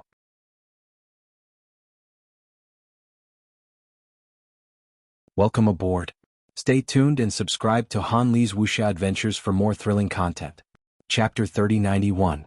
At that moment, the indescribable heavenly might terrified her, as if she had seen the primogenitor himself.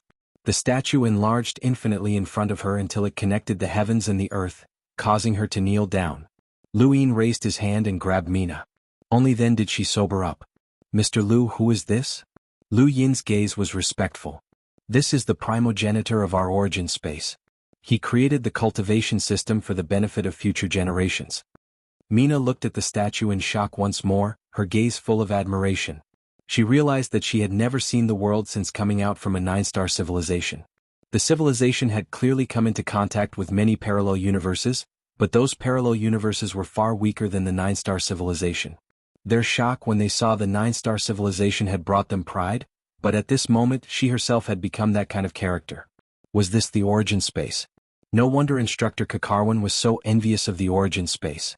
The origin space was far more powerful than a 9-star civilization. After visiting the Above the Sky sect, Mina finally understood this place. Lu Yin was very curious about the 9-star civilization's fighting style, and he wanted to see it for himself so that they could cooperate in the future. Mina deliberately corrected him, saying that it was cooperation. "I'll do it, headmaster." Lung Qing stepped forward. Luyin nodded. "We're just exchanging pointers, so don't overdo it." Mina looked at Lung Qing, who had long disliked the 9-star civilization. In his opinion, this civilization was too cowardly. Compared to the 9-star civilization, he admired the Wo expedition more. No matter how rude they were, at least they had successfully reached an alliance, unlike this 9-star civilization that was so full of nonsense. It was useless to even mention Mr. Mu. The two were not exchanging pointers in the Above the Sky sect, but in an asteroid belt. Luyin did not want the Eternals to know that he had contacted a 9-star civilization. He wanted to give them a surprise. Lung Qing and Mina faced each other on both sides of the asteroid belt. In fact, Lung Qing had helped Mina deal with a progenitor corpse king in the 9-star civilization spacetime, but they had never fought each other. With a command, Lung Qing rushed towards Mina. Mina immediately used the wall of ether to push through space. Lung Qing leaped over and avoided the wall of ether to slash at Mina. At that moment, the wall of ether suddenly expanded and spread wildly, as if it was connected to the heavens. Lung Qing raised his sword and slashed out, and a crack appeared on the wall. Mina was surprised. He almost broke the ether wall with a single strike? This was the ether wall that she had used all her strength to create. She had fought against the cultivation civilization in the past, and few experts of the same level could break it like this. She had a new understanding of Lung Qing's strength. Luyin stood in the distance, flanked by Elder Chan and Lu Bujing. Lu Bujing had originally planned to go into seclusion to break through to the progenitor realm, but the fate of the Lady of Fate made him give up.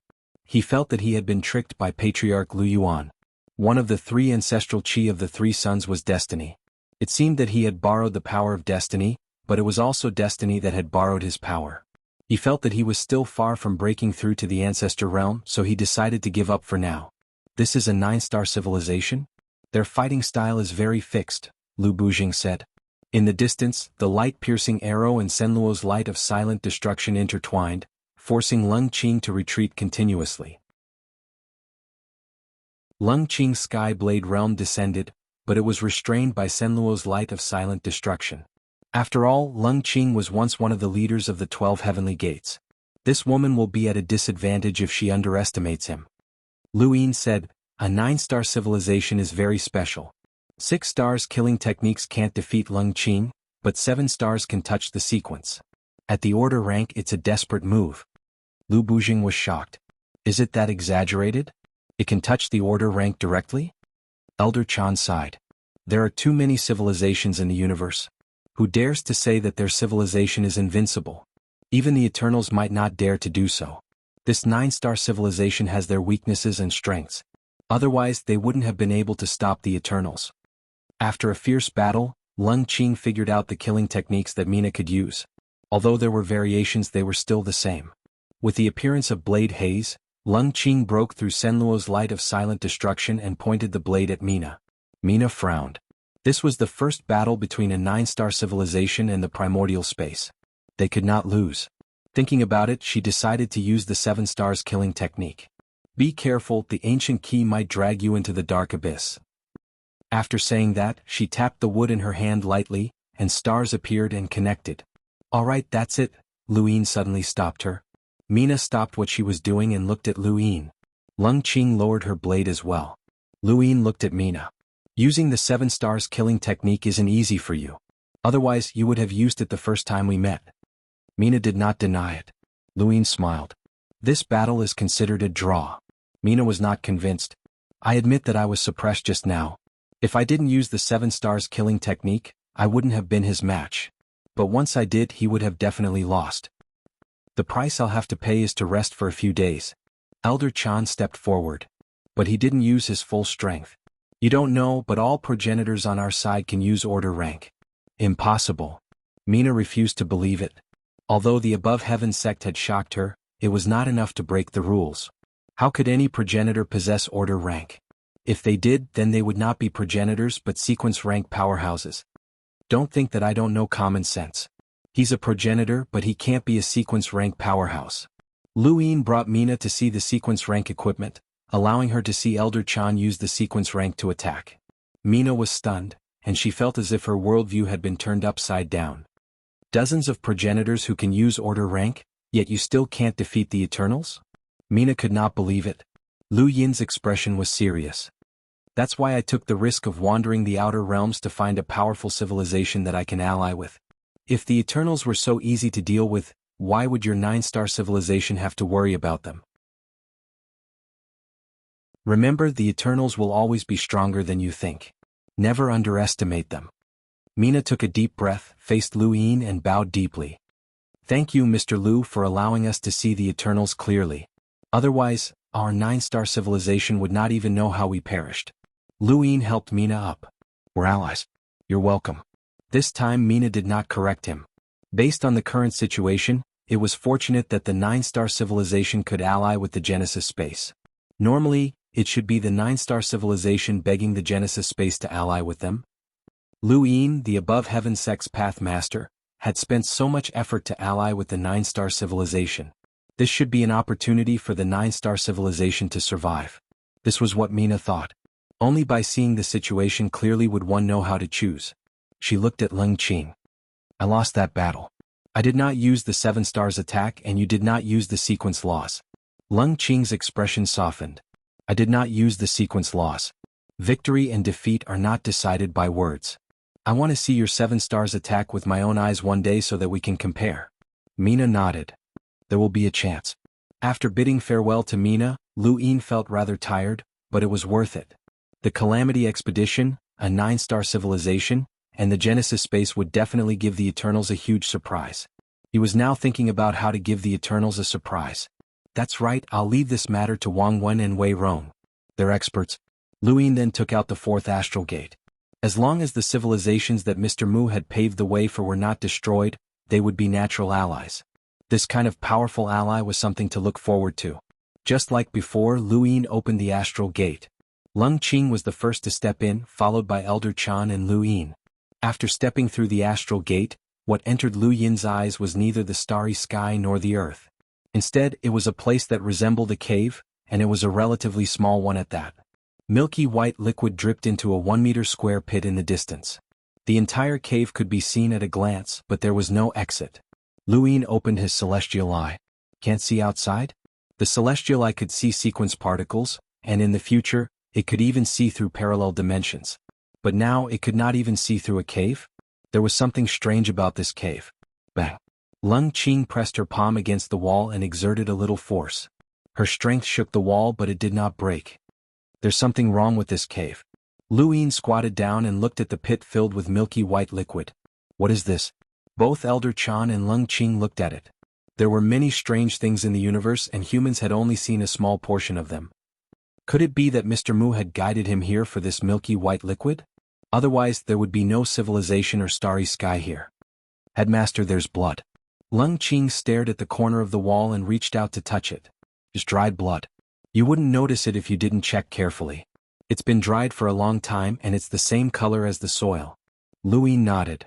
It looks normal, but there are traces of life in this cave. Also, he looked down at the pit filled with milky white liquid. If there weren't any life, this pit would have been filled a long time ago, but it's not yet. Let's wait. Maybe something will come. I'll go take a look. There's definitely a way to leave this place, Elder Chan said. Lu Yin nodded. Then I'll have to trouble you. Be careful, I can't see outside. Elder Chan searched for a long time before finding a way out of the cave. It was actually a teleportation device that had been covered by dust and looked no different from the ground. This was why Lu Yin and the others had not noticed it at first, and it had also been concealed. Lu Yin had seen similar teleportation devices in the Astral Combat Academy and the Technocracy. This technology was between science and cultivation, and some technological civilizations did not have such a device even after developing it to an extremely high level. However, some cultivation civilizations that had not developed their technology had developed such devices. It mainly depended on whether or not someone had researched in this direction. It was not too strange for such a device to appear here. Elder Chan left and the days passed one by one. Lu Yin was not in a hurry, and he simply sat in the cave and waited. The visualization of the 5th mainland appeared behind him. He had too much to cultivate. All 4 of his inner worlds were about to transform into progenitor worlds, but aside from limitless and flowing light, he could not find the direction for the other 2. Thank you. QZQ4418 Baidu Brothers Reward, thank you for your support. Writing at night was very quiet, but I was also very sleepy.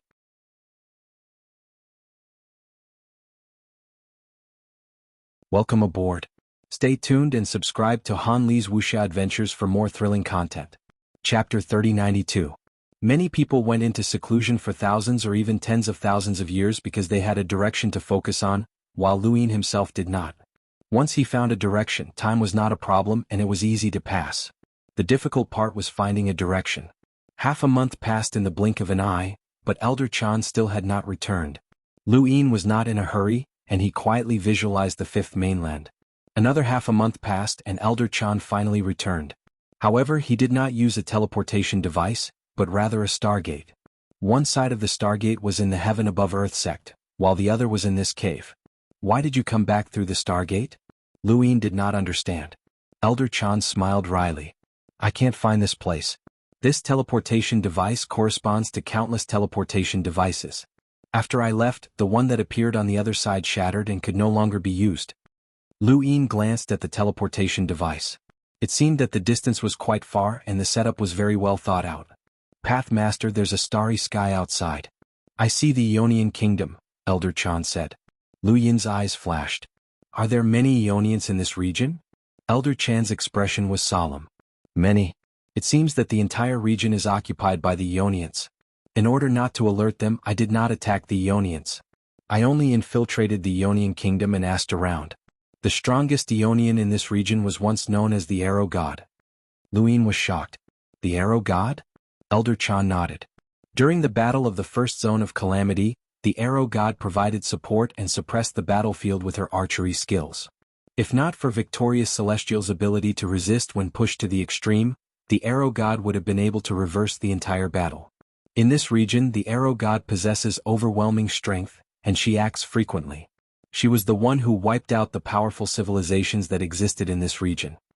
Lu Yin sighed. It seemed that he had been a step too late. That girl with long red hair appeared in his mind. The Arrow God was beautiful, but she was also vicious. The Arrow God had been the one who had led Lu Yin to see the Ionian's 6 zones of calamity. The first person to support the first zone of calamity had also been the Arrow God. She seemed to be especially proactive, unlike the others. During the Chosen of Gods, Lu Yin had disguised himself as Yi Bo and learned that the Arrow God controlled the 5th zone of calamity. She had the most sequence powerhouses under her command, and they were known as the 5 Elders. The 5th zone of calamity had been represented by De Huang and Magician. Of course, De Huang and Magician. Of course. The fact that the Arrow God had 5 sequence law experts under his command was definitely related to her frequent attacks. If He Wuxian had not been one of the 7 sky gods and specifically targeted the first zone of calamity, the 4th zone of calamity that he controlled would not have been so weak. From the looks of it, Sanqing, Lu Hao, Di Qiong, and the Archer God were the most urgent ones to be dealt with. Let's go. There's no hope in this space-time. Elder Chan said, although the strongest civilization in this space-time has been wiped out by the Arrow God still has a strong enemy. Furthermore, this strong enemy makes everyone in the Eternal Kingdom feel threatened. An outcast? From? Of? If we can join forces with this outcast, we can rope in a master. Lu Yin was surprised. He can defeat the Arrow God on his own. He is indeed a master. But where is he? At this point, his expression froze as he scanned the surroundings. Elder Zen and Lung Qing reacted and looked at each other. It can't be a coincidence, Elder Zen muttered. Lu Yin's eyes flashed. Maybe Mr. Mu asked me to find this abandoned person. Lu Yin had felt that this cave was strange since the beginning. Even the heavens, I could not see through it. It was perfect for hiding. It was possible that the abandoned person was hiding here. How many places in the universe could block the heaven's eye? The Arrow God could not do anything to the abandoned person. It was not only because of his strength but also because he could not find him. When Elder Zen left this cave, the corresponding teleportation device had been destroyed. He could not find it, which meant that the creature in this cave was avoiding him. The more he thought about it, the more likely it was the abandoned person. The 3 of them had the same thought. Lu Yin frowned. Even if it was the abandoned person, how could they find him? Wait for him to come back? He did not know how long he would have to wait. Could be thousands of years. He could not afford to wait. When it came to cultivation time, Lu Yin was different from most cultivators. He could not just wait, so it would be best to lure him out. Elder Zen Lung Qing, let's split up and destroy the Eternal Kingdom. We'll only attack once, and then we'll retreat immediately to prevent the Arrow God from coming. Elder Zen and Lung Qing acknowledged and stepped onto the teleportation device to leave. Lu Yin stepped onto the device as well. Space distorted, and when he reappeared he was already in a city. He had not expected to appear in a city. This city was not the Eternal Kingdom, but rather a city of an ancient civilization. Lu Yin scanned it with his domain and found that there was not even a single explorer here. The strongest was only a Lemiter, and this city was located in the center of an imperial city. This was the upper limit of this ancient civilization's power level. When Lu Yin arrived, the teleportation device beneath his feet shattered.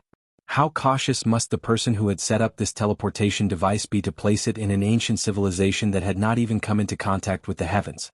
Even the Eternals might not attack such a civilization.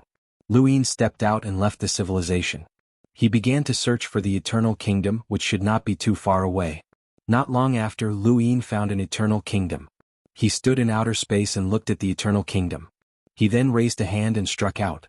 The void was compressed, and a palm imprint instantly descended upon the Eternal Kingdom. There was a progenitor realm corpse king within the Eternal Kingdom, and when Lu Yin's palm descended, it rushed out in an attempt to block it, but it was instantly crushed by the palm imprint. This palm imprint shattered the Eternal Kingdom into pieces.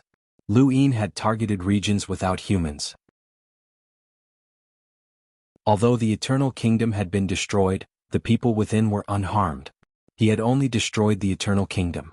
After that palm strike, he left without hesitation. At the same time, Elder Zen and Lung Qing destroyed 2 Eternal Kingdoms before leaving as well. Lu Yin did not know how many Eternal Kingdoms there were in the entire spacetime continuum. He destroyed one every few days and another every few days.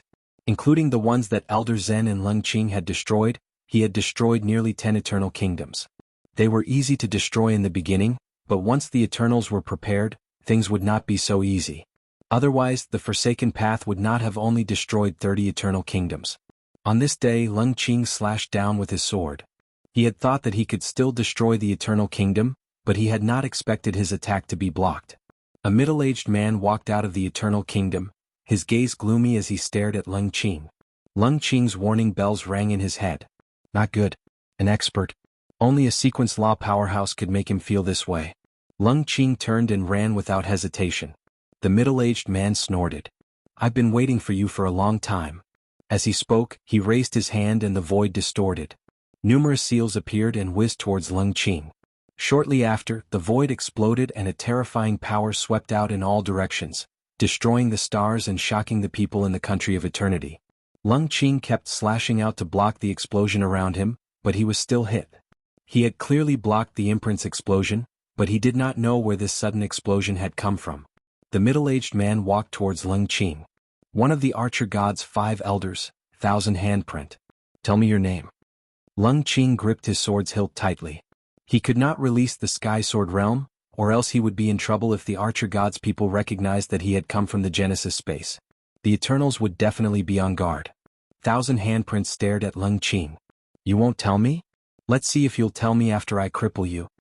With that, the void distorted again and imprints appeared one after another.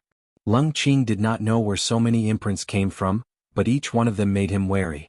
This was not his first time fighting with a sequence law powerhouse. It was not that he could not fight, but he had to at least know what the other party's sequence law powerhouse was. Otherwise he would be at a disadvantage. Just as the 1,000 handprint was about to attack, the Eternal Kingdom behind him shattered. He suddenly turned around and his expression changed drastically. B** starred. Someone had destroyed the Eternal Kingdom, causing the 1,000 handprint to be distracted for a moment. Lung Qing took the opportunity to escape. The 1,000 handprint was about to give chase when he suddenly felt a chill. He stopped in his tracks and stared at the Eternal Kingdom. After a while he finally calmed down.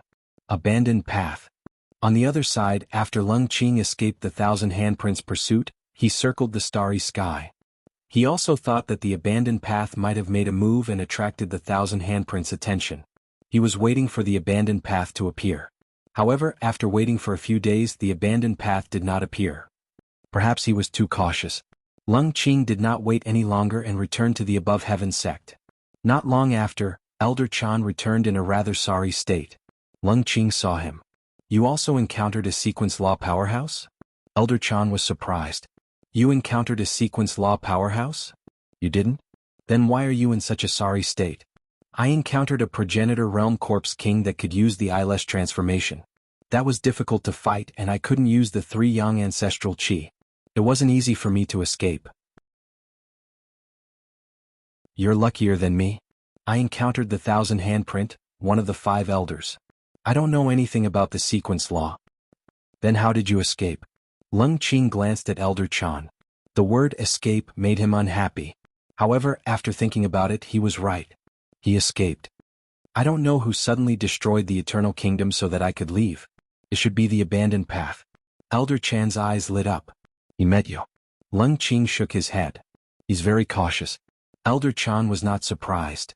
With so many teleportation devices, and with his strength, he only destroyed a small portion of the Eternal Kingdom after so many years. He must be very cautious. Perhaps he was schemed against by the Eternals and doesn't trust us. It's normal. The 9-star civilizations don't trust us either, Lung Qing said. The two did not speak anymore and just waited. They had agreed on a time to return to the Above Heaven sect once in a while.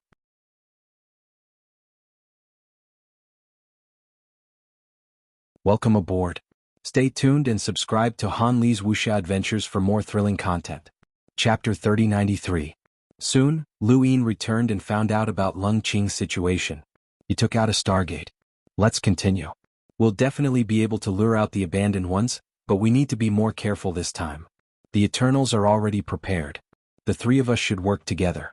Even if we encounter an expert from the sequence laws, we'll be fine. Lu Yin stepped through the stargate and was about to head for the teleportation device when his expression suddenly changed. He stepped backward, parallel to time, and a cold light appeared where he had been standing. He avoided the danger and stepped backward.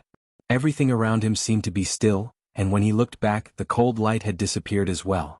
Lu Yin's eyes narrowed, and he turned around to see a figure standing behind him. There was a dagger hanging from Lu Yin's neck, its edge cold. His limbs stiffened and he instinctively used reverse motion. Don't move, a hoarse voice said. At this point, Elder Chan and Lung Qing walked out. When they saw the scene they shouted, "Let go of the path master."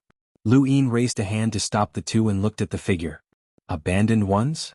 The figure spoke in a hoarse voice. You've been destroying the Eternal Kingdom all this time. What? To lure you out. Lu Yin spoke frankly. The muscles around his neck had already withered, so even if this person attacked with a dagger, he might not be able to do much to Lu Yin. Why lure me out? To work together against the Eternals. Leave the Stargate behind and leave. I don't work with others. Lu Yin looked at the figure. This person was rather short and he had to raise his arm to hold the dagger against his neck. His arm covered his face and Lu Yin could not see his face clearly. You've been destroying the Eternal Kingdom and hate the Eternals. Why don't you want to work together? What can you do to the Eternals alone? Lu Yin tried to persuade him. The figure looked up with a cold gaze. It doesn't matter. I'm already a cripple of a civilization. At worst I'll just die. It's not worth it. It has nothing to do with you. Lu Yin followed the figure's arm and looked into his eyes. Aren't you curious as to why we're here? The figure's eyes flashed. Speak. Mr. Mu, Lu Yin said 3 words. The figure was shocked. Mr. Mu? Lu Yin sighed in relief. As expected, Mr. Mu had asked him to find this abandoned ones. I'm Mr. Mu's disciple. Master gave me the Stargate and told me to work with other civilizations to deal with the Eternals. You're one of them. Or else, we wouldn't be able to find this place. The figure lowered his arm. No wonder. You believe me? Lu Yin was astonished, as even a 9-star civilization would not believe such a thing. The figure picked up the dagger and his face appeared on the blade. The universe is vast and there are countless parallel spacetimes. Even this spacetime is vast.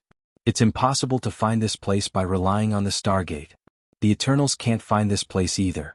Otherwise it wouldn't be you but that woman. What's there not to believe? Only then did Lu Yin see the figure's face clearly. This person was a skinny old man who looked sinister. His whole person was like a shadow that could disappear at any time. His eyes were filled with a cold hatred that could never be melted. Coupled with the short knife in his hand, no matter how one looked at it, he looked like an assassin. Are you the abandoned one? I owe Mr. Mu a debt of gratitude. You want to work together? I don't want to. However, I can help you this once, the Forsaken person said. He had just come into contact with a 9-star civilization, and he had already said enough. He now regretted not recording what he had said to Karkoan and playing it for the abandoned ones. That would have saved him a lot of trouble. Although the abandoned passerby didn't seem to want to talk at all. In that case, here it is. Luin asked. How can we contact you?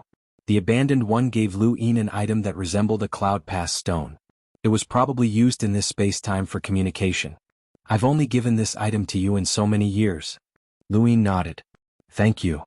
No matter what, it was good that the abandoned one had helped him this once. Although the battle had been brief, the abandoned one's strength had amazed Luin. Luin had not expected that he would not be able to escape from a parallel space-time continuum, and he had even had a dagger pressed against his neck. It was no wonder why this person had been able to fight the arrow god for so long. Even if this person was not a match for the 7 sky gods, he was definitely not weak. He should be on the same level as woodcarving. After returning to the Above the Sky sect, Luin immediately took out the 5th Stargate. This time Lung Qing was the first to step out. When they met the abandoned one, Luin had a dagger pressed against his neck. This scene made him even more cautious. Elder Chan was the same. Anyone in the starter space could die, even the Lu family's patriarch Lu Yuan.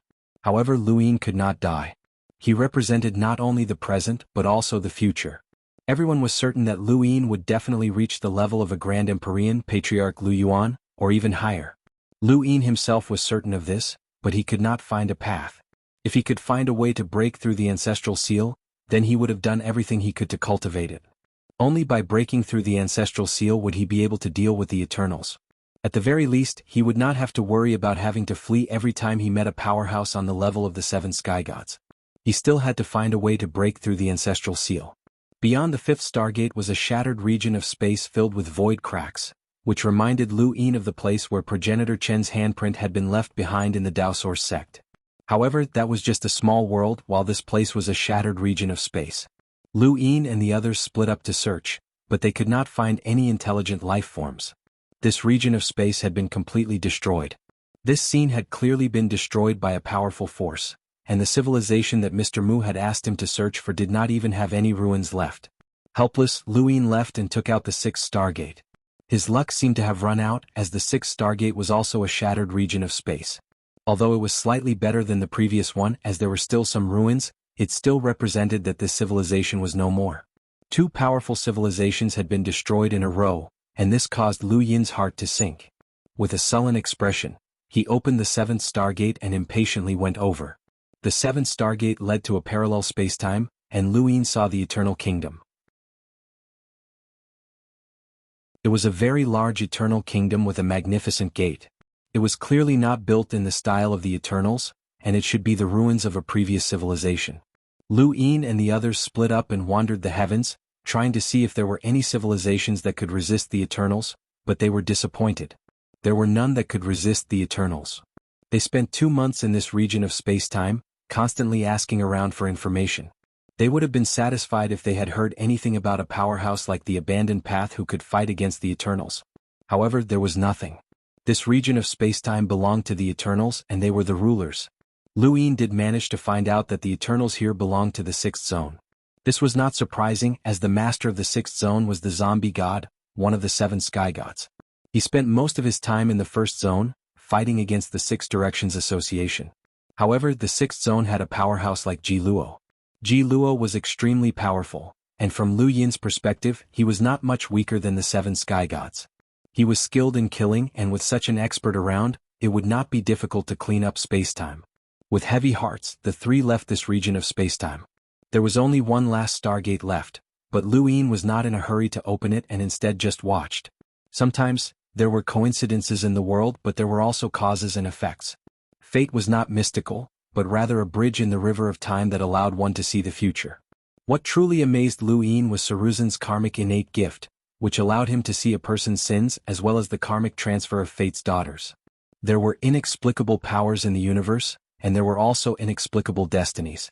After opening 3 Stargates in a row, Luin had only seen destroyed civilizations, which made him not dare to open the last one. The destruction of a civilization meant the loss of countless lives. This result was too heavy. Lu Yin turned and left the stargate, walking to an uninhabited peak and looking into the distance. Elder Chan and Lung Qing exchanged glances, but they shook their heads and did not say anything. If Lu Yin had been a heartless person, he would not have cared. However, how could a person be heartless? Lu Yin was also human, and he had seen 3 destroyed civilizations in a row, so one could imagine how he felt. Perhaps he was thinking about the 6 Directions Association, the primordial space, and all the people who were tied to him. Perhaps one day someone would come to this spacetime and see the eternal kingdom, but not a trace of the sect above heaven.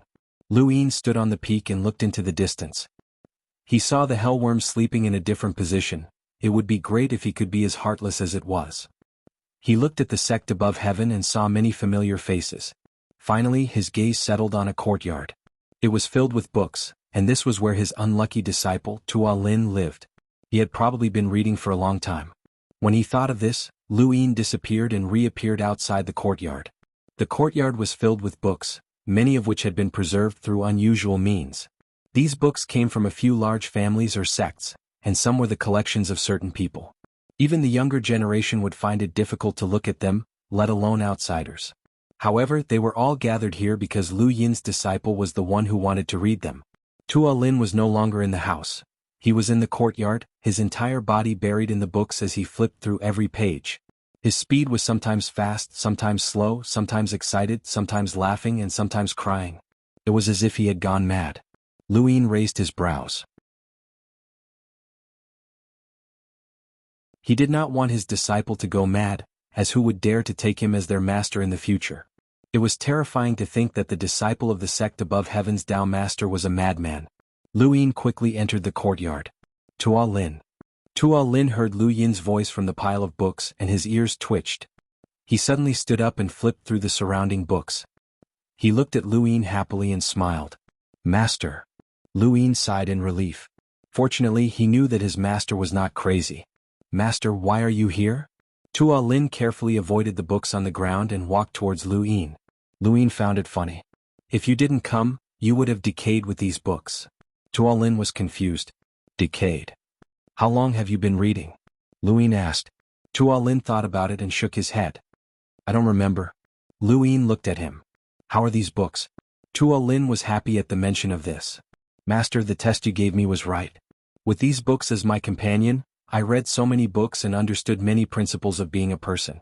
Master, I understand your painstaking efforts. You want me to learn how to be a person before learning how to cultivate, right? Was that so? Lu Yin did not plan to do so.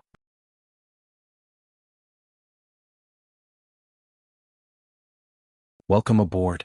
Stay tuned and subscribe to Han Li's Wuxia Adventures for more thrilling content. Chapter 3094. It's good that you've comprehended it, but it's still not enough. I hope that one day you'll have an epiphany and jump out of the books and history to look forward to the future. Lu Yin patted Tua Lin's shoulder and said seriously, everyone has to walk their own path. Astral Ten's Dean Xiaochen walked the path of the mortal world and was crazy for a long time. Once he gained enlightenment and reached the progenitor realm, even the Eternals fear him. The judge of the interstellar arbitration, who is your Uncle Qing Ping, fought in the endless battlefield and experienced countless life and death situations. He jumped out of the shackles of thought and challenged the rules with the rules. He walked his own path and even the Eternals fear him. The path your master is walking now is unprecedented. As my disciple, I also hope that you can walk a brand new path, a path that even the extremely brilliant era of the celestial sect did not walk. Tua Lin's breathing quickened, and his entire face flushed red. He was abnormally excited. Don't worry, master. I understand. I won't let you down and walk my own path. You can leave the great responsibility of saving humanity to me in the future. Lu Yin nodded and looked quite satisfied. He swept his gaze across the courtyard. Then tell me what you've seen. Tua Lin excitedly showed Lu Yin what he had learned from reading over the years. He had read for a total of 23 years. 23 years was not a long time for the current Lu Yin. A trip to the outer realms could be completed in any parallel spacetime with a different flow of time. However, Tua Lin was just an ordinary person and 23 years was a long time for him. Fortunately, Lu Yin had the second Night King take care of him. Even though he did not cultivate, his appearance was still the same as when Lu Yin had first met him. Back in the reincarnation spacetime, the Shisheng had also helped him adjust. Several hours passed in the blink of an eye. Seeing Tua Lin's excited expression, Lu Yin could not bear to disturb him. No matter what, this was his disciple, and a disciple who could not cultivate and had been deceived by him. Lu Yin still felt some heartache. Master, do you know which book I like the most? It's this one, The Teachings of the Gai Family. Tua Lin handed over a tattered book that had clearly weathered many hardships to Lu Yin. Lu Yin took it. The Gai family? He had never heard of them. He casually flipped through the information and found that the Gai family was just a family from a weave in the outerverse. They weren't even qualified to enter the above heavens sect. The Gai clan is just like their name. They are very stubborn. Master, do you know? They have been exterminated 5 times and are still alive. Tua Lin said. Lu Yin was shocked. 5 exterminations? Tua Lin nodded and said with a tone of admiration, 5 exterminations. Each time there would only be 1 or 2 clansmen left. They tried their best to escape and survive. One of them hid in a septic tank in a mortal city and escaped. Another clansman broke his own limbs and escaped. There was 1 clansman. In short, the Gai clan used unimaginable perseverance to survive 5 extermination crises. Even now they still exist. The most ridiculous thing is that they never hid their experiences and wrote them all down here. Even ordinary people wouldn't be able to accept these experiences, but the ancestors of the Gai clan wrote them down as a warning to the younger generation. It's all because of their family teachings. It's also my favorite line in their family teachings. Tua Lin was silent for a moment, and then his expression turned solemn. Only by living can one live. Lu Yin's eyes flashed. Only by living can one live? It seemed simple and even nonsensical, but it gave him a sense of enlightenment. Only by living can one live. Yes, only by living can one live. The more he experienced, the more he understood this line. The Gai clan relied on this ancestral teaching to survive time and time again. They never gave up. Master, I will learn from them and live on with determination. I will pass the trials and step into cultivation to become the disciple that you are most proud of. Tua Lin was excited. Lu Yin looked deeply at Tua Lin.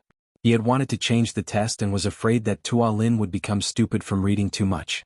However, seeing Tua Lin like this, he decided to continue. Master believes that you can do it. The universe has countless parallel spacetimes and countless people. Master believes that you are the only savior. Walk your own path. In the future, Master will rely on you. Don't worry, Master. Tua Lin was more determined than anyone else. Lu Yin walked out of the courtyard. The second Night King was already standing there, waiting for orders. Take care of the Gai clan. Yes, Path Master. The second Night King bowed and retreated. Lu Yin returned to the Astral Gate. Let's go. Elder Chan and Leng Qing did not know what had happened, but when they saw Lu Yin's expression, they were clearly relieved. Leng Qing was the first to step through the Astral Gate, followed by Elder Chan and then Lu Yin. After passing through the 8th Astral Gate, a dark starry sky appeared before them. It was a very normal starry sky with planets, meteorites and constellations. It was not much different from the 5th mainland starry sky. However, Lu Yin felt that it was somewhat familiar, but he could not place it. Look around and be careful. Don't get ambushed. Lu Yin instructed them. The astral gates that Mr. Mu had given to them corresponded to powerful civilizations or individuals that could fight against the Eternals. If such a civilization was valued by Mr. Mu, then they would naturally be targeted by the Eternals. Once the civilization in this spacetime was destroyed, the chances of them encountering the Eternals were very high. At first, Lu Yin's group was very careful and restrained their auras as they searched through the starry sky. As time passed, they did indeed discover the Eternal Kingdom in this spacetime, but there was not a single progenitor within. When Lu Yin saw a meteorite, he finally remembered why this spacetime seemed so familiar. This was the same space that he had used to travel to the 4th region of Calamity. It was here that he had killed Dai Hui in Silent Void and encountered a civilization that had been defeated by the Eternals. In order to protect themselves, that civilization had given up on their physical bodies and transferred their consciousness into the game. They had used the meteorite as a medium to escape with the help of the remaining progenitor. Lu Yin had communicated with that progenitor, and he had not made things difficult for them. Now he saw that meteorite again. However, the game world within the meteorite still existed, but that progenitor and the people within the game world had all disappeared. Only the characters and scenes that had been set up by the game remained. Lu Yin looked at the meteorite in front of him. How could this be? Their consciousness was gone, which meant that they had clearly been killed. Was it the Eternals? Another civilization had disappeared, and it was one that he had communicated with. Lu Yin's emotions were complicated. It would have been great if he had brought this civilization to the Genesis space, even though they would have been unwilling. Civilizations that had fought against the Eternals would face two choices: either escape and never meet again or fight to the death. The Hexagon Society and the Genesis space belonged to the latter, while the Divine Kingdom and this civilization belonged to the former. However, both the Divine Kingdom and this civilization had suffered the same fate. They had been completely destroyed. No matter how intense the battle between the Genesis space and the Eternals had been, the people of the Genesis space were still alive and cultivating. Running away would not solve the problem. Suddenly, Luin disappeared. He walked backward, parallel to time, and headed in a certain direction. Since just now, he had felt that he was being watched, as if a pair of eyes had been watching him. In the blink of an eye, Luin saw that in the distance, a young man was standing behind the meteorite and staring at him.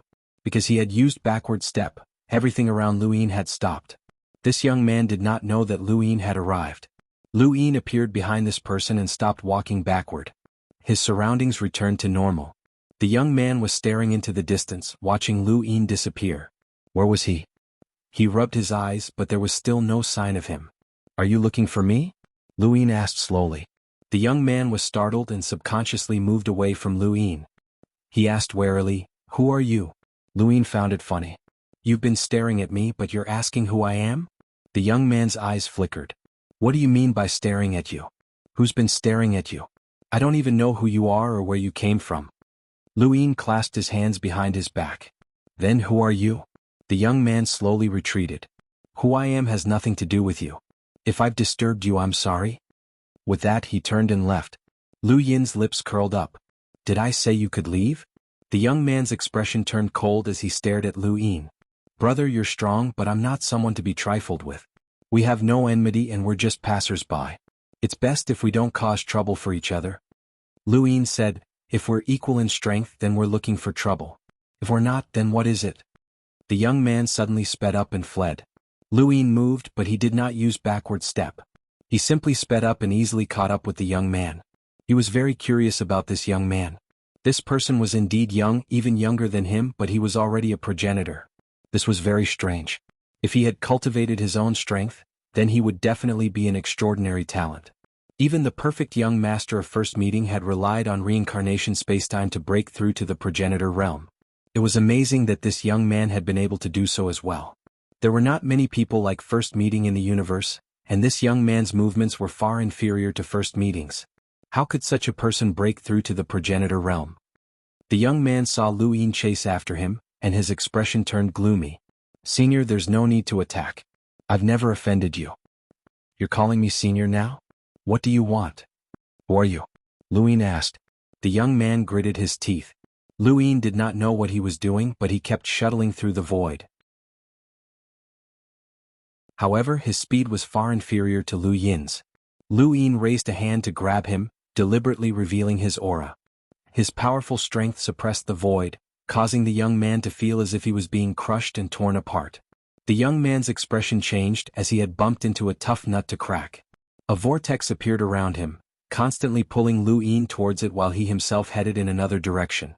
Lu Yin stared at the vortex in a daze. Wasn't this the ancestral world of Dahui? It was exactly the same, so how did this person have it? This was getting more and more interesting. Lu Yin easily destroyed the vortex and caught up with the young man again. The young man's expression completely changed. This person was a monster and he shouted, "Senior, this junior absolutely did not mean to offend you. Please forgive me." "Then stop." Lu Yin raised a hand to grab the young man again. He could move very quickly, but he still wanted to try. "Thank you. Desert dust is finished. I'll give you my brother's reward." "Thank you."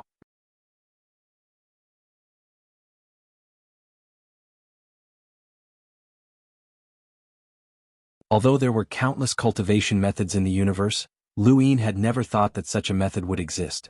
How could a normal person think of or accept such an evil cultivation method? "The person you're sharing your power with is the powerhouse you're using?" Yixing said, "Yes. This person's name is Dahui, and he's a candidate that Master has long since selected. He just happened to die a while ago and Master used his corpse to share my body. This person was not killed by Master or me." Lu Yin knew this, of course. Dahui had died by his hand. No, he had committed suicide. Fortunately, Lu Yin had taken Desolation's corpse away, or desolation might have been the one this person was sharing. But it shouldn't be that easy. Every cultivation method had its limits, and this method was akin to reaching the heavens in a single bound. "Why are you here?" Luin asked. Yixing did not hesitate and immediately answered, "That meteorite originally belonged to a civilization. Master asked me to look after it, but when I found it, all that was left of it was an empty shell. I didn't know how to reply to Master, so I left it here until Senior came." "Your master asked you to look after that meteorite?" "Yes. That meteorite carried a civilization from this spacetime. Although that civilization was defeated, Master had interacted with them before and could not bear to see them completely destroyed. So, he asked me to keep an eye on it and contact him if I encountered any problems." Luin nodded. If what Yixing said was true, then his master's cultivation methods were evil, but he should not be a bad person. "I don't know how to reply to Master. In fact, I've been looking for clues during this period of time. The only clue is that this meteorite had brushed past a planet and was seen by the people on that planet. They said something. Perhaps this can be an explanation to Master." "What is it?" "When the meteorite brushed past the planet, it was surrounded by a black cloud." Luin was shocked. "Black cloud?" Yixing nodded. "The civilization within the meteorite was completely destroyed. It might have something to do with that black cloud." Luin stared at Yixing. "When did this happen?" Yixing gave him a time, and Luin calculated that it was right before the Chosen of Gods. The black cloud should have been ruins. Could it be that ruins had destroyed that civilization here before heading to the third calamity region? That was not impossible.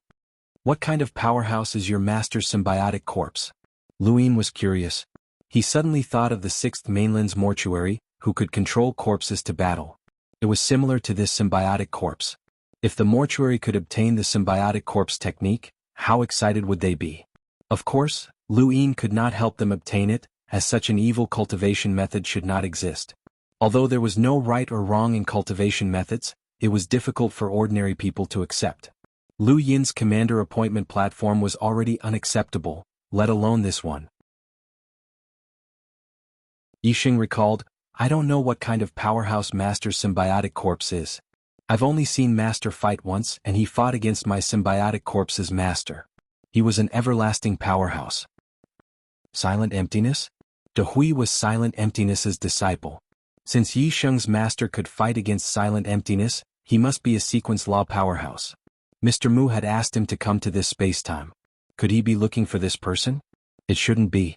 Mr. Mu might not be able to accept the symbiotic corpse's cultivation method. Luin wanted to meet this Yi-Ro, but he could not go alone. He put Yixing into Mount Supreme and brought him to the Above Heaven sect. He then went to the wood space-time to find Senior Brother Woodcarving and asked him to accompany him to meet Yi-Ro. In the Land of Calamity region, many figures staggered about. Their movements were stiff and aimless. The ruins of towers represented the past glory. There were also shattered stargates on the ground. This was the first Calamity region. The Divine Power River was shattered, and far away the Everlasting Kingdom had also been destroyed. The first Calamity region had been attacked several times, and it was no longer as strong as before. On this day, a figure walked down from the Black Mother Tree and arrived in the first Calamity region. This person's arrival attracted the attention of many powerhouses in the first Calamity region. The ancestor of the past looked up. "You're here?" Not far away, Divine Sovereign Xiaoyin had a complicated expression. He had been defeated. He did not pass the test of the Chosen of Deities. Although it did not affect his status as one of the 7 sky gods, his status was not legitimate. He could only become one of the 7 sky gods because the ancestor of the past had allowed it. However, this person had passed the test and become the true substitute of the 3 masters and 6 heroes. If the 3 masters and 6 heroes were injured, this person could directly replace them. This person was Ji Luo. Many people had expected that Ji Luo would pass the test of the Chosen of Deities. He originally had the same battle strength. If not for the corpse god's kindness to his tribe, why would such an existence protect the 6th Calamity region for the corpse god? After passing the Chosen of Deities, Ji Luo naturally came to the first Calamity region and was recognized by the ancestor of the past as one of the 7 sky gods. The first Calamity region's 7 sky gods have lost the Witch Spirit God and the Undying God. They will be replaced by Ji Luo and Xiaoyin, the ancestor of the past announced. Aside from Divine Sovereign Xiaoyin, there was also the captain of the True God Guards. The first Calamity region was unprecedentedly weak. Without the 7 sky gods, the first calamity region did not live up to its name. Wang Fan had died in the Battle of Immemorial City. The ancestor of the past did not care. Since he had participated in the test, there was a possibility that he would die. Divine Sovereign Xiaoyin was very unwilling, but there was no other way. They had encountered too many strong opponents in the Battle of Immemorial City. Any one of them was enough to make him feel apprehensive. In comparison, Ji Luo was indeed much stronger than him. This person had slaughtered unhindered in the Battle of Immemorial City. More than one expert had died in his hands. He was definitely a ruthless character. When can we kill our way into the Six Direction Society? Ji Luo asked. He was a man of few words, but his meaning was very clear. He wanted to take revenge for the corpse god. The ancestor of the past said indifferently, "There is no rush. The tribe has a plan." Not long after, the dark clouds descended and Su Jin appeared. "Since you have come looking for us in such a grand manner, let me think. Is it time to start the divine commandment?" On the other side, the arrow god walked over. Her crimson hair fluttered in the wind. Her beautiful face dazzled divine sovereign Xiaoyin. Shortly after, Di Qiong appeared with a calm expression. "Di Qiong, hand over Wu Tian. He has been with you for so long and has not obtained anything. What's the use of obtaining some strength?" Su Jin mocked. Di Qiong was cold and arrogant. "You seem to have failed in the second calamity region." Su Jin did not care. After all, it is the chosen of deities battle. If it is so easy to succeed, then our existence is meaningless. Speaking of which, His Majesty of the Third Calamity region seems to have died as well. Speaking of this, Di Qiong felt somewhat uncomfortable. No one had seen Yi Bo die, but he did not return. There was a 90% chance that he was dead. "Thank you. Desert dust is finished. Thank you, brothers, for your support. Thank you."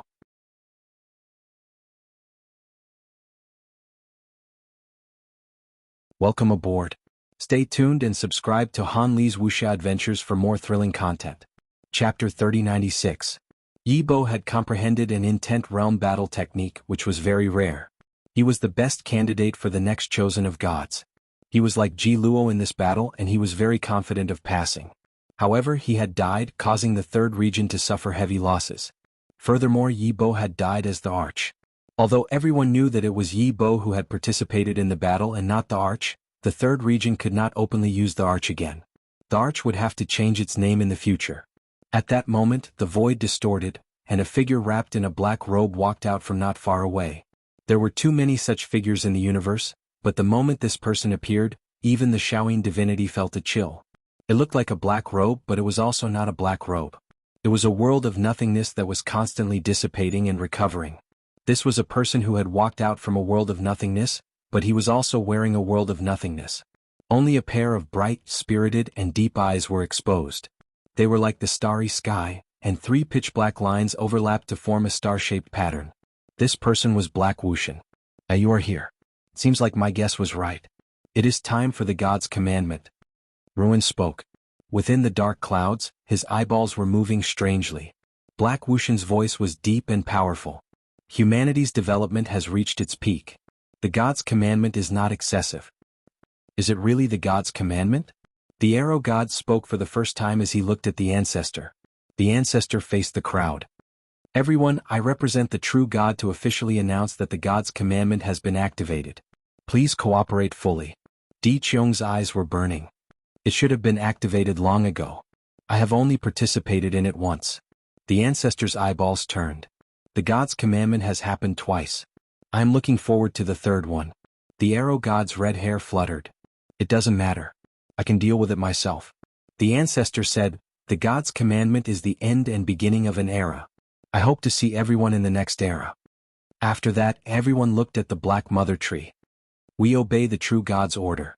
The god's commandment, descend." In the darkness of outer space, Lu Yin and Woodcut led Yi Sheng in the direction that he had pointed out. Several days later, they saw a dark mountain range that stretched across the starry sky. The mountain range was covered in trees, but there were corpses hanging upside down from the trees. It looked eerie and terrifying, just like hell.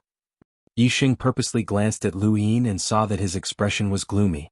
He became even more vigilant, worried that Lu Yin would kill him because of this scene. "Senior, we didn't kill these corpses. We collected them through various channels and they're all cultivators' corpses. At most, we send people to keep an eye on them and bring the corpses here when they die.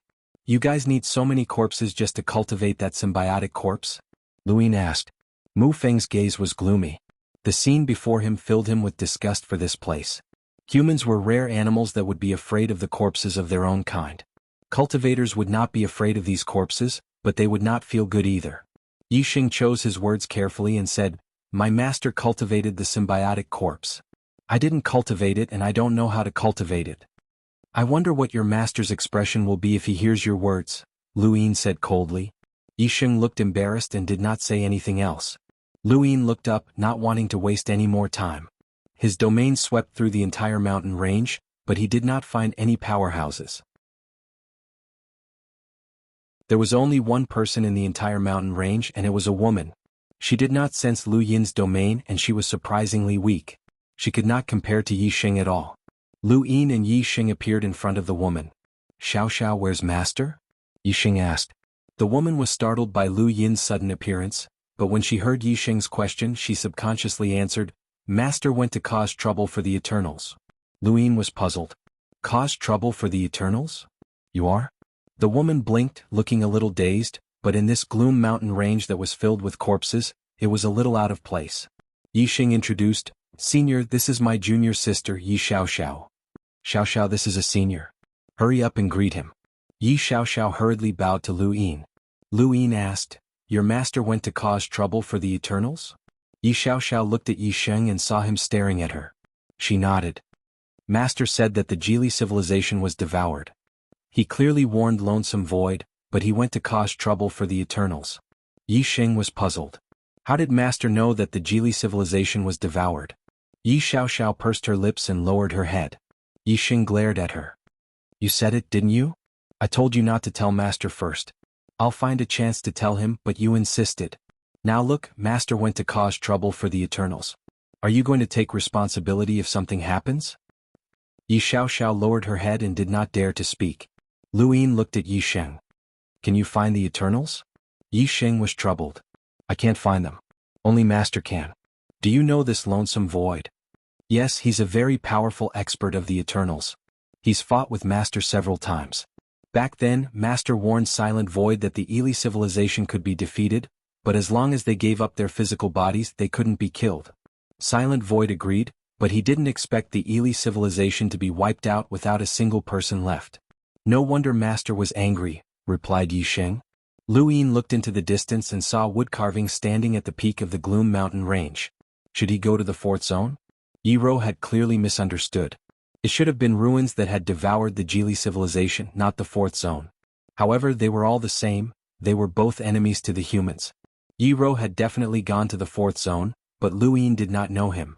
Furthermore, with his cultivation method, it was hard to say what kind of person he was.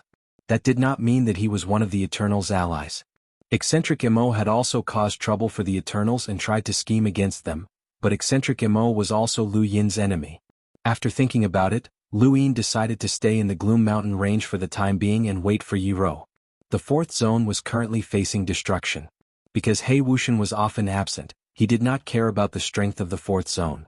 As a result, there were not many experts in the fourth zone. The only powerhouse in the sequence of laws, Lonesome Void, had been killed by Lu Yin. The fourth zone did not even have a presence in the Chosen of Gods. As a result, when Yiro arrived at the fourth zone, he easily suppressed the entire fourth zone. More than half of the progenitor realm experts who had betrayed humanity and joined the fourth zone died. Wei Shu frantically fled, not daring to fight Yiro at all.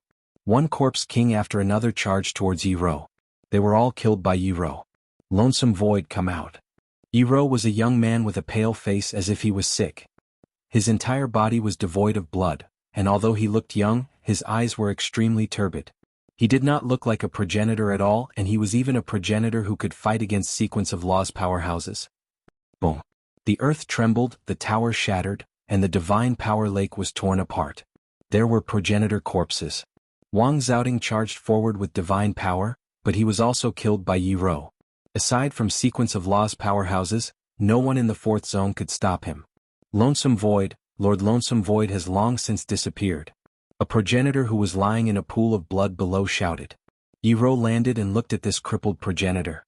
He had pierced through this person's body, and even if he did not die, he could no longer cultivate. Lonesome Void has disappeared? The progenitor's face was ashen. Yes, Lord Lonesome Void has long since disappeared. Who destroyed the Yuli civilization? I don't know. We did not attack this civilization at all. This civilization has given up on their physical bodies, so it is meaningless to us. Yiro casually killed this person.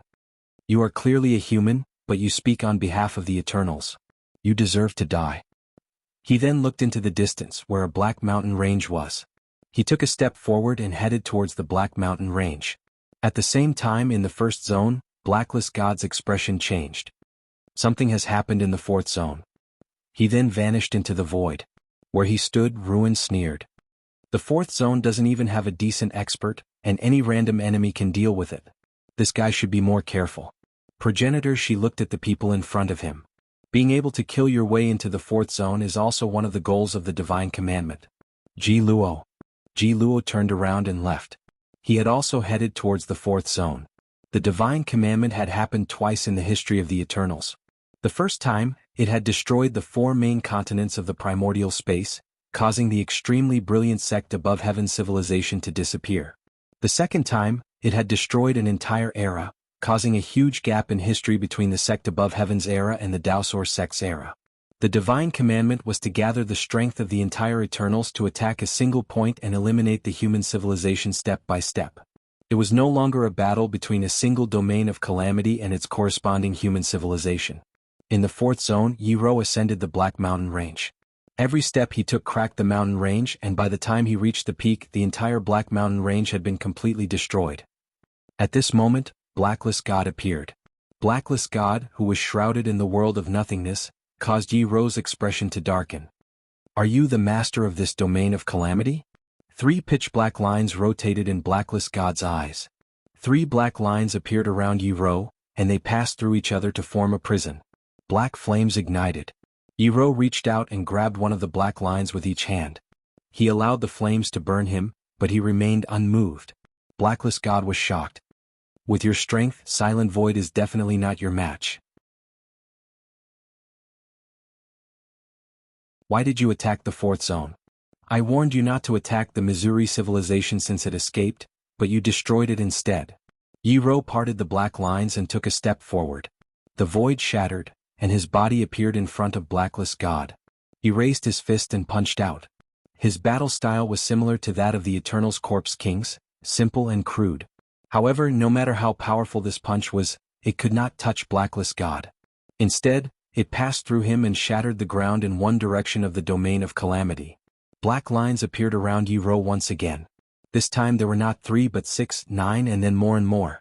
Yiro felt uneasy and hurriedly wanted to retreat, but he found that his arm was inside Blackless God's body. He could not pull it out. At the same time, black flames burned.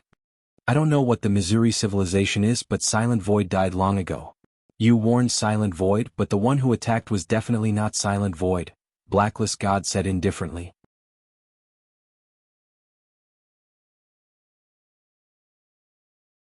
Welcome aboard. Stay tuned and subscribe to Han Li's Wuxia Adventures for more thrilling content. Chapter 3097. Yiro almost overlapped with Hei Wuxian. On one hand he had to endure the burning of the black flames, and on the other he had to endure the cutting of the world of nothingness. However, his strong body surprised Hei Wuxian. These 2 powers did not destroy him immediately. With your strength, if you join the eternal race, I can guarantee that you will participate in the battle of chosen gods. You will be received by the true gods and achieve a supreme status. Yiro's eyes were gloomy. Nonsense. After that, he did something that caused the space around him to distort. The entire void was annihilated. Even the world of nothingness trembled and separated him from Hei Wuxian. Hei Wuxian's eyes flashed with surprise. At this time a few red ribbons danced. A sword light appeared behind Yiro. It was Ji Luo. Fast, too fast. This sword was almost as fast as time. This was Ji Luo's sword attack. Yiro did not seem to react. His arm was cut off. When the sword swept past Yiro's body, it suddenly exploded. The void was annihilated again. Without any signs, Ji Luo's entire body was pushed out by the annihilated void. He crashed heavily into the ruins of the Black Mountain Range. Yiro grabbed his severed arm and rushed toward the starry gate. Hei Wuxian stared at Yiro. Black lines covered the sky. It was not just 3 or 30. These black lines made Yi Ro's face change for the first time. He looked down. Stay. How can the fourth zone of disaster allow you to leave so easily? Yi Ro stared at He Wuxian. He raised his arm. Although it was only one arm, it was obvious that he wanted to embrace the entire sky. The next moment, He Wuxian saw that the sky was filled with countless black lines. It turned into a furnace. It seemed that the entire sky was being compressed and refined. Right above his head was the furnace's lid. Furnace of heaven and earth? He Wuxian was shocked. Impossible. This was Xia Shang's talent. How could this person have it? As the furnace took shape, an unimaginable pressure descended. It seemed to refine the fourth zone of disaster completely. The first to be affected were the black lines and the black flames burning the sky. The moment they were refined by the terrifying pressure, they were extinguished. Yi Ro took the opportunity to pass through the black lines and escape through the starry gate. After he left, the furnace of heaven and earth shattered. He Wuxian looked at the sky. Who was this person? Xia Shang? Impossible. Even though Xia Shang had the 9 clones technique, the clone that could use the heaven and earth smelt had died. There was no such thing as an identical talent in the universe. However, this person was definitely using the heaven and earth smelt. Ji Luo walked out of the ruins and raised his long sword. He was a little confused. What happened just now? After passing through the starry gate, Yi Qin destroyed the starry gate. This was the only starry gate that he could use to go to the fourth region of disaster. He had kept it as a threat to the empty silence, but now he could not leave it behind. Looking at the broken arm, there was no blood flowing out. He was a person without blood. However, his severed arm was indeed injured. The expert who had severed his arm was so fast that he simply could not react in time. There was also the master of Zone 4, who similarly possessed unfathomable strength. If he had been one step slower, he did not know if he could have survived. Exhaling, Yi Ro grabbed his broken arm and headed to where he was. Not long after, Yi Ro saw a dark and gloomy mountain range. Suddenly, his eyes turned cold as he stared at the mountain range. At the same time, within the mountain range, Lu Yin and Woodcarving looked over at the same time, sensing Yi Ro's return. After a moment of silence, Lu Yin spoke first. An uninvited guest has come to visit. Senior, please meet him. Yi Ro looked at Lu Yin and then at Woodcarving. Woodcarving gave him a similar feeling to the person who had severed his arm. They were both cultivators who were obsessed with weapons and possessed powerful auras. After losing his arm, Yi Ro was even more vigilant. Who are you? Lu Yin said, I met the Mengli civilization once and accidentally learned that they had been destroyed. I happened to see your disciple, so I came to take a look. Yi Ro looked at Yi Sheng and Yi Xiaoxiao. Come here. He was testing Lu Yin to see if Lu Yin was using his disciple as a threat. Yi Sheng could not help but glance at Lu Yin. Lu Yin had his hands behind his back and did not stop him. Yi Sheng mustered up his courage and walked towards the sky, bringing Yi Xiaoxiao along. When the two arrived, Yi Ro's gaze relaxed a little. What happened? Master, are you injured? What happened to your arm? Yi Xiaoxiao cried out. Yi Sheng also noticed. Is it the everlasting? Yi Ro frowned. Don't worry about it. What happened? Yi Sheng explained what had happened, and Yi Ro's eyes flickered. It seemed that these two were not enemies, at least not from the everlasting race. Master, I told him that you went to the everlasting race to cause trouble. That person was still wondering if he should help you, Yi Xiaoxiao whispered. Yi Sheng growled. Nonsense, when did he say that he wanted to help you? Yi Xiaoxiao stuck out her tongue. That's exactly what he was thinking. I can see it. Shut up, Master has his own considerations. Yi Sheng glared at her. He did not like Lu Yin. After all, Lu Yin had taught him a lesson, but he did not dare to offend him. Lu Yin remained within the mountain range, not moving at all as he waited. He naturally saw that Yi Ro's arm was severed and guessed that he had encountered someone. Logically speaking, there should not be any experts left in the fourth zone of disaster, unless He Wuxian returned. Lu Yin did not know anything about He Wuxian, nor did he know anything about this person's past or what methods he had. The only thing he knew was that this person seemed to have some kind of binding power related to his pupils. Back then he had used 3 lines to imprison Lu Yin and almost burned him to death. Yi Ro landed in the mountain range and stopped not too far from Lu Yin and Mu Carving, while Yi Sheng and Yi Xiaoxiao were sent elsewhere. Why are you looking for me? Yi Ro stared at Lu Yin. He was wary of Mu Carving, but between the two of them, Lu Yin was the one speaking. Lu Yin asked, Senior, are you an enemy of the everlasting race? They are not of the same race, nor are they enemies or friends. If that's the case, why are you causing trouble for the everlasting race? The Kaoli civilization was destroyed, and I am indebted to that civilization. I also warned the everlasting race not to attack them for the sake of face. Lu Yin understood. Actually, our civilization is also at war with the everlasting race. I've been searching the Outlands for experts that we can ally with to fight against the everlasting race. Yi Ro looked at Mu Carving. I'll answer your question because you didn't kill Yi Sheng. I'm not a hospitable person, so you may leave. Mu Carving and Yi Ro exchanged glances. I can't make the decision. Yi Ro frowned, as he had assumed that Lu Yin was just Mu Carving's representative. He looked at Lu Yin. You're the one who's a master? Lu Yin smiled. This is my senior brother. No one can make the decision. He just doesn't like to talk. Senior, what was the result of your trip to the fourth zone of calamity? Yi Ro's eyes trembled. You know that it's the fourth zone of calamity? It seems that you know as well. Lu Yin was not surprised, as the Grand Empyrean held the highest status in the Six Direction Association and knew of the everlasting race's 6 zones of calamity. Yi Ro was probably the most important person in space-time, and he had fought with Silent Void before, so it was not impossible for him to know of the everlasting race's 6 zones of calamity. Silent Void had joined the everlasting race for the sake of cultivation. Although he was a traitor, it was not impossible for him to have told Yi Ro some information about the everlasting race. Yi Ro spoke in a low voice. I'm not interested in you and I don't want to talk to you. Lu Yin was helpless. Why were all these solitary powerhouses so stubborn? The outcast was like that and this Yi Ro was the same. It was normal when he thought about it. If Yi Ro was hospitable, he would not have been able to survive until now. The everlasting race was everywhere. Senior, are you not worried about the everlasting race's revenge? Lu Yin asked, not intending to leave. Yi Ro's gaze swept over Lu Yin and then the wooden carving and he fell silent. It seems that you really don't want to talk about it. Then do you not want to know who destroyed the Maori race? Lu Yin asked again. Yi Ro suddenly stared at Lu Yin. You know? Lu Yin nodded. It seems that you already knew of Silent Void's death in the fourth zone of calamity, so it couldn't have been him. The master of the fourth zone of calamity, Hei Wuxian, is often absent, so no expert in the fourth zone of calamity would attack the Maori race. In fact, it was not the fourth zone that devoured the consciousness of the Maori race, but the second zone of calamity. Yi Ro stared at Lu Yin. Although his gaze was still cold, there was something different about it. He had not given up on taking revenge for the Maori race. This person's cultivation method was very evil, but from his attitude towards Yi Sheng and Yi Xiaoxiao, Lu Yin had a general understanding of his personality. This kind of person would not give up on the destruction of the Maori race. The gloomy mountain range was silent. Corpses were hanging on the trees and when the wind blew, the corpses would flutter. It was a horrifying scene. Lu Yin met Yi Ro's gaze. I can tell you who destroyed the Maori race, but I need you to answer my question first.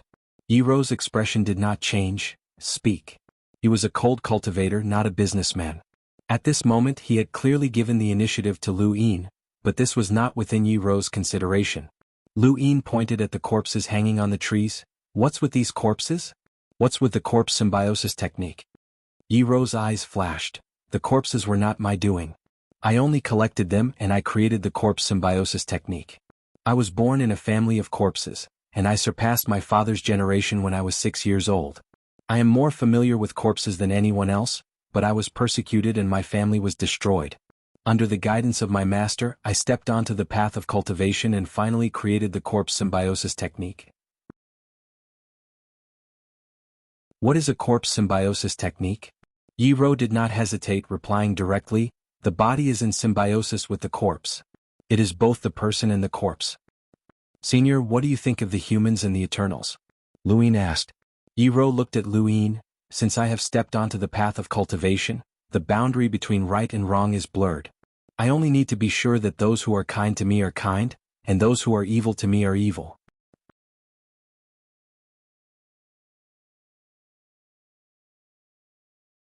Welcome aboard. Stay tuned and subscribe to Han Li's Wuxia Adventures for more thrilling content. Chapter 3098. Lu Yin looked at Yi Ju and felt as if he was looking at his past self. Just like his past self, he had a bottom line in his heart, but the world of cultivation was also divided into good and evil. Ever since Lu Yin had heard the voices of countless people from the Fifth Mainland, he had understood. Cultivation was not just for oneself, but also for the sake of protecting others. While protecting others, one was also protecting oneself.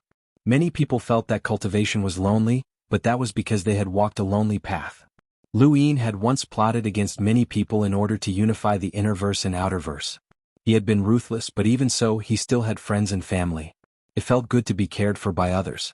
He did not want to be lonely, which was why he had lived such a tiring life. However, there were some paths that needed someone to walk in front of him. Progenitor Qin and Progenitor Ku, which one of them had not walked in front of him? Most of the time they could have protected themselves. So what if they had joined the Eternals? There was good and evil in this world, right and wrong.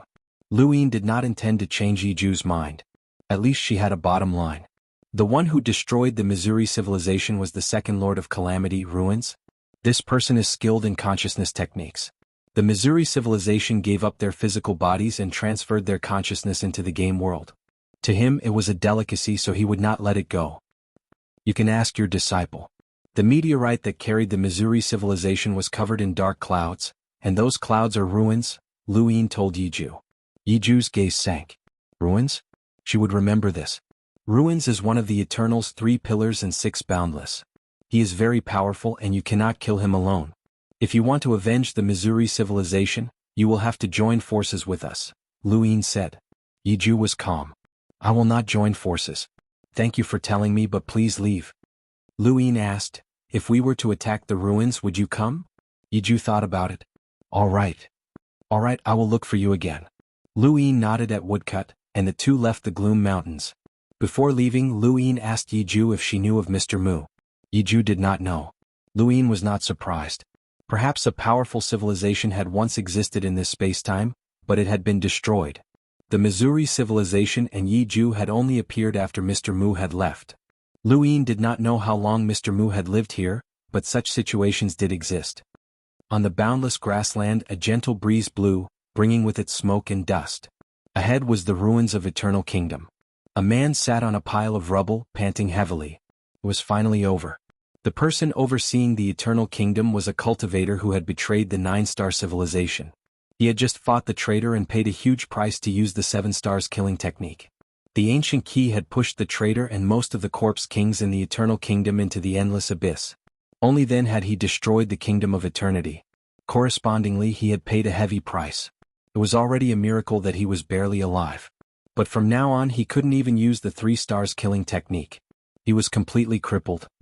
Big brother Seymour, are you alright? The girl walked over and looked at the man with heartache. The man forced a smile. I'm fine. How can you be fine after releasing 7 stars of power above your level? I'll help you to see the teacher and see if the teacher has any way to help you. The young girl's eyes were red. The man stroked the young lady's hair. Silly girl, since you know that you're releasing 7 stars of power, you should know the consequences.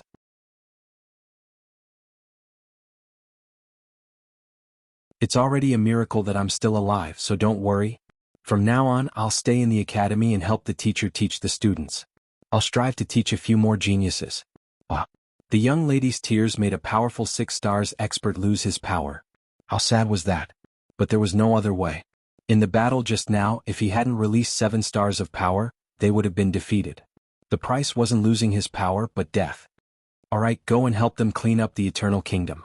I'll recover here, the man comforted. The young lady nodded helplessly. Okay. After speaking, the young lady looked back 3 times with each step and walked toward the ruins of the Eternal Kingdom.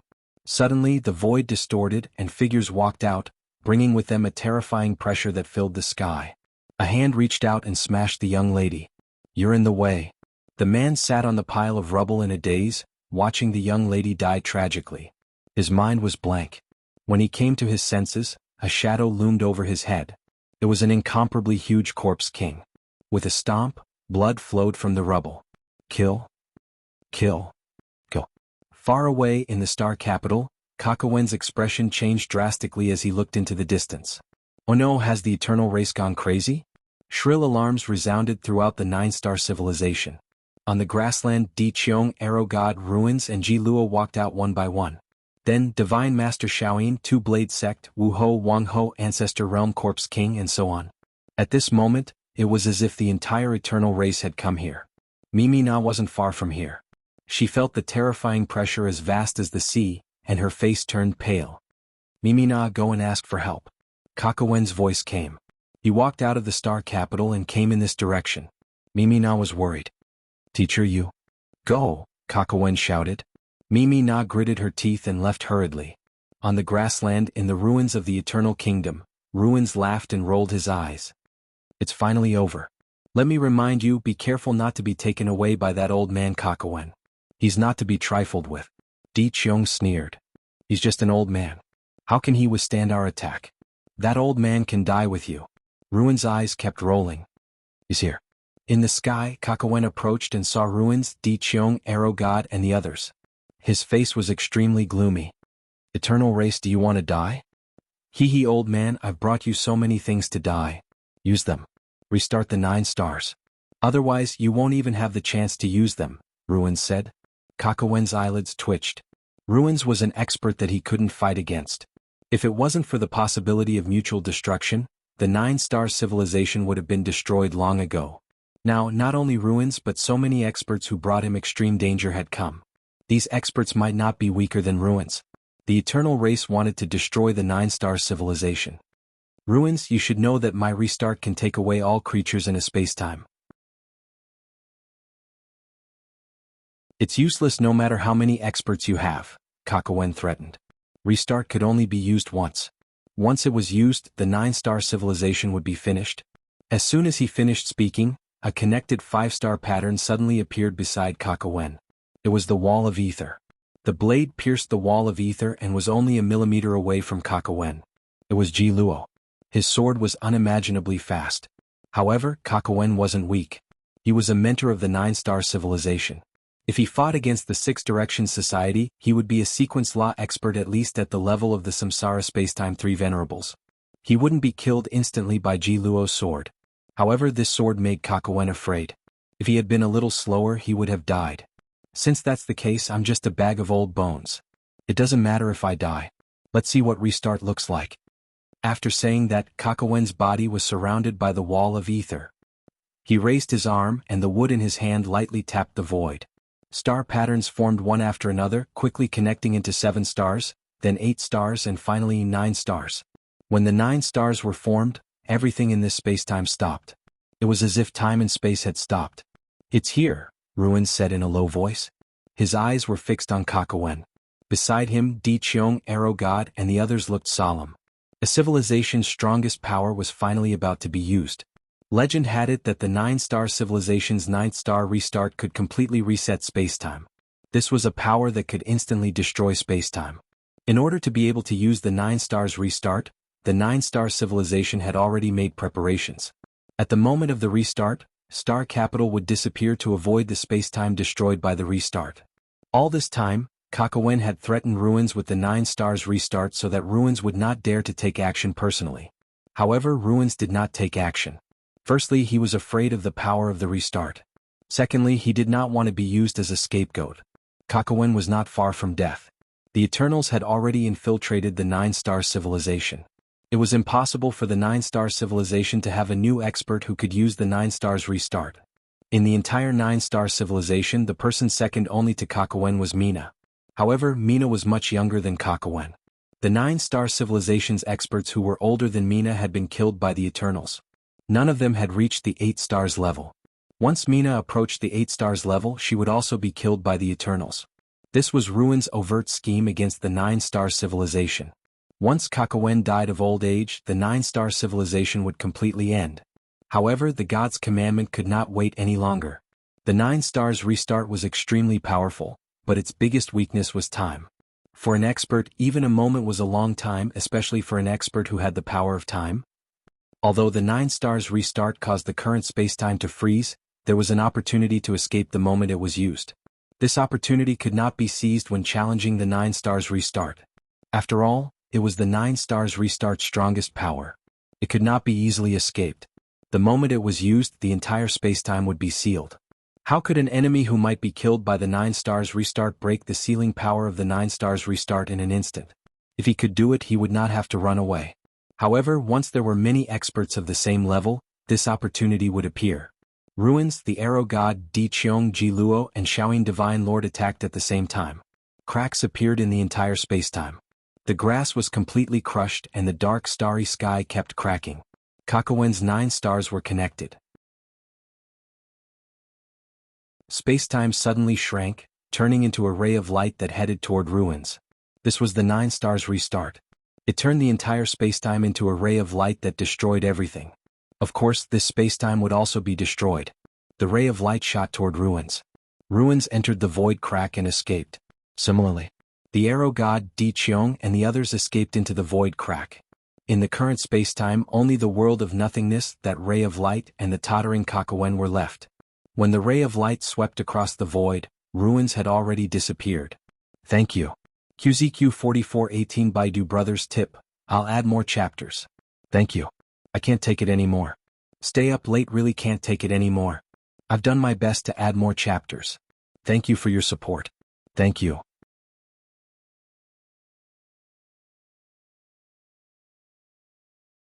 Welcome aboard. Stay tuned and subscribe to Han Li's Wuxia Adventures for more thrilling content. Chapter 3099. Under the starry sky, Ruins appeared and rolled his eyes. You want to drag me down with you? You're underestimating me. Do you really think that I don't know how to restart 9 stars? You might be able to kill the others, but to kill me? Kakawenyu. Before he finished speaking, a ray of light appeared in front of him, instantly sweeping past Ruin. The dark cloud suddenly dissipated, leaving only an eyeball staring blankly at the void. How could this be? In order to deal with the reactivation of the 9 stars, he had long made preparations. The 9 stars should not have been able to catch up to him. 9-star civilization spacetime, the entire spacetime has been shattered, the world of nothingness swallowed the spacetime and also swallowed Kakawen. Before they were devoured, Kakawen was most thankful that the primordial space had contacted them, giving the 9-star civilization a place to hide and not be completely destroyed by the Eternals. Ruins, do you really think that my old bones are useless? I purposely revealed everything you know about the 9-star civilization's revival. Those who betray the 9-star civilization will die soon. They won't be able to escape. Letting out a deep sigh, Kakawen looked into the distance with nostalgia. That was where the star capital used to be, but now it had completely disappeared. Soon, his entire body was swallowed by the world of nothingness and disappeared. Not long after, the archer god Di Qiong and the others appeared and looked at the shattered spacetime. No wonder the Ruins didn't dare to fight against the civilization. This kind of power is enough to seriously injure any of us. If we're lucky, we might even die. Di Qiong was afraid. Divine Venerable Xiao Yin's eyelids twitched. He was definitely going to die. That old thing could actually unleash such terrifying destructive power. Where is Ruin's End? The arrow god looked into the distance. Ruin's End had not appeared.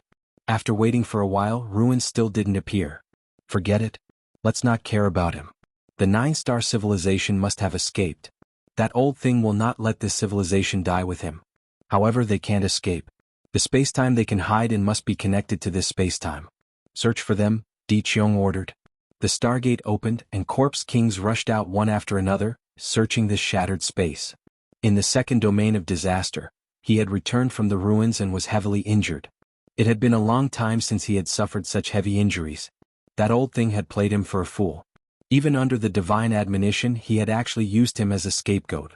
However, he would not die. It was merely the rebirth of 9 stars. However, he would not be able to participate in the battle of the divine commandment. When the last ray of light disappeared, it represented the end of the 9 stars reboot. It also represented that Kakawen's life had come to an end. The huge star capital was under the fiery red starry sky. This spacetime could be directly connected to the 9-star civilization spacetime, but it did not belong to the 9-star civilization spacetime, so it was not destroyed by the 9-star civilization spacetime. At this moment, everyone in the star capital was looking at the clock tower. Looking at the candlelight on the clock tower slowly extinguishing, that represented Kakawen's death. A middle-aged man stood closest to the clock tower. His name was Wu Wuda and he was a 7-star expert like Mimi Na. There were only 2 7-star experts in the entire 9-star civilization, and he was one of them. Without the divine commandment, the Eternals would definitely kill him and so would Mina. Even a 7-star expert would have to die. The moment the candle went out, Woodwood bowed deeply.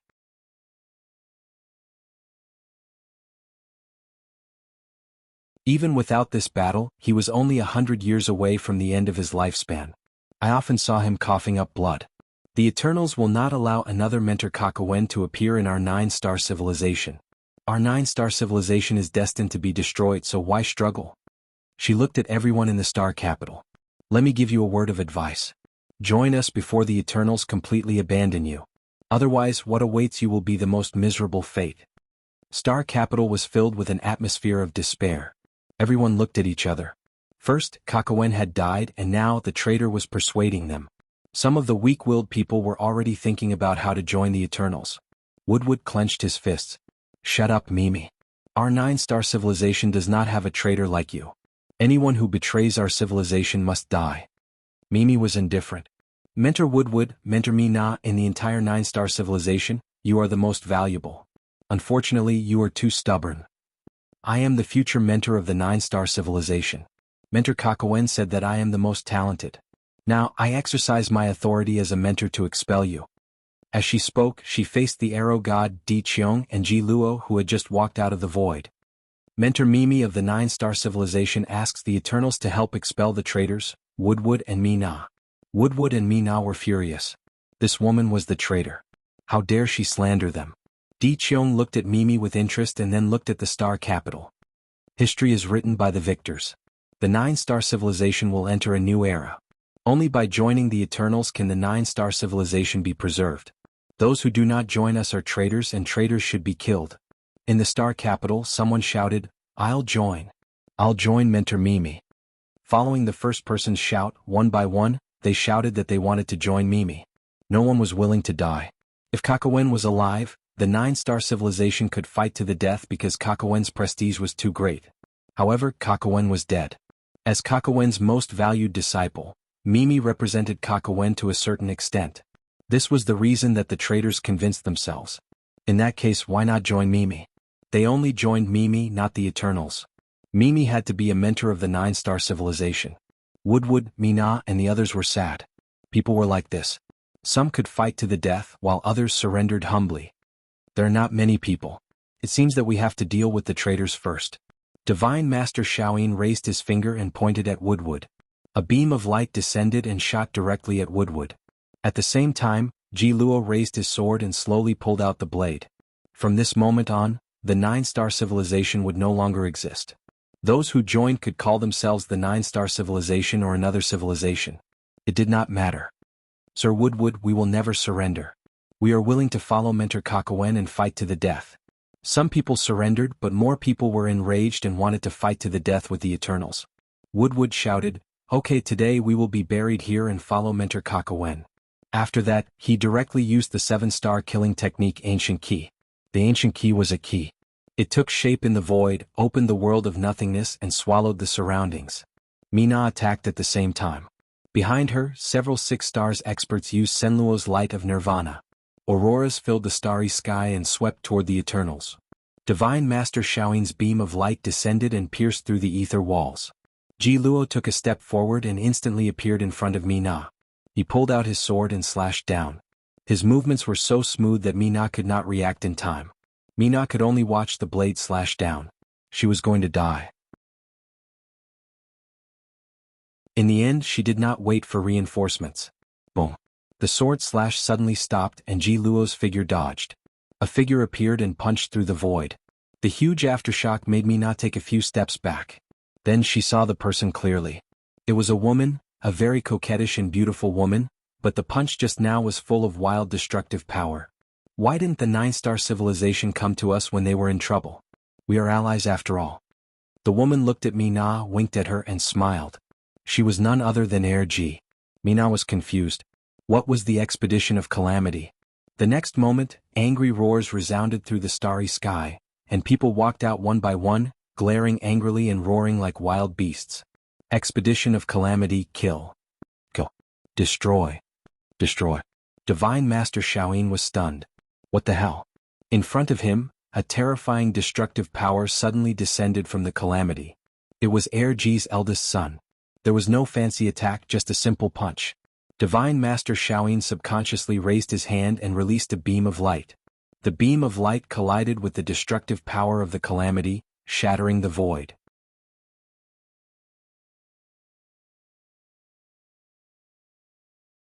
Welcome aboard. Stay tuned and subscribe to Han Li's Wuxia Adventures for more thrilling content. Chapter 3100. A powerful force was unleashed like a wild beast and landed on the Eternals. For a moment, Divine Master Xiaoyin was stunned. Lon Lon was surprised. Since when did the 9-star civilization have such an ally? Why were these people fighting so savagely? Ji Luo slashed at Echidna. Echidna could not see Ji Luo's sword as it was too fast, but it did not matter. Her body was full of destructive power, and the sword had to penetrate this layer of destructive power. Nice kid again. Echidna was excited. It was not easy to find a strong enemy who could withstand her destructive power. How could she not be excited? In the past, they could only release their power by destroying the starry sky and land. Now they seemed to have a stable release channel. They did not have to worry about the ancestors' power not being released. The Expedition of Calamity and the 9-star civilization were two completely opposite civilizations. The 9-star civilization's power was fixed, and everyone was as gentle as a scholar. Even when they fought, they did not lose their elegance. The Expedition of Calamity was the opposite. Everyone was violent, destructive, and extremely extravagant. The two completely opposite civilizations joined forces and brought trouble to the Eternals. As the battle with the Expedition of Calamity began, the most troublesome thing for the Eternals was that the Expedition of Calamity's power was endless. Once the power in their body disappeared, they would immediately return to the ancestor and have power again. As time passed, the Eternals would understand more and more. Di Qiong looked coldly at the Expedition of Calamity. No matter how he looked at it, the 9-star civilization did not know this new civilization. Where did this civilization come from? Suddenly Xianhu arrived. Sir, the third Calamity region was attacked by the Origin space. Di Qiong was shocked. What? He hurried back. Black Wuxian came to the originally destroyed 9-star civilization spacetime. The arrow god stayed there and did not pursue the 9-star civilization. Your matter is settled? The arrow god looked at Black Wuxian. Black Wuxian said, a troublesome fellow. It seems that he is also within the range of the god's commandment. The arrow god said coldly, the situation is not right. Suddenly, another civilization joined and helped the 9-star civilization fight against us. The ruins must have been heavily injured by Kakawen's 9-star civilization and retreated. Just now, the third Calamity region was attacked by the Origin space. Such a coincidence? Black Wuxian was surprised. The arrow god narrowed his eyes. Was it a coincidence? She did not think so. That was why she did not attack the 9-star civilization. She wanted to see what would happen. She had attended the second god's commandment and heard about the first one. No matter what, the eternal race had always held the absolute initiative from the beginning to the end and ruled the overall situation. However, it seemed like a hand had interfered, causing the situation to develop in an uncontrollable direction. At the very least, it would be difficult for the 9-star civilization to destroy them. In the third zone, Lu Tianyi knocked Di Xia down with one finger. Di Xia's eyes were ferocious. If he was in his peak condition, he might be able to stop Lu Tianyi. However, this was the zone of disaster. No matter how strong Lu Tianyi was, he would be weakened. However, his injuries were too severe and he was injured for no reason at all. He couldn't stop this person at all. In the distance, Fei was fighting Leng Qing. She had also sustained heavy injuries from Lu Yin's Canyang. The entire third disaster region was being suppressed by the primordial space. Lu Tianyi easily came to the observation platform and looked at Wu Tian. Senior, you may have made your choice, but please consider the feelings of us juniors. Some people have risked their lives to save you, and I don't want to speculate on whether your sacrifice is worth it. Now that you have the chance to leave, please take care. Wu Tian looked at Lu Tianyi and smiled. I recognize you. You're the most talented kid in the Lu family. Lu Tianyi bowed slowly. Senior, take care. Wu Tian let out a long sigh. Don't sacrifice too much for me. Some people are destined to be helpless. It's good to be young. You don't know how to give up. Lu Tianyi didn't say much. In fact, Lu Yuan had already told Lu Tianyi that Wu Tian wouldn't return after returning to Lu Tianyi's realm. However, he didn't tell Lu Tianyi the reason. Lu Tianyi was thinking about Lu Yin. He knew how much Lu Yin had sacrificed. Sometimes, some sacrifices had to be made for the bigger picture, but he didn't want to sacrifice Lu Yin's sacrifice. That kid had sacrificed too much for them. However, if Wu Tian really didn't want to leave, Lu Tianyi wouldn't force him. Di Qiong returned and looked at the observation platform. He saw Lu Tianyi talking to Wu Tian on the observation platform. He felt an indescribable humiliation. He was the one who had imprisoned Wu Tian, but the human wanted to see Wu Tian come and go as he pleased, and Wu Tian didn't want to leave. Was he the one who had imprisoned Wu Tian, or was Wu Tian the one who had imprisoned him? You're courting death. Di Qiong stabbed his spear at Lu Tianyi. Lu Tianyi looked at Di Qiong. Above his head, the golden light of the God Sealing Catalog illuminated every corner. Senior, the human race hasn't weakened since the era of the above heaven. Otherwise, why would the Eternals be so worried? Senior, you can take a look at the most outstanding human of this era. After he finished speaking, Progenitor Qin and Progenitor Ku's shadows walked out of the God Sealing Catalog and charged at Di Qiong. Wu Tian was gratified. Humans should be like this. In the wood spacetime, Mu Ji had discovered that wood carving had been taken by Lu Yin to find Yi Luo. He was prepared to charge into the endless battlefield as long as wood carving wasn't there. Mu Ji charged out and stared at the border. As long as he could enter, he could return to the Eternals. Suddenly, red spider lilies bloomed in front of him. Huge red spider lilies appeared from the bottom of his feet in all directions. Let's see where you can run to. Mu Ji's scalp went numb. Another master of the sequence laws. First, it was wood carving, and now it was this woman. It was obvious that Yi Bo was preventing him from returning to the Eternals. Mu Ji hurriedly turned back and fled. He could not meet force with force. Big Sis wanted to stop Mu Ji, but Mu Ji was not weak. Even wood carving's attack, which was supposed to be a sure kill, had not been able to hold Mu Ji back. After this battle, Mu Ji did not want to go to the endless battlefield from the bottom of his heart. He wanted to go to the other parallel spacetimes of the Six Direction Society and pass through their borders to reach the endless battlefield. He did not believe that all of the Six Direction Society's borders could stop him. If that did not work, there would definitely be other ways. Right, wasn't there a human-shaped road sign that led directly to the endless battlefield? Mu Ji slapped his head. He had actually forgotten about that. Lu Yin, you can't stop me. At this moment, Lu Yin was not idle either. When he received Mina's request for help, he had just returned to the Above Heaven sect. He immediately contacted the Expedition of Calamity to rescue the Nine-Star Civilization. At the same time, he set up a plan. The Primordial Spaces experts suddenly attacked the third zone of Calamity and separated the Eternals' 3 chiefs and 6 boundless powerhouses while he himself went to the second zone of Calamity. Through Mina's description, Lu Yin learned that the Nine-Star Civilization's powerhouses included several 3 chiefs and 6 boundless powerhouses. He did not know why the Eternals suddenly attacked the Nine-Star Civilization, but he was not surprised. He had guessed that the Eternals wanted to break the balance and this was the only method. However, he had not expected them to be so ruthless. In that case, he could only disperse the Eternals' strength. The third zone of Calamity lured Di Qiong away. The second zone of Calamity lured the ruins away.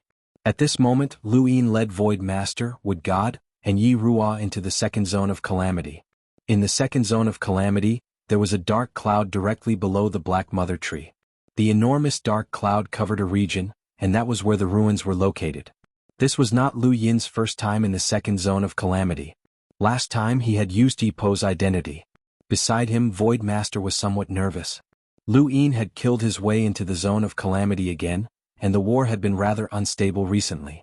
In the past, as the Void Master of Spacetime of the Six Direction Society, he had never killed his way into the zone of Calamity.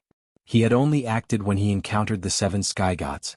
Ever since Lu Yin had joined the Six Direction Society, the battlefield had gradually shifted from the Six Direction Society and the endless battlefield to the zone of Calamity. This young man was truly ruthless. And how had he found this place? It had to be said that even though Void Master admired Lu Yin's boldness and methods, he actually wanted to kill his way into the third zone of Calamity more. This was because Wu Tian was there and he was good friends with Wu Tian. Wood God's expression was solemn. In the second zone of Calamity, the Everlasting Race's foundation had finally been revealed. Although the pressure was great, it was not to the point of despair. The Everlasting Race also had many enemies. Yi Ruo looked at the dark cloud in the distance. It really was the ruins. The appearance of Lu Yin's group had caused a commotion in the second zone of Calamity. Countless corpse kings charged towards them, including progenitors who had betrayed humanity and human experts born in the Eternal Nation. Seniors, the Everlasting Race has launched an unprecedented war with the goal of destroying the Nine-Star Civilization. Now it's the Nine-Star Civilization. The next target might be our Six Direction Society. This junior would like to thank you seniors for your help. This war is not only to save the Nine-Star Civilization, but also to give a guarantee to all the civilizations in the outer realms that are enemies of the everlasting race. Our Sixth Direction Society will not abandon any of our allies. Voidmaster looked up.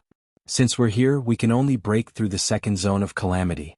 With that, Void God's power whizzed out and blasted forward. Wood God attacked, sweeping away pieces of wood. Yi-Rua charged towards the dark cloud. A commanding platform appeared beside Lu Yin, and progenitors were summoned one by one. He rode the seven-star mantis. With such a war in the second zone of calamity, ruins should have returned. Lu Yin did not know that ruins was within the dark cloud and had been severely injured from the start. Yi-Rua charged towards the dark cloud, but Lu Yin knew that ruins would attack the 9-star civilization. He allowed Yi-Rua to charge forward. But then an eyeball appeared above the dark cloud and stared at the charging Yi-Rua. Human. Lu Yin was shocked. Why was ruins here? Voidmaster and Wood God were both shocked. Something unexpected had happened. The eyeball stared into the distance and saw Lu Yin as well as Voidmaster and the others. Ruins did not recognize the Voidmaster or Wood God, but he recognized Lu Yin. Lu Yin? Why are you here in the second zone of calamity? One of the reasons the divine commandment had been activated was because the humans were showing signs of forming an alliance. The primordial space had formed an alliance with the Sixth Direction Society, the 5 Spirit Tribes, and the 3 Moons Alliance. Once all the powerful enemies of the everlasting race joined forces, it would be troublesome. The previous divine commandment had been activated for this reason as well. However, Lu Yin had appeared in the second zone of calamity right after the divine commandment had been activated to destroy the 9-star civilizations. This made ruins think of a terrifying possibility. Could it be that the primordial space and the 9-star civilizations had already formed an alliance? Before ruins could think any further, Yi-Rua had already charged over. He was truly grateful for his brother's support, but Sui Feng could not endure it any longer. Although riding at night was peaceful, he was too tired and sleepy during the day. His hair had turned much more white. Thank you, brothers, for your support. Thank you.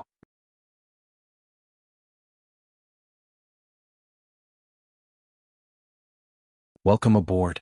Stay tuned and subscribe to Han Li's Wuxia Adventures for more thrilling content. Chapter 3101.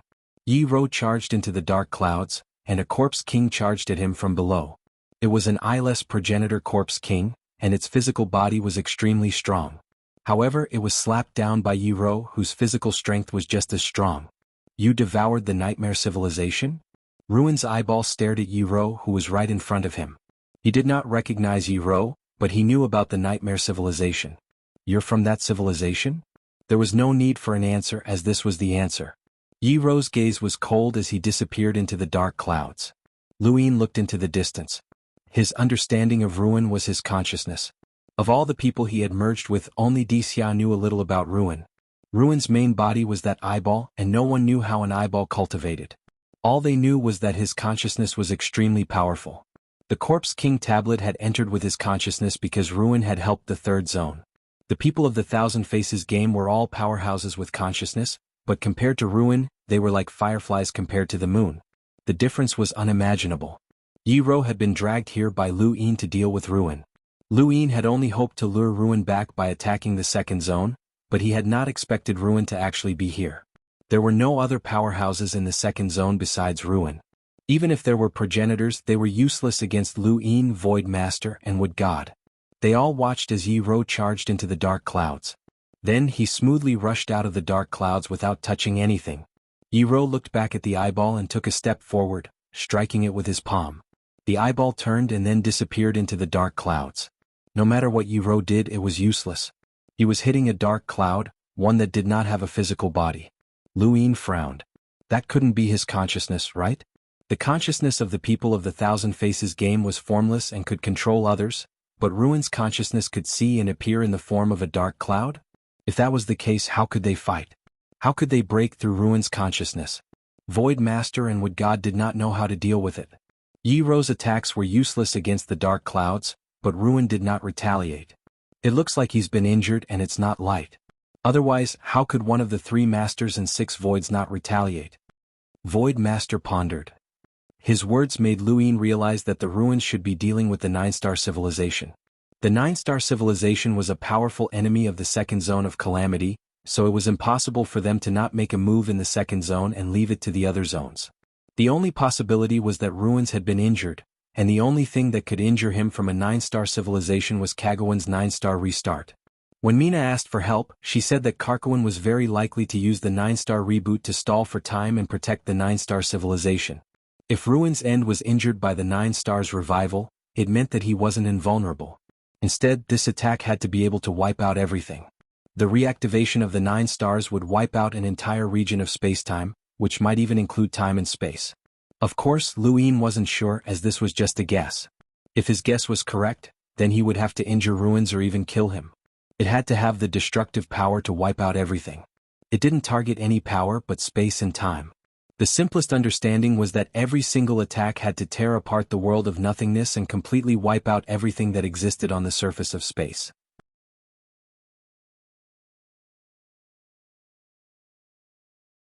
Just as he was thinking, a patch of the dark clouds suddenly disappeared, and in its place was a world of nothingness. Luin was shocked. He did not know what Yi-chan had done. She had then destroyed spacetime to reveal the world of nothingness. Under the world of nothingness, a portion of the dark clouds had been swallowed up, and the eyeball within could be seen. The eyeball turned and stared at Yi-chan, but he also did not know what she had done. Yi-chan quietly floated in the sky, her cold eyes emotionless. It was as if her consciousness had disappeared. Attack! Luin shouted, and the mantis spread its 6 wings and flew towards the dark clouds. It moved at a speed comparable to that of time, causing everything around it to stop. Even Void Master and Wood God were frozen in place. Luin rode the mantis and instantly arrived within the dark clouds. He slashed at the eyeball and the eyeball also stopped moving. Just as Luin thought that the mantis would be able to attack the eyeball, the blade suddenly disappeared.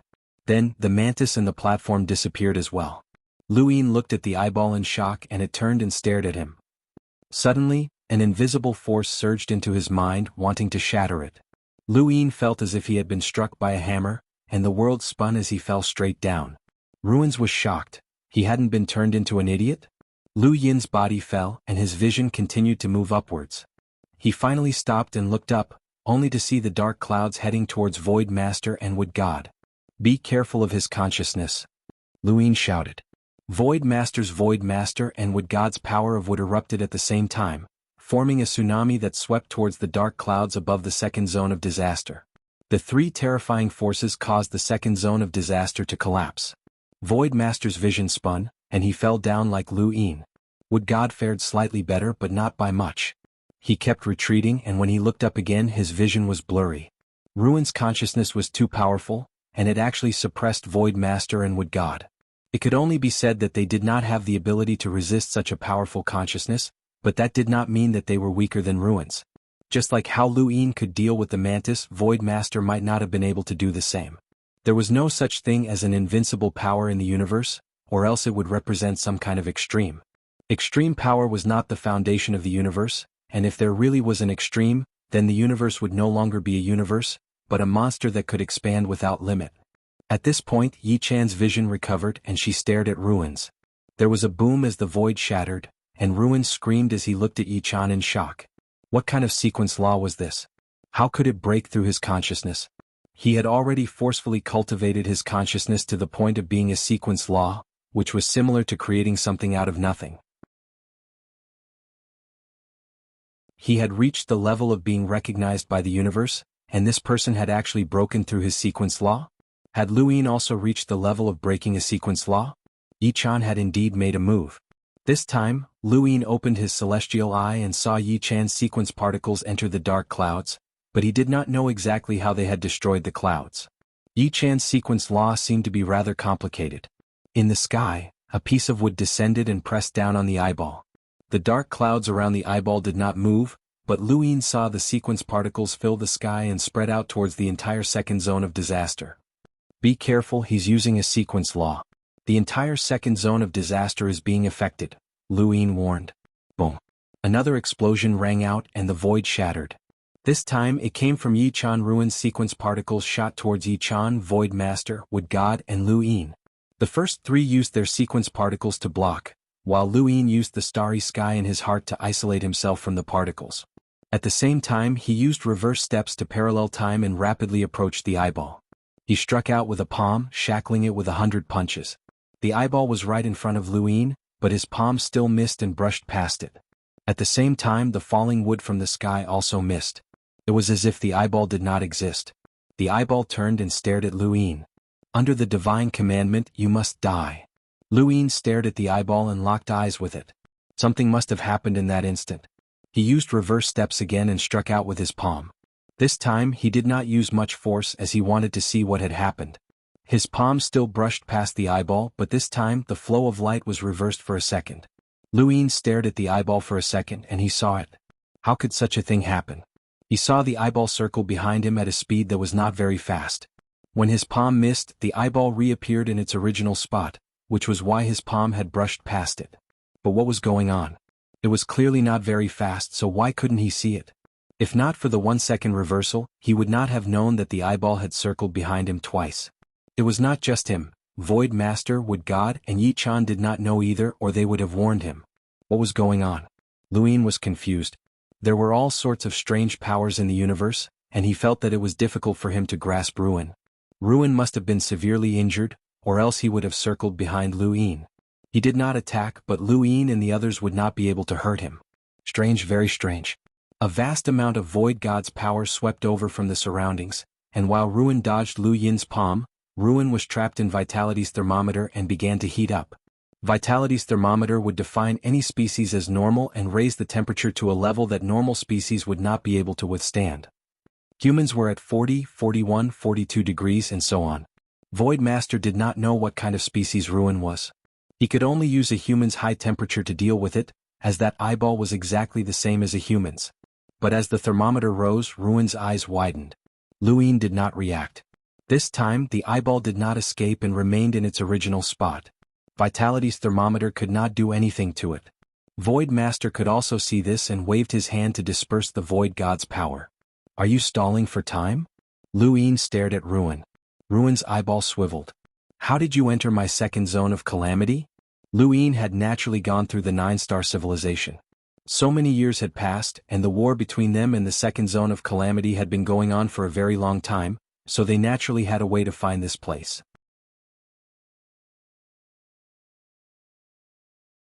It was similar to how the Six Paths Society had found the entrance to the first zone of calamity. Finding it was one thing, but whether or not they could infiltrate it was another matter altogether. Mina had brought the expedition of calamity to reinforce the 9-star civilization, and she had told Luin the location of the second zone of calamity before leaving. However, Luin would not answer her, and he attacked Ruin again. Yi Ruo and Wood God attacked at the same time. However, all of their attacks brushed past Ruin's eyeball. Luin passed through the stream of light and saw that Ruin had easily dodged all of the attacks. He had not used any sequence laws, but he was still unharmed. Could this be an innate gift? If Luin really wanted to attack Ruin, he would have to attack the spot where he was dodging the moment he dodged, and that spot could only be seen by reversing time. However, time was too short. Luin had been able to reverse time to attack the 7-star mantis back then because he had determined the direction in which the mantis had fled in an instant. All Luin had to do was stare in that direction and attack. However, Ruin had returned to his original spot in an instant, and this was not due to speed or time, which made it difficult for Luin to understand.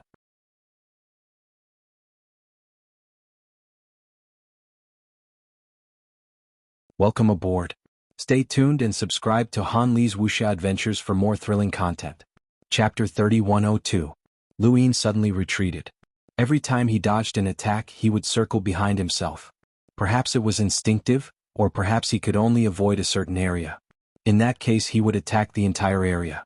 Luin secretly told Yi Ro and the others about his guess. Yi Ro and the others attacked together, aiming at Ruin Domain and its surroundings. Their goal was to destroy spacetime and create a void. This time their attacks did not just brush past Ruin Domain, instead they scattered the dark clouds. It was the same as Yi Ro's initial attack, but the area was much larger. Ruin Domain's eyeball appeared in the distance. You guessed right. Again. Luin shouted. They attacked again, but this time, Luin used flowing light. When their attacks neared Ruin, Ruin's eyeball was clearly still in its original position, but the attacks had scattered it. It was at this moment that a beam of light shot out and reversed for a second, allowing Luin to see the direction that Ruin had fled in. This scene was exactly the same as when he had fought the 7-star mantis. Lu Yin was not afraid that ruined domain would run far. He was afraid that ruined domain would stop too early. Lu Yin struck out in the direction that ruined domain had fled to, confinement 100 punches. A dark scar appeared in the void, splitting apart the sky of the second domain of disaster. Beneath the dark scar, the corpse kings looked up. No matter what kind of battle they faced, they showed no fear. The only difference was that the progenitors who had betrayed the humans looked up at the sky and felt that it was absurd. The Eternals had actually broken in, and ruined domain was being suppressed. Among this group of people, a woman dressed in white stood behind a broken tower and looked at Lu Yin in the distance. She was Bai Qian. When the Eternals had attacked, Bai Qian had disappeared. Lu Yin had searched for her, but there had been no news of her. He had never imagined that Bai Qian would actually come to the second domain of disaster. Bai Qian had no intention of meeting Lu Yin, so she turned and left. Up in the sky, Lu Yin's confinement 100 punches landed squarely on ruined domain's eyeball, compressing it and causing it to scream. As long as it was a living creature, there was a chance that it could be killed. No matter how strange ruined domain's power was, there would always be a way to break it. If the 9 stars revival could heavily injure ruined domain, then they could as well. The eyeball had turned white from the 100 punches and it turned back to Lu Yin. It looked like a madman with bloodshot eyes. "I'll kill you, Lu Yin. I'll definitely kill you. Kill you. You won't have a chance." After Lu Yin left, Yi Luo Void Master, and Wood Deity attacked again, destroying the spacetime around ruins. Lu Yin continued shuttling through the streams of light. Under this attack, Desolation had no other choice. He had to instantly avoid the area of spacetime that was being destroyed, and then stop at a location that Lu Yin would not expect during that 1 second of reversal. However, there was simply too little time. 1 second seemed like an eternity, but in this 1 second he could only avoid the area of spacetime that was being destroyed. Speed and strength were not Ruin's forte. If the ruins had Di Qiong's power, then Lu Yin wouldn't have been able to hurt him. The 3 masters and the 6 Daos were not invincible, and neither were the 3 realms and 6 Daos. They all had their own strengths and weaknesses. The light-sifting sword sky had exposed the weakness of the Lu clan. Even if the Lu clan used the Primogenitor Sutra to make up for it, they still had no advantage over the light-sifting sword sky. Ruin's advantage was that he was strange, but once his weakness was exposed, he would be easily defeated. Of course, the person who could break through it would at least have destructive power at the level of sequence laws. Ordinary progenitors really couldn't do anything to him. Again, this was 100 confinement fists that could severely injure the middle plate of a pupilless transformation. When it landed on the eyeball, it became even more ferocious. If this happened a few more times, Ruin would not be able to withstand it. Ruin went berserk, and the sequence particles spread out once more towards Lu Yin and the others. The power of his consciousness bombarded Lu Yin's brain, causing it to be hammered. Yi Luo Void Master and Wood Deity were the same. They all spat out blood and the world spun around them. Correspondingly, Ruin's eyeball's pupils dilated considerably. It was not easy for him to use the power of his consciousness, as the 9 stars had been too heavily injured. Otherwise, these people would not have had the chance to work together to deal with him. The power of his consciousness was enough to knock them unconscious. Lu Yin resisted the dizziness. "Continue. Tell me where you are," Yi Luo said. Lu Yin's eyes flashed, but he remained calm. Void Master and Wood Deity attacked Ruin together, destroying an area of spacetime. Lu Yin shuttled through the streams of light and reversed for 1 second. Yi Luo raised her arms. Her broken arm had already recovered, and she was now in a hugging position. Ruin's eyeball appeared, and the moment it appeared, it bombarded Lu Yin with his consciousness. Lu Yin's 100 confinement fists also landed on the eyeball. Lu Yin spat out a mouthful of blood and almost fell. His consciousness was as stable as a boulder in the eyes of those in the Thousand Faces layout, but he could not withstand this attack. The eyeball was also forced back by Lu Yin's palm, and it kept turning white. Suddenly the eyeball turned and stared upwards. A cauldron had appeared in the sky and on the ground. It was the heaven and earth furnace. Void Master and Wood Deity might not recognize it. However, Lu Yin was stunned. He thought that he had been hit by Ruin's consciousness and was hallucinating. He rubbed his eyes and looked again, and his expression changed. The heaven and earth furnace? Yi Luo frowned. He had been recognized again. When he had attacked the 4th disaster region, he had been recognized by that person who was wrapped in a world of nothingness. Now he had attacked this eyeball and Lu Yin had recognized him again. Was the owner of this innate gift very famous? Lu Yin looked at Yi Luo and wanted to ask him why he had Progenitor Chen's innate gift. He had already guessed something, but now was not the time to ask. The heaven and earth furnace had formed, and Ruin had many ways to avoid the attacks. However, at this moment he could not escape from the furnace no matter where he tried. A terrifying pressure appeared, and the eyeball's gaze turned sinister as it continuously slammed into the furnace. With his understanding of Progenitor Chen and the others, Lu Yin knew that it would not be easy for Ruin to escape from the furnace unless he had a trump card. The first time he had faced the heaven and earth furnace was during his envoy origin tribulation. At that time he had been far more invincible than his peers, but he had almost been defeated by the furnace. If not for the fact that he had relied on the fact that things could move in the opposite direction when they reached an extreme, he might have actually been defeated. Back then Ruin's strength against his peers was about the same as his current strength against a half-ancestor. However, he had almost been defeated by the heaven and earth furnace. Now that he thought about it, he could see Progenitor Chen's strength. Progenitor Chen had the strength to fight against someone in the same realm as him, which was equivalent to the destructive power of a sequence law. In other words, Progenitor Chen might have already possessed such strength when he was a half-ancestor, which was why he had the qualifications to be called invincible. Yi Luo's heaven and earth furnace was not at the half-ancestor level, it was definitely at the progenitor level. In theory, a heaven and earth furnace of this level could completely refine a sequence law. Ruin had not transcended the sequence law level, so he was still within the range that could be refined. If the 3 powers and 6 Cs were refined by the heaven and earth furnace from the start, it would be very difficult to succeed. However, an injured Ruin could force him to use his trump card even if he could not succeed. Within the heaven and earth furnace, the eyeballs madly collided with each other. On the ground, divine power soared, forming numerous tornadoes that shot towards the heaven and earth furnace. Lu Yin, Void Master, and Wood God all moved to block, not allowing their divine power to touch the furnace. A heavily injured Ruin was surrounded by several spacetime masters. This lineup was not any weaker than the one that had surrounded the Witch Spirit God and the Undying God. They could definitely succeed. Bang! There was a soft sound. Lu Yin turned to look, and another figure appeared in the void. His long red hair fluttered as he raised an arrow and shot it out once more. The arrow god had appeared. Ruin had been stalling for time in order to wait for the arrow god. He had been heavily injured by the 9 Stars revival and could not fight against Lu Yin and the others. He had been thinking of ways to prevent Lu Yin and the others from surrounding him while waiting for the arrow god's support. 1 arrow, 2 arrows, 3 arrows. They continuously struck the heaven and earth furnace. Yi Ro stared at Ruin, as this arrow's might could not break through the heaven and earth furnace. However, Lu Yin knew just how powerful the arrow god's arrows were. Since the arrow god had appeared, Lu Yin took out an astral door from his cosmic ring and opened it. "I'll leave this to you, senior." A broad figure walked out from the astral door, golden light blossoming as he swept his staff into the distance. "Woman, your opponent is still me." Celestial Victor had arrived, and only he had been able to resist the arrow god's arrows. He had seen through Ruin's strength, and he had only succeeded after being heavily injured for so long. As for the arrow god's archery, Lu Yin and the others still could not see through it. At this moment they could only ask Celestial Victor to delay the arrow god. In the future they would seize a few more astral doors. The Eternals could use them to conquer parallel universes, which would be too convenient. The arrow god's gaze was piercingly cold as he shot an arrow at Celestial Victor.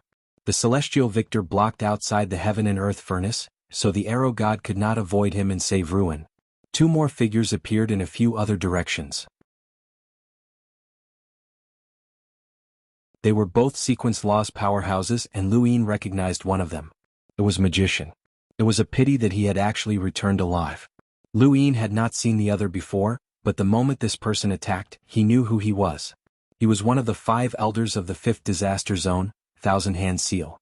He was an opponent that Lung Qing had faced before. 2 sequence laws powerhouses could not save Ruin either. Now only Yi Ruo was dealing with him. Void Master, Wood God, and even Lu Yin were free. A chaotic battle erupted, and the 2nd disaster zone was on the verge of collapse. The aftershocks destroyed one eternal kingdom after another. This was something that had never happened in the history of the 2nd disaster zone. Similarly, the battle in the 3rd disaster zone was not small either. Lu Qianyi led the progenitors of the primordial space to delay Di Qiong.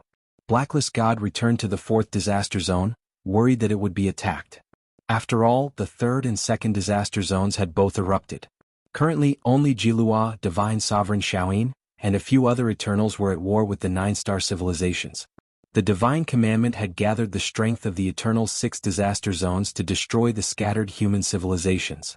This had happened twice before, but the third time was no longer a scattered civilization. The humans were unwilling to forget their history, so they had learned their lesson. Mr. Mu had roamed the heavens and visited the 5th mainland as well as various parallel universes. He had left behind the seeds of an alliance, and it just so happened that Lu Yin, a person with innate cultivation talent who also wanted to unite all civilizations against the Eternals, had appeared. By the time the Eternals discovered this, it was already too late. The divine commandment could be used by the Eternals against the humans, but it could also be used by the humans against the Eternals. The Eternals no longer had an overwhelming advantage.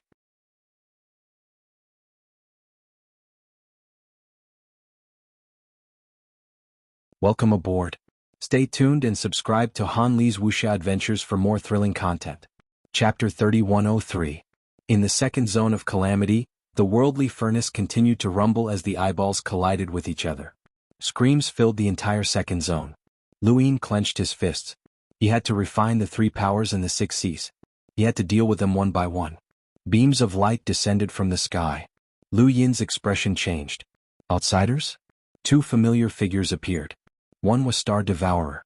The moment he arrived in the second zone of calamity, his 6 eyes opened and stared at Victorious Celestial. Victorious Celestial was too eye-catching. The other was Star Toad. Star Toad again. This time, Lu Yin had come with the intention of luring the ruins back to the second zone of calamity. He hadn't planned on fighting to the death with the Eternals, so he hadn't made any preparations. However, the Eternals had taken the initiative to hire Star Toad. Star Toad laughed. Big business again. Boss Eternity, did your other zones of calamity encounter trouble? Lu Yin's expression sank. The only true god hadn't been forced out of seclusion, but Star Toad had been lured in. He then took out a second astral gate that connected to the reincarnation spacetime. This was the gate he had obtained from the 6-fingered tribe, the one that had forced Madman Lu to reveal his identity. This gate only had one purpose, to lure in a Grand Empyrean. Lu Yin had always been cautious, worried that he would encounter a powerful enemy that he couldn't deal with one day. It would either be Forefather Lu Yuan or a Grand Empyrean. In any case, one of them had to save him. Compared to Forefather Lu Yuan, a Grand Empyrean was naturally more perfect. Lu Yin? Isn't this 6 Paths Society's big boss Lu Yin? Star Toad's eyes shone as he stared at Lu Yin. Lu Yin looked up at him. How much did the Eternals pay you? I'll give you double. Star Toad opened his mouth, the copper coin around his neck vibrating as he shrieked in a childish voice. Big boss, it really is a big boss. Big boss Lu, Star Toad is willing to serve you, but only next time. Lu Yin frowned. Don't be so honest when doing business. You should know that I'll work with whoever gives me more. Star Toad was vexed. Big boss Lu, your price is very tempting, but I'm an honest businessman. Only by being honest can I go far. Lu Yin felt helpless as he couldn't reason with this toad. Sooner or later he would have to deal with it. Left with no other choice, he opened the astral gate and dove in. Star Toad didn't want him to leave. Why are you running away? Let's talk some more. Don't worry, I won't kill you. You are the big boss. The golden light continued to illuminate the second domain of disaster, causing it to shatter into pieces. The Void Master and Wood God looked at each other. Lu Yin could not have escaped, and he must have called for reinforcements. They had to protect the astral gate or it would be over if it was destroyed. If they could think of this, the Eternals naturally could as well. Magician immediately rushed towards the starry door, and the 1,000-hand imprint also attacked the starry door. Yi Chen's expression was gloomy. The end of ruins was so difficult to refine. Until now he had not succeeded. The Star Devourer charged at Yi Ro and sent him flying. However, the moment he collided with Yi Ro, the void suddenly exploded. It was the same as when Ji Luo had cut off Yi Ro's arm. There was no warning. This was Yi Ro's sequence law, but no one could understand it. The Star Toad lifted its lotus leaf and smashed it towards the Stargate. It's over. Retreat. Around the starry door, pieces of wood took shape. They came from the Wood God. He did not know who Lu Yin had called for reinforcements, but it had to be someone who could deal with the Star Toad.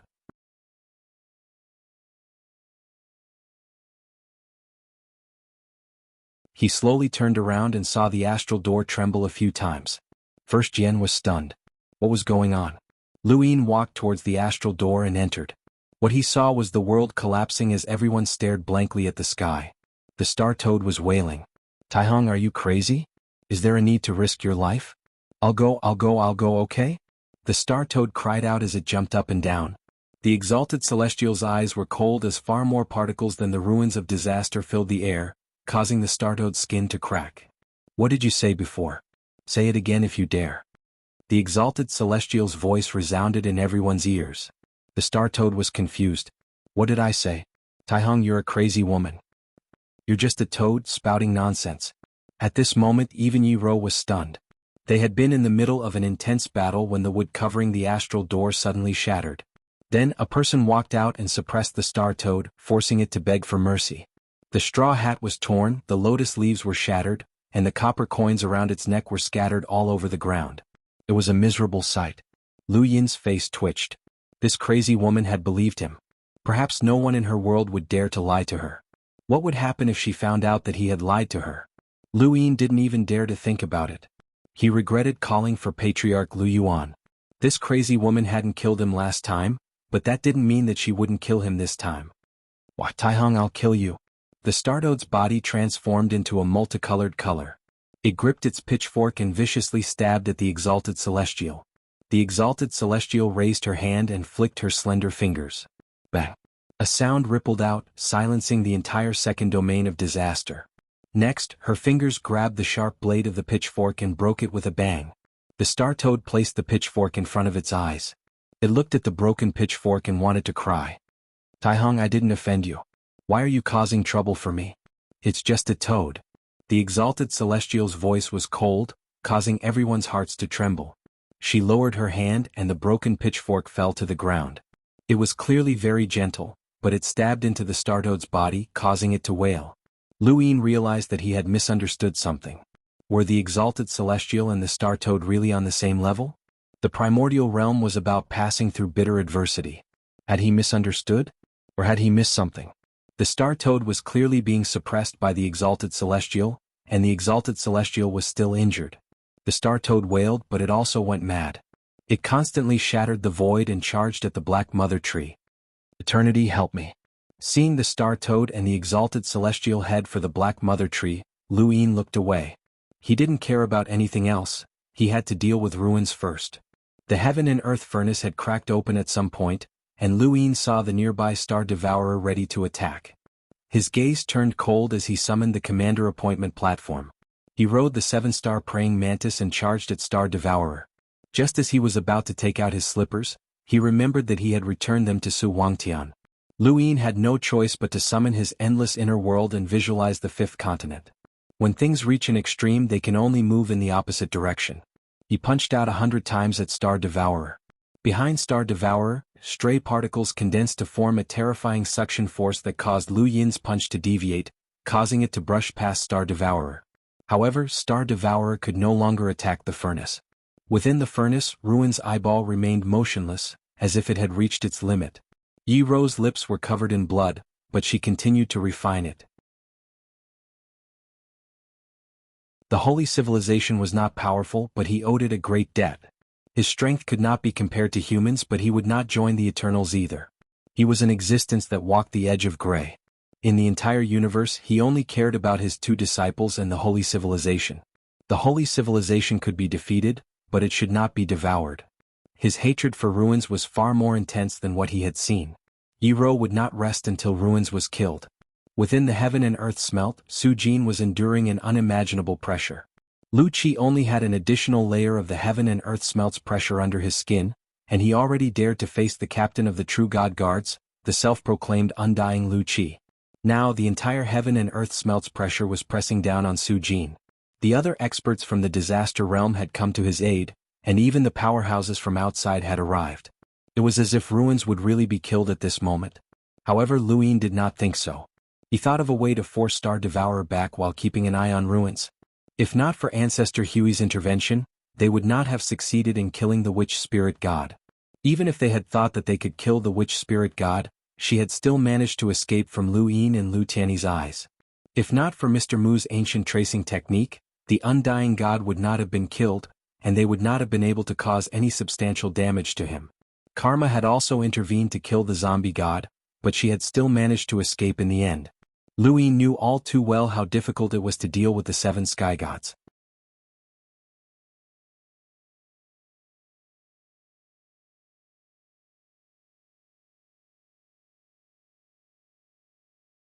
Welcome aboard.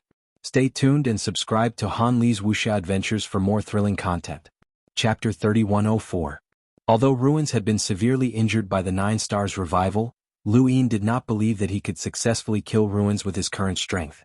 No matter how much the Arrow God and the others wanted to help, even if they asked for help from the Star Toad, Lu Ying did not believe that Ruins would be killed because the sole true God had yet to act. This was the Zone of E, a place that the sole true God could reach. The Thunder Lord and the Grand Empyrean had both attracted the sole true God before, and that was under the premise that they had not caused any substantial damage to the Zone of E. At this moment, Ruins was one of the 3 Masters and 6 Voids. If he was killed right under the sole true God's nose, then what dignity would the sole true God have left? Were the 3 Masters, 6 Voids and 7 Sky Gods all present? Of course not. Far from it. What other tricks did Ruins have? Within the furnace, the eyeball's pupils continued to dilate before shrinking. More and more white appeared in the eye, and the entire eye became lifeless and sluggish. It was as if it would be crushed into nothingness by the furnace if given any more time. At least that was what Yiju thought. Suddenly the eyeball moved. It first stared at Yiju before sweeping its gaze across the entire second zone of E and then Lu Ying. Lu Ying met the eyeball's gaze for a moment, but he did not see any despair. Even the malevolence, madness and bloodshot eyes that had appeared before had disappeared. At this moment the eyeball gave him a strange chill as if something was about to happen. Be careful, Lu Ying warned. Ruin's eyeball suddenly stared downwards, and the divine power that had been blocked by the Void God's power and wood energy slowly fell down as if it had lost its power. It naturally splashed onto the ground of the Zone of E. But then a faint singing voice appeared in Lu Yin's ears. Not only him but everyone in the entire second zone of E heard it as well. In particular, the Grand Empyrean, who had been walking towards the Black Mother Tree on the Star Toad, suddenly turned around and looked at Ruins with a solemn expression. True God's Freedom Technique. True Gods had 3 ultimate techniques, and obtaining any one of them would allow them to transcend. One of them was known as the True God's Freedom Technique. Those who were free and unfettered. There was no self and no other. They gave up their thoughts, transforming into the heavens and the earth. A sad song sent off Jun Xiaoyao, True God Bayer, and the Freedom Technique. Sparse autumn waters, hazy beauty, gazing east. It's hard to see my family, I'll climb to the heavens, I'll be alone for the rest of my life. A sad song rang out in everyone's ears. Unknowingly they stopped fighting and looked towards the heaven and earth smelt. So did Yi Dan. Within the heaven and earth smelt, the eyeball gradually recovered as though it was no longer under the pressure. On the ground of the Calamity region, godly power slowly floated, forming red lanterns that flew into the sky. It was very beautiful but also very sad. Everyone looked at the dancing lanterns which made them feel uneasy. Lu Ying opened his heaven's eye and scanned his surroundings, but he didn't see any sequence particles. These lanterns were completely formed from divine power. Suddenly he thought of something. His face paled and he looked towards the end of Ruins. Within the heaven and earth smelt, Ruins' eyeball spun. Below him, a lantern gradually approached the heaven and earth smelt. Yeo made a move trying to break the lantern. However, the lantern did not seem to have a physical body. His power directly penetrated it. That was pure divine power. Little brat from the Lu clan, run. That's the True God's freedom art. You guys won't be able to handle it. The Grand Empyrean's voice rang out in Lu Yin's ears, and he looked at the Black Mother Tree. The Grand Empyrean was still standing on the Star Toad's head, and the toad was frantically charging towards the Black Mother Tree. It had been beaten up badly by the Grand Empyrean, and it desperately sought help from the one true God. Since a Grand Empyrean had already said this, even though Lu Ying was unwilling, he could only retreat. He could not throw away his life in vain. Everyone retreat. Void Master. This was because the Wood God and Celestial Champion did not have any objections. They understood Lu Ying, and as long as there was a chance, Lu Ying would not give up on killing Ruins. However, Yeo was different. Ruins was about to be refined to death, so he would not give up. Furthermore, he was the true master of the heaven and earth furnace. Lu Ying stared at Yeo. Senior, retreat immediately. This is one of the 3 ultimate techniques of a true god. We can't block it. Yao's expression did not change. The heaven and earth furnace has never failed. Lu Yin grew anxious. Hurry up and retreat. A true god's power is not something you can imagine. No matter how Lu Yin tried to persuade him, Yao refused to retreat. Helpless, Lu Yin could only give up on him. However, Yao did not realize that even if he retreated now, it was already too late. The sides of the lanterns were constantly drawing portraits of Lu Yin and the others. Lu Yin gave up on Yao and was about to retreat with the Void Master and the others when one of the lanterns shattered. At the same time, the Void Master spat out a mouthful of blood. The Void God's power that had filled the sky instantly vanished, as if it had never existed. The Void Master was shocked. What was going on? The power in his body had disappeared in an instant. Following that, another lantern shattered. This time it was Yao. The heaven and earth furnace shattered, and just like the Void Master, Yao spat out a mouthful of blood. He was in an even worse state than the Void Master as he could not support his body and crashed to the ground. Lu Yin's pupils shrank. He had no idea where this attack had come from or how it had managed to injure the Void Master and Yao. He only knew that it was too late. The wood god spat out a mouthful of blood. Despite being a block of wood, he spat out more blood than anyone else. His body swayed as he fell to the ground. Lu Yin looked at the eyeball in the Void Master's hand, and the eyeball stared back at him. Do you really think that the 3 masters and 6 boundless can kill you? You underestimate us too much. The true God's freedom technique is enough to kill all of you. The starry sky in his heart instantly disappeared from Lu Yin's mind. His power, astral sources, techniques, and everything else went blank in an instant. An uncontrollable pain assaulted him, and he could not help but spit out a mouthful of blood as he fell to the ground. Finally, Do Xing the Celestial spat out a mouthful of golden blood onto the arrow god. He was pierced by the arrow god's arrow and sunk into the ground. In just an instant, the true god's freedom technique had severely injured all of the experts without exception. Magician, thousand-hand imprint, and even the archer god looked at ruins with fear. This was one of the 3 ultimate skills of a true divinity. Looking at the 3 pillars of the 6 seas, there were only a few people who could cultivate these 3 ultimate skills. This was a legendary cultivation method, and it truly lived up to its reputation. Quick, kill them all. Ruins shouted. The thousand-hand seal and magician hurriedly acted. At that moment, the sky cracked open. It was an exalted celestial. She tore through the void and split the sky of the second zone of disaster in 2. Everyone looked up and saw a mountain range on the other side of the tear. It was the Lu Tianjing. Lu Yin's eyes narrowed. An exalted celestial could directly find the astral tree? A huge hole had also been torn in the Lu Tianjing. Lu Yuan looked up and saw the second zone of disaster as well as the heavily injured Lu Yin. His expression changed. Little 7. He stepped forward and entered the second zone of disaster. Lu Yuan's arrival allowed Lu Yin to breathe a sigh of relief. He hadn't expected that the battle that had been meant to delay ruins would turn into such a grand battle. The sole true god couldn't sit still when the forefather had appeared. The moment Lu Yuan arrived in the second zone of disaster, ruins immediately charged into the divine power lake. He didn't want to face the current Lu Yuan. A voice came from the Black Mother Tree. Fertile Earth, Taihong, this zone of disaster isn't a place you can come and go as you please. With that, a torrent of divine power flowed from the Black Mother Tree. It transformed into a tornado that swept towards the exalted celestial and forefather Lu Yuan. Forefather Lu Yuan shouted, "I'm only here to take little 7 away. Now is not the time for the final battle. Crazy woman, retreat. The zone of disaster won't allow you to leave as you please." The previous few times, the Thunder Lord and the exalted celestial had successfully left the zone of disaster. After that, forefather Lu Yuan had saved Wu Tian, and Lu Yin and the others had successfully left the first zone of disaster. They hadn't even considered the possibility that the sole true god would actually act.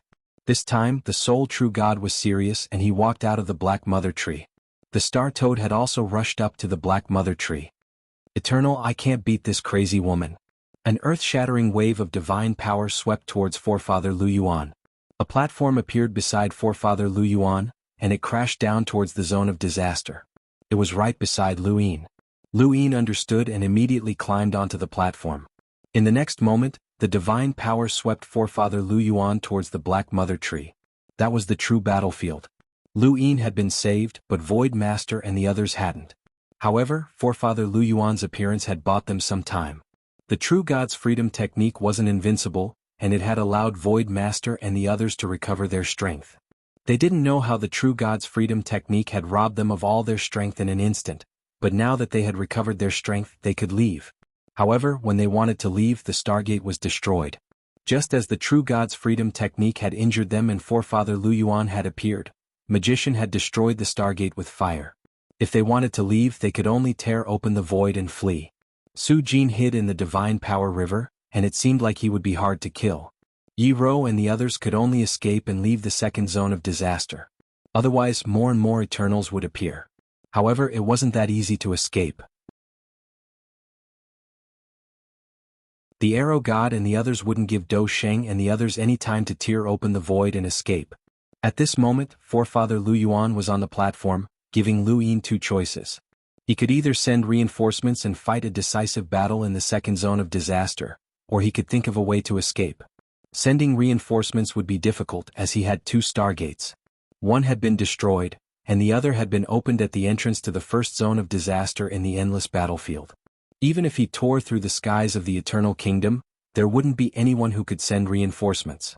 After all, Lu Qianni had led the progenitors of the primordial space to the third zone of disaster.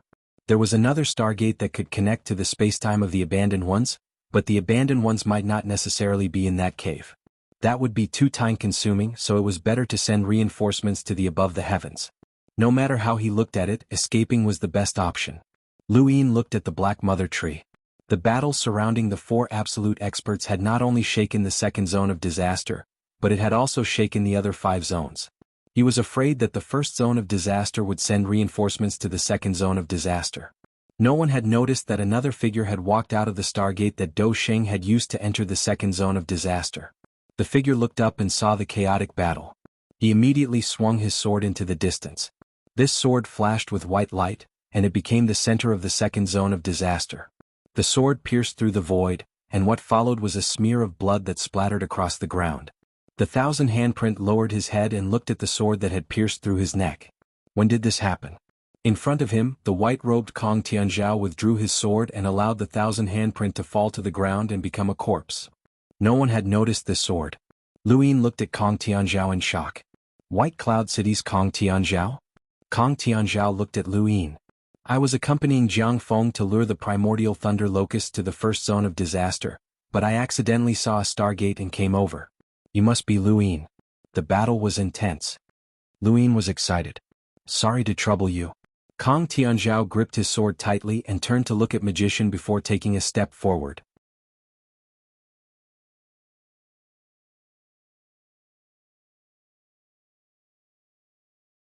Welcome aboard. Stay tuned and subscribe to Han Li's Wuxia Adventures for more thrilling content. Chapter 3105. Lu Yin looked at Kong Tianzhao's white robes and white sword, his confidence bursting. This was a powerhouse that even Lu Qianni's ancestor had taken notice of, and he was on par with Thunder Lord Jiang Feng. He was the guardian of White Cloud City, and his strength could be considered top-notch. Although he might not be able to kill 3 High Lords and 6 Vast Lords, he would have no problem fighting against them for a short period of time. He was similar to Heavenly Lord Victor. This person's arrival caused Lu Yin's desire to kill Su Jin to rise once more.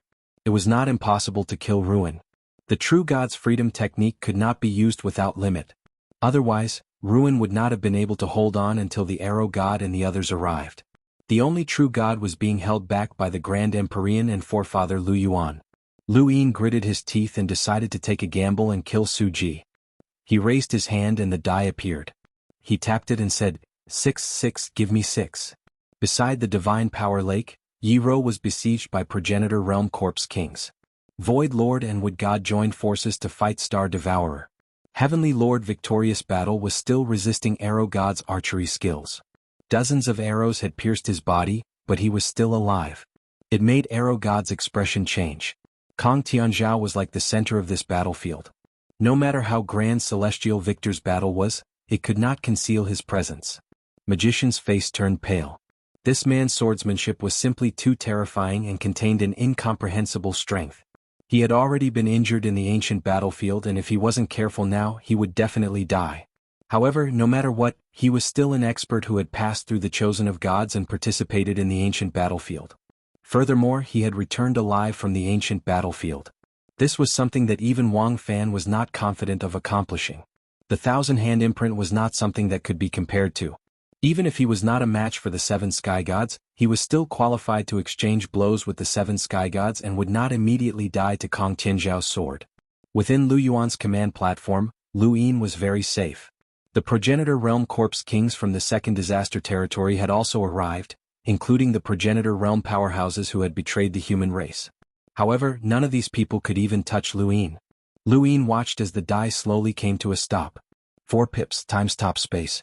He entered the time stop space and recovered for more than half a year before his injuries were completely healed. His recovery had allowed him to gain some understanding of the true God freedom technique. The reason for that was because his injuries had not come from the true God freedom technique. It took him half a year to figure it out. The true God's freedom technique might have been able to completely erase the battle technique that Lu Yin had trained in. Even though Lu Yin didn't know how the technique had managed to do so, it was a true God's ultimate technique that could allow one to transcend. Mr. Mu had the tracing of the ancients and the 9-yang cauldron transformation. One was the power of time, and the other was unfathomable. Grand Empyreans were the power of reincarnation. They could even bestow power to others, allowing them to leap from ordinary cultivators to ancestor realm experts. As for the one true God, it was not too strange for him to have the 3 ultimate skills and an incomprehensible power. It could only be said that they were unlucky to have run into the true God's freedom technique. If it had been the corpse god, she would have been dead by now. The scene in front of him changed, and Lu Yin appeared in the second domain of disaster, which had only taken him a second outside. In front of Lu Yin, a ferocious man glared at him as he continuously attacked. This person was a traitor to the human race and possessed a relatively strong physical body. Brat, come out and accept your death. This person thought that Lu Yin was heavily injured and could only hide in the commander appointment platform. Void Master and Wood God were also heavily injured. They could barely keep Star Devourer at bay. Yiro was also barely keeping up with the Ancestor Realm Corpse King. Originally, these people did not dare to approach the battlefield, but at this moment, they believed that they could kill Lu Yin and the others and contribute to the second domain of disaster. Lu Yin raised his hand and struck out with his palm. The burly man sneered and a strange change happened to his arm. He punched at Lu Yin as if he had already seen Lu Yin's arm break. But in the next moment, the burly man's expression changed drastically and he howled. Lu Yin's palm shattered his arm, and at the same time half of his body was shattered. The other human traitor who was besieging the general appointment platform jumped in fright and fled without thinking. Lu Yin's gaze was cold. Traitor, you deserve to die. Wait, my lord, we are willing to submit. Before the burly man could finish speaking, he was easily killed by Lu Yin. Against ordinary Ancestor Realm experts like him, Lu Yin could easily crush them. He rolled the die again. This time it was 3 pips. Continue 4 pips. Continue 6 pips. At the same time, on the land of disaster, divine power once again formed a lantern and began to float slowly. This scene made Void Master tremble. Run, there won't be a second chance. Wood God felt the same way and immediately tore through the void. However, a powerful suction force appeared in front of him. It was Star Devourer's sequence law that prevented Wood God and Void Master from escaping. Beneath the divine power lake, Ruin's eyeball spun. Lu Yin's guess was right. The true God's freedom technique was not easy to use. Every time it was used, it would cause damage to the user. He had already endured the power of the 9 stars revival, and now he was suffering the backlash of the true God's freedom technique. He was already at his limit, but if he used it again, he would be able to force these humans to retreat or even kill them. At worst, he would go into seclusion for a long time. Suddenly, the eyeball stopped spinning and its gaze became confused. It quickly recovered, and at this moment Ruin was no longer Ruin but Lu Yin. Lu Yin relied on his divine power to roll 6 pips. He appeared in the dark space and saw several balls of light. One of them was especially bright. Lu Yin wanted to rush over and merge with it, but he suddenly remembered that the arrow god was still on the battlefield. He had never thought about the sole true god. If it really was the sole true god, then this ball of light would probably be able to illuminate the entire darkness. This bright ball of light was blinding to Lu Yin's eyes. This feeling was caused by the difference in power between the two parties. The other party was definitely at the level of the 7 sky gods. In this battlefield, one could merge their divine power. The strongest person should be the arrow god, followed by Ruin. After all, Ruin's injuries were too severe. Lu Yin hesitated for a moment before choosing to merge with another ball of light. This one was also very bright, but it was far from the blinding one. There were other balls of light around this one that were dim, but the difference between them and this one was huge. Lu Yin gritted his teeth and charged into this ball of light. He was taking a gamble, and if he won he might be able to kill Ruin. If he lost, then based on this ball of light's radiance, it was at least a progenitor who could use divine power. Lu Yin thought of magician. If he was unlucky enough to merge with magician's body, then he might be able to delay the process. It all depended on who was lucky. Lu Yin's luck was pretty good, as he had merged with Ruin's body. Ruin was not a person, he was an eyeball. No matter how one looked at it, it looked like a human eyeball, but Ruin himself did not know who it belonged to. He was like an eyeball that had gained consciousness and started cultivating. In the end, he was discovered by the sole true God and brought back to the everlasting tribe. Consciousness was his strength and innate gift. His sequence law was his will, and his true peak strength was the true God's freedom technique. The moment Lu Yin merged with Ruin's body, the true God's freedom technique retreated. In the second domain of disaster, Void Master and the others despaired as they could not escape. They could only wait for the lantern to shatter again and injure them. At that time they might not be so lucky as to survive. However, the lantern gradually dissipated and did not shatter. The arrow god. Magician was flabbergasted. What was going on? Void Master, Wood God, and the others looked at the divine power lake in confusion. The eyeball suddenly rushed out from the lake and headed straight for Lu Yin. Yi San instinctively reacted, but Lu Yin had been prepared for this and sent his consciousness smashing down. Yi San had just been severely injured by the true God's freedom technique, and now that he was attacked by Lu Yin's consciousness, he felt the world spin and collapsed. Lu Yin did not have the time to care about Yi San, as he could not stay in Ruin's body for much longer. This had nothing to do with the amount of divine power, but rather with Ruin's cultivation being much higher than Lu Yin's. Lu Yin did not even have the time to look through Ruin's memories when he merged with Ruin's body. Everyone watched as the eyeball charged towards the general appointment stage and slammed into it until it was within 5 meters. Lu Yin's consciousness returned to his body, and Ruin's also regained his consciousness. He was at a loss as he looked at Lu Yin, who was right in front of him, and then at the commander appointment platform. He was stunned and his eyeballs were in intense pain. He had been hit by the commander appointment platform, and it had not been a light hit. Lu Yin merged his consciousness once more, but this time it had nothing to do with the die's 6 pips. This time he wanted to devour Ruin's consciousness. It was just like how he had devoured the consciousness of the person in the game of 1,000 faces. Under normal circumstances, it would be impossible for him to succeed, but he could merge with Ruin's body and make Ruin's consciousness stop resisting. This was the only way to succeed. As Lu Yin's consciousness merged, he controlled Ruin's consciousness and sent it into the void around Lu Yin's heart. There was already a planet formed from Ruin's consciousness in the void around Lu Yin's heart, and as Ruin's consciousness merged with it, the consciousness planet began to rotate and continuously swallow Ruin's consciousness and expand. Lu Yin's consciousness returned to his body, as he could not merge with Ruin's consciousness for too long. Ruin regained consciousness and his eyeball stared at Lu Yin. He had been controlled and he wanted to escape. Wait, what happened to his consciousness? Before Ruin could resist, Lu Yin's consciousness merged with Ruin's consciousness once more. He had a limited amount of time, and during this time Ruin's consciousness would be continuously devoured by Ruin's consciousness planet. Once Ruin regained consciousness, it would not be so easy for him to escape. When Ruin could escape, Lu Yin would merge with his body again. This cycle repeated itself, leaving Ruin in despair. This scene looked very strange to the onlookers as they did not know what was happening. No matter how they looked at it, Ruin was attacking Lu Yin, but Lu Yin was on the general appointment stage and should not have been injured. So what was Ruin doing? And what was Lu Yin doing? Void Master, Wood God, and the others did not understand, and neither did they have the ability to disturb Ruin. Yiju finally recovered with great difficulty, and she looked into the distance at the general appointment stage that was separated from Lu Yin by the eyeball. She did not understand what was happening. Nobody could understand what was happening. Only Lu Yin and Ruin understood. Lu Yin devoured Ruin's consciousness, and after Ruin regained consciousness for the 3rd time, he screamed, "Save me!" The arrow god's eyes went wide, and he shot an arrow at Lu Yin. Along the way he was blocked by Celestial Champion once more. Celestial Champion seemed like he could not be beaten to death, and golden blood covered his entire body. He gripped his staff and stood tall, smashing it viciously at the arrow god. Aside from the arrow god, nobody could help Ruin, but he was also blocked by Celestial Champion.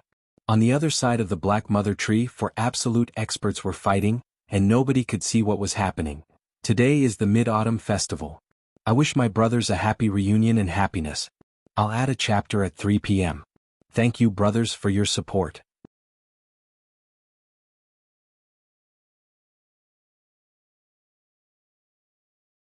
Welcome aboard. Stay tuned and subscribe to Han Li's Wuxia Adventures for more thrilling content. Chapter 3106. The first zone of disaster had suffered a calamity, and the Thunderbolt Lord finally reacted. Since the Eternals had led the ancient Thunder Locust to White Cloud City, he would lead them to the first zone of disaster as well.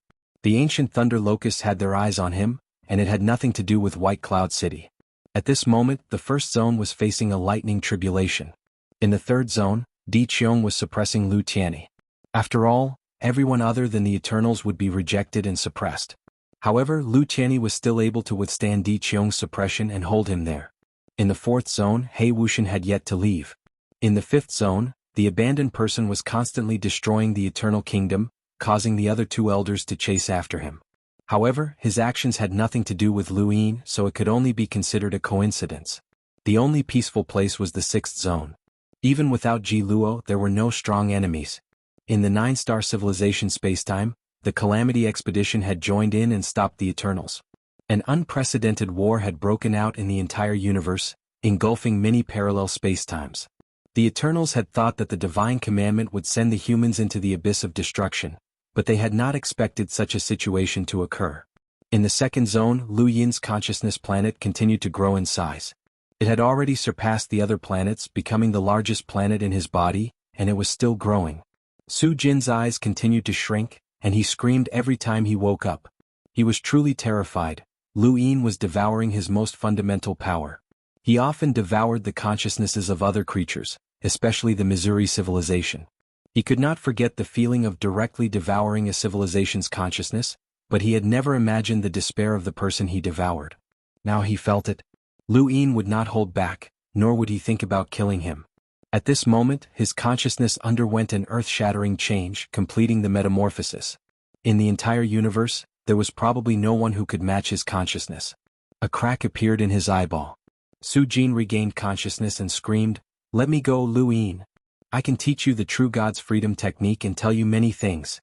You've already devoured most of my consciousness. Let me go, let me go." Lu Yin's gaze was cold as he continued to devour. Su Jin wailed and cursed, but it was to no avail. One of the 3 pillars and 6 limitless had been pushed into the abyss of death in the second zone. The Arrow God and the other Eternals could not help him. They didn't even know what was going on. The crack grew bigger and bigger. Finally, with a soft sound, the eyeball shattered and fell to the ground. Su Jin's consciousness had been completely devoured by Lu Yin, and his consciousness planet had become the largest planet in the cosmos near his heart. It was much larger than the other planets. In terms of consciousness alone, he was already comparable to the 7 sky gods. However, the power of this consciousness was not easy to use. He still had to adapt and cultivate. In the distance, a deafening rumble could be heard. Lu Yin stared at the shattered eyeball. Ruins had truly died and he had completely disappeared. From now on, there would be no more ruins in the 3 pillars and 6 seas. He looked into the distance. "Everyone, let's retreat." Archer God stopped shooting. "Ruins are dead." This was because she wasn't confident that she could kill Heavenly Lord Victor. This battle would end here. Star Devourer also stopped. Magician was covered in blood. Kong Tianzhao gave him a lot of pressure. However, at that moment Kong Tianzhao also stopped. In the distance, He Wuxian appeared. He had only arrived at the second disaster region at the moment of Ruin's death. Another 7 sky gods had arrived. Neither the Eternals nor the humans had any advantage. Lu Yin looked at He Wuxian and He Wuxian looked back at him. As they looked at each other, they both thought of the opportunity they had had in 100,000 years. Now, was there still a chance? He had killed 2 7 sky gods and 1 3 pillar and 6 seas. As he looked back at the Black Mother Tree, a trace of worry flashed through Lu Yin's eyes. "Ancestor, you have to return safely." The void was torn apart and everyone had their own places to go. Lu Yin naturally returned to the 5th mainland's eternal kingdom. No one noticed that when Lu Yin turned around and stepped into the spatial tear, A dark red dot of light had appeared in the direction of the Black Mother Tree. It had appeared in an instant, and what it brought with it was a dark red light that had traversed the entire second disaster zone. This dark red light had started from the Black Mother Tree, and no one could see where it ended. Along the way, it had pierced through the void and through Lu Yin's forehead, extending into an unseen distance. A shocking roar exploded. Little 7. Golden light blossomed as the God Sealing Catalog appeared. The general appointment platform flew towards the Black Mother Tree as Lu Yuan crazily attacked. Eternal, I'll take your life. The Grand Empyrean stared blankly into the distance. At the spatial tear, Lu Yin's eyes were lifeless, and he instantly lost all light. His body fell from the sky like a corpse. The victorious Celestial, Wood God, and the others all saw this. No one had expected that the only true God would attack Lu Yin, even though the Grand Empyrean and forefather Lu Yuan had clearly surrounded and killed Ruin. Although it was only a strand of divine power, no one doubted that it had the power to obliterate everything. Lu Yin's body fell to the ground like a rock, and he didn't move at all. Not far away was a fragment of Ruin's eyeball. Lu Yuan crazily attacked from the direction of the Black Mother Tree. The Star Toad let out a strange cry, and the Grand Empyrean was cold. The only true God's divine power soared into the sky once more, covering the entire region of disaster and turning the sky a dark red. No matter how intense the battle in the distance was, it had nothing to do with Lu Yin.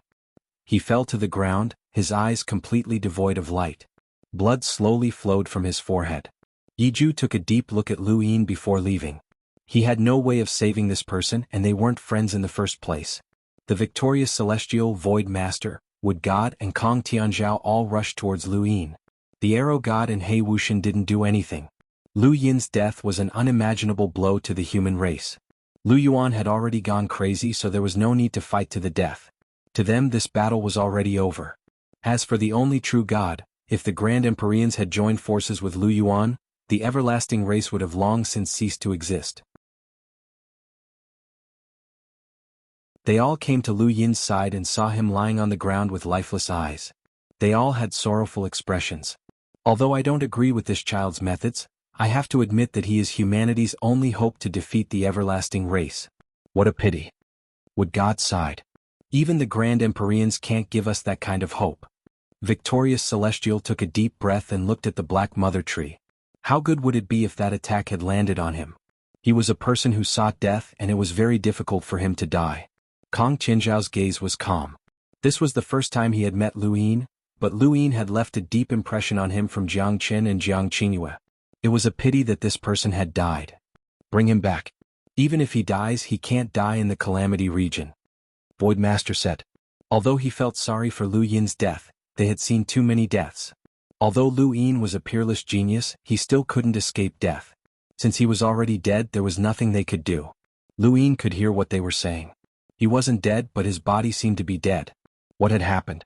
The only true God's attack should have been able to kill him, but that attack had landed on his forehead and shattered his heavenly eye. After all, the heavenly eye was left behind by Wu Tian, one of the 6 Daos of the 3 realms. Even if he couldn't defeat the only true God, he wouldn't be too weak. The heavenly eye was a supreme treasure left behind by Wu Tian. It had been shattered by the only true God, but it had also blocked a fatal attack for Lu Yin. However, the only true God's attack seemed to have separated Lu Yin's consciousness from his body. He could hear what others were saying and even see what they were doing, but he couldn't move. His bodily functions were completely stagnant, and no one thought that he was still alive. When Lu Yuan saw the only true God's attack pierce through Lu Yin's forehead, he was certain that Lu Yin was dead. That was an attack from the only true God. He never thought that the heavenly eye would be able to block that attack. The heavenly eye had helped Lu Yin block the attack, but it had also turned him into a living corpse. Lu Yin wanted to move, and he wanted to tell Void Master and the others to call Patriarch Lu Yuan back. The more he fought, the easier it would be for him to expose himself. However, he couldn't move and he couldn't make a single sound. He was just like a corpse. Void Master squatted down. Let's go. I'll take you home. Lu Yin used all his strength, but he couldn't move. He couldn't let others see that he was still alive. A cold feeling dripped from his forehead. It was fresh blood that dyed his right eye red. Everything he saw turned red. Move, move, move. I'm not dead. I just killed the ruins. Only one of the 3 masters and 6 Hao died. Move, move. Why did the color of the sky change? It was getting darker and darker. Was he really going to die? Would the color disappear before death? No, Lu Yin saw the Void Master's hand stop. Would God, Kong Tianzhao, and the Corpse King in the distance all stopped moving? The sky had turned gray. Was this Master? Lu Yin's eyes were lifeless, but he could see a figure walk out from behind the Void Master. The gray color swirled around him, causing time to freeze. It was Mr. Mu. What a big commotion. Mr. Mu walked past the Void Master and reached out to pull Lu Yin up. A shout came from afar. Old Man Mu, are you trying to bring down the battle in Immemorial City? Lu Yuan looked over and saw Mr. Mu. It's him? The Grand Empyrean also looked at Mr. Mu. This was not the first time they had met. The Star Toad cried out, I'm not fighting anymore. I'm not fighting with you guys anymore. I'm just a businessman. I've lost money on this deal. Mr. Mu could freeze time on Lu Yin's side, but he couldn't freeze time on the Black Mother Tree battlefield.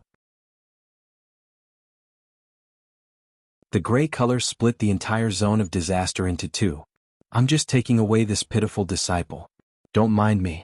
Fertile soil, long time no see. I'm taking this child with me. Lu Yuan wanted to say something, but he opened his mouth and didn't say anything. The Grand Empyrean stared at Mr. Mu.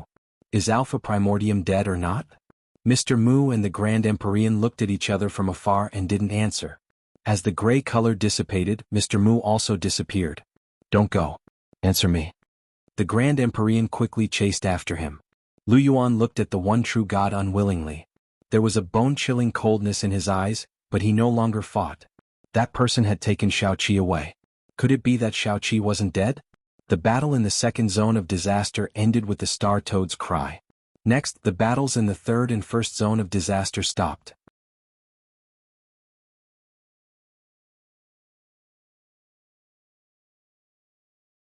Welcome aboard.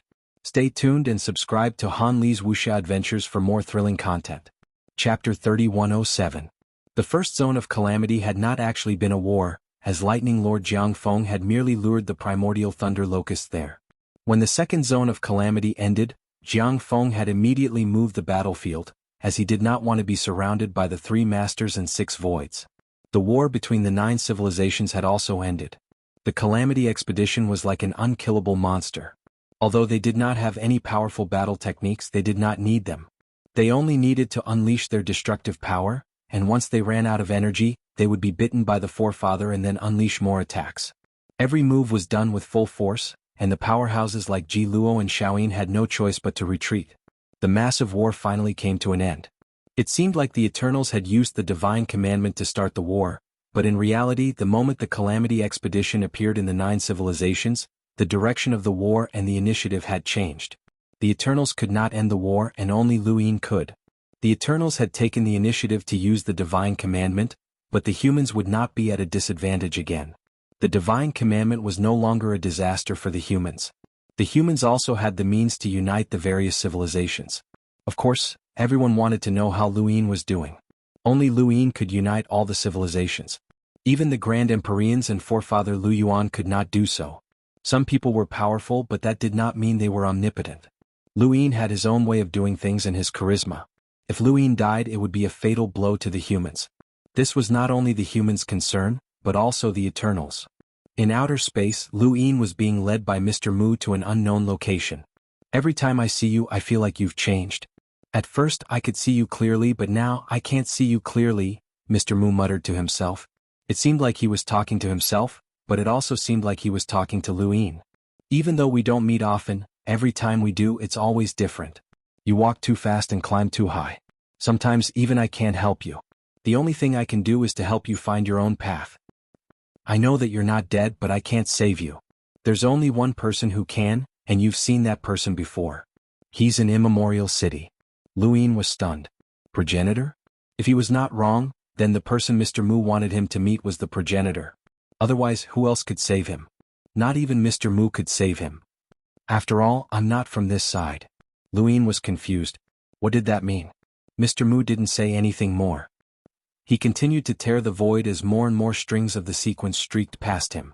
Gradually, they converged in one direction, which was Primeval City. Mr. Mu looked at Lu Yin. What a coincidence. I gave you the Stargate so that you could unite with the other civilizations. Just as you did that, the Eternals activated the divine commandment. Consider the Eternals unlucky. If you had been a step too late, the divine commandment would have activated, and we would have been forced into a passive position. But you were also targeted by the Eternal. He actually personally attacked you. When I found out about this war, I thought about it, but I was still a step too late. We're here. Lu Yin saw Primeval City. He was here again even though he had clearly left not too long ago. But this time he came as a human. Everything was unpredictable. He thought that the next time he came to Immemorial City would be a long time later. The battles in Immemorial City were always shocking. Even though he had only caught a glimpse of it, that familiar feeling made him feel like he was dancing on a knife's edge.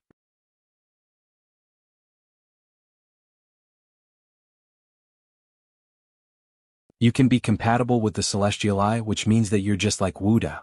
You're a good child. Old Mu said that you started the war against the Divine Commandment. You did well. Fertile Earth was the banner of the human war. As his descendant, you're even more outstanding. Ah. Lu Yin just listened. Why was the progenitor so talkative? If he wanted to save him, then so be it. He kept talking like a nostalgic old man. Although some of the words were pleasant to hear, Lu Yin was anxious. The war between the humans and the Eternals could break out at any time. Without him, no matter how strong Lu Yuan and the others were, they would not be able to suppress certain situations. He had merged with the ruin's body and knew what the divine commandment was. He also knew that the Eternals had used it twice. The first time, it had destroyed the brilliant above heaven sect and destroyed 4 continents. The second time, it had caused the human civilization to break. Layer 1. Between the above heaven sect's era and the Daosaur sect's era, the humans had also given birth to geniuses.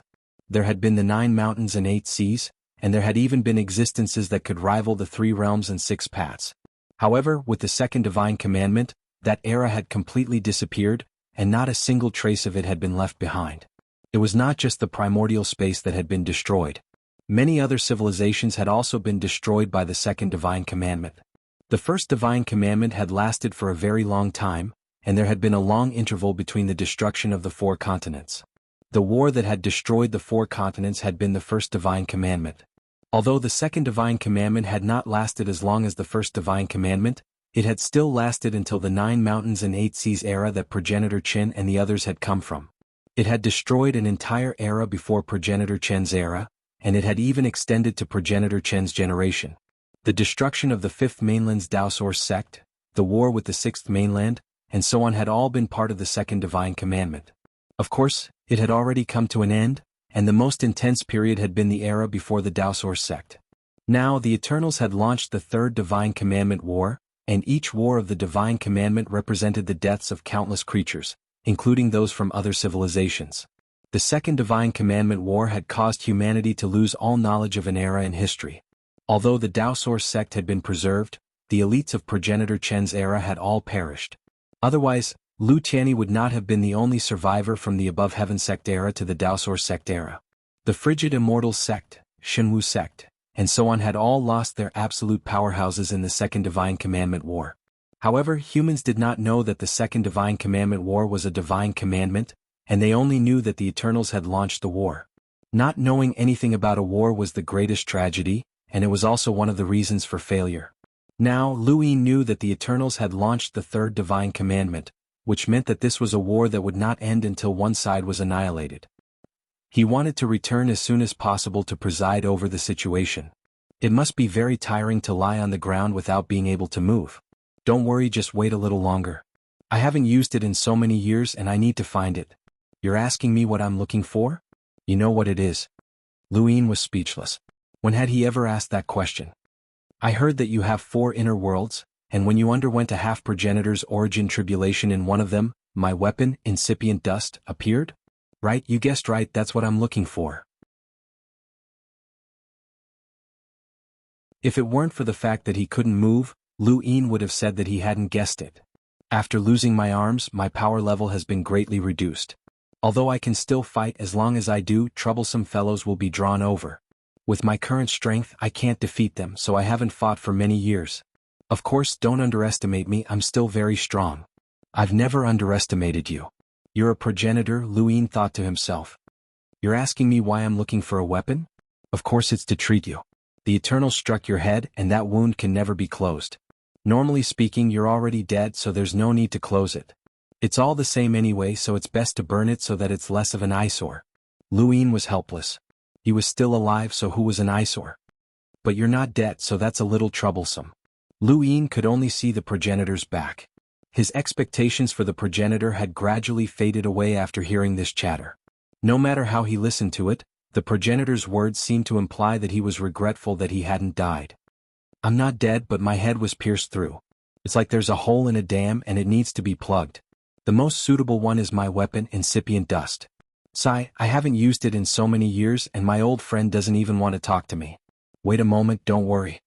I wish my brothers a happy reunion during the Mid-Autumn Festival. Thank you for your support, thank you. You're tuning in to the Sword Dance in the Vast Sky YouTube channel. Don't forget to subscribe and join us on this journey to catch the most captivating stories.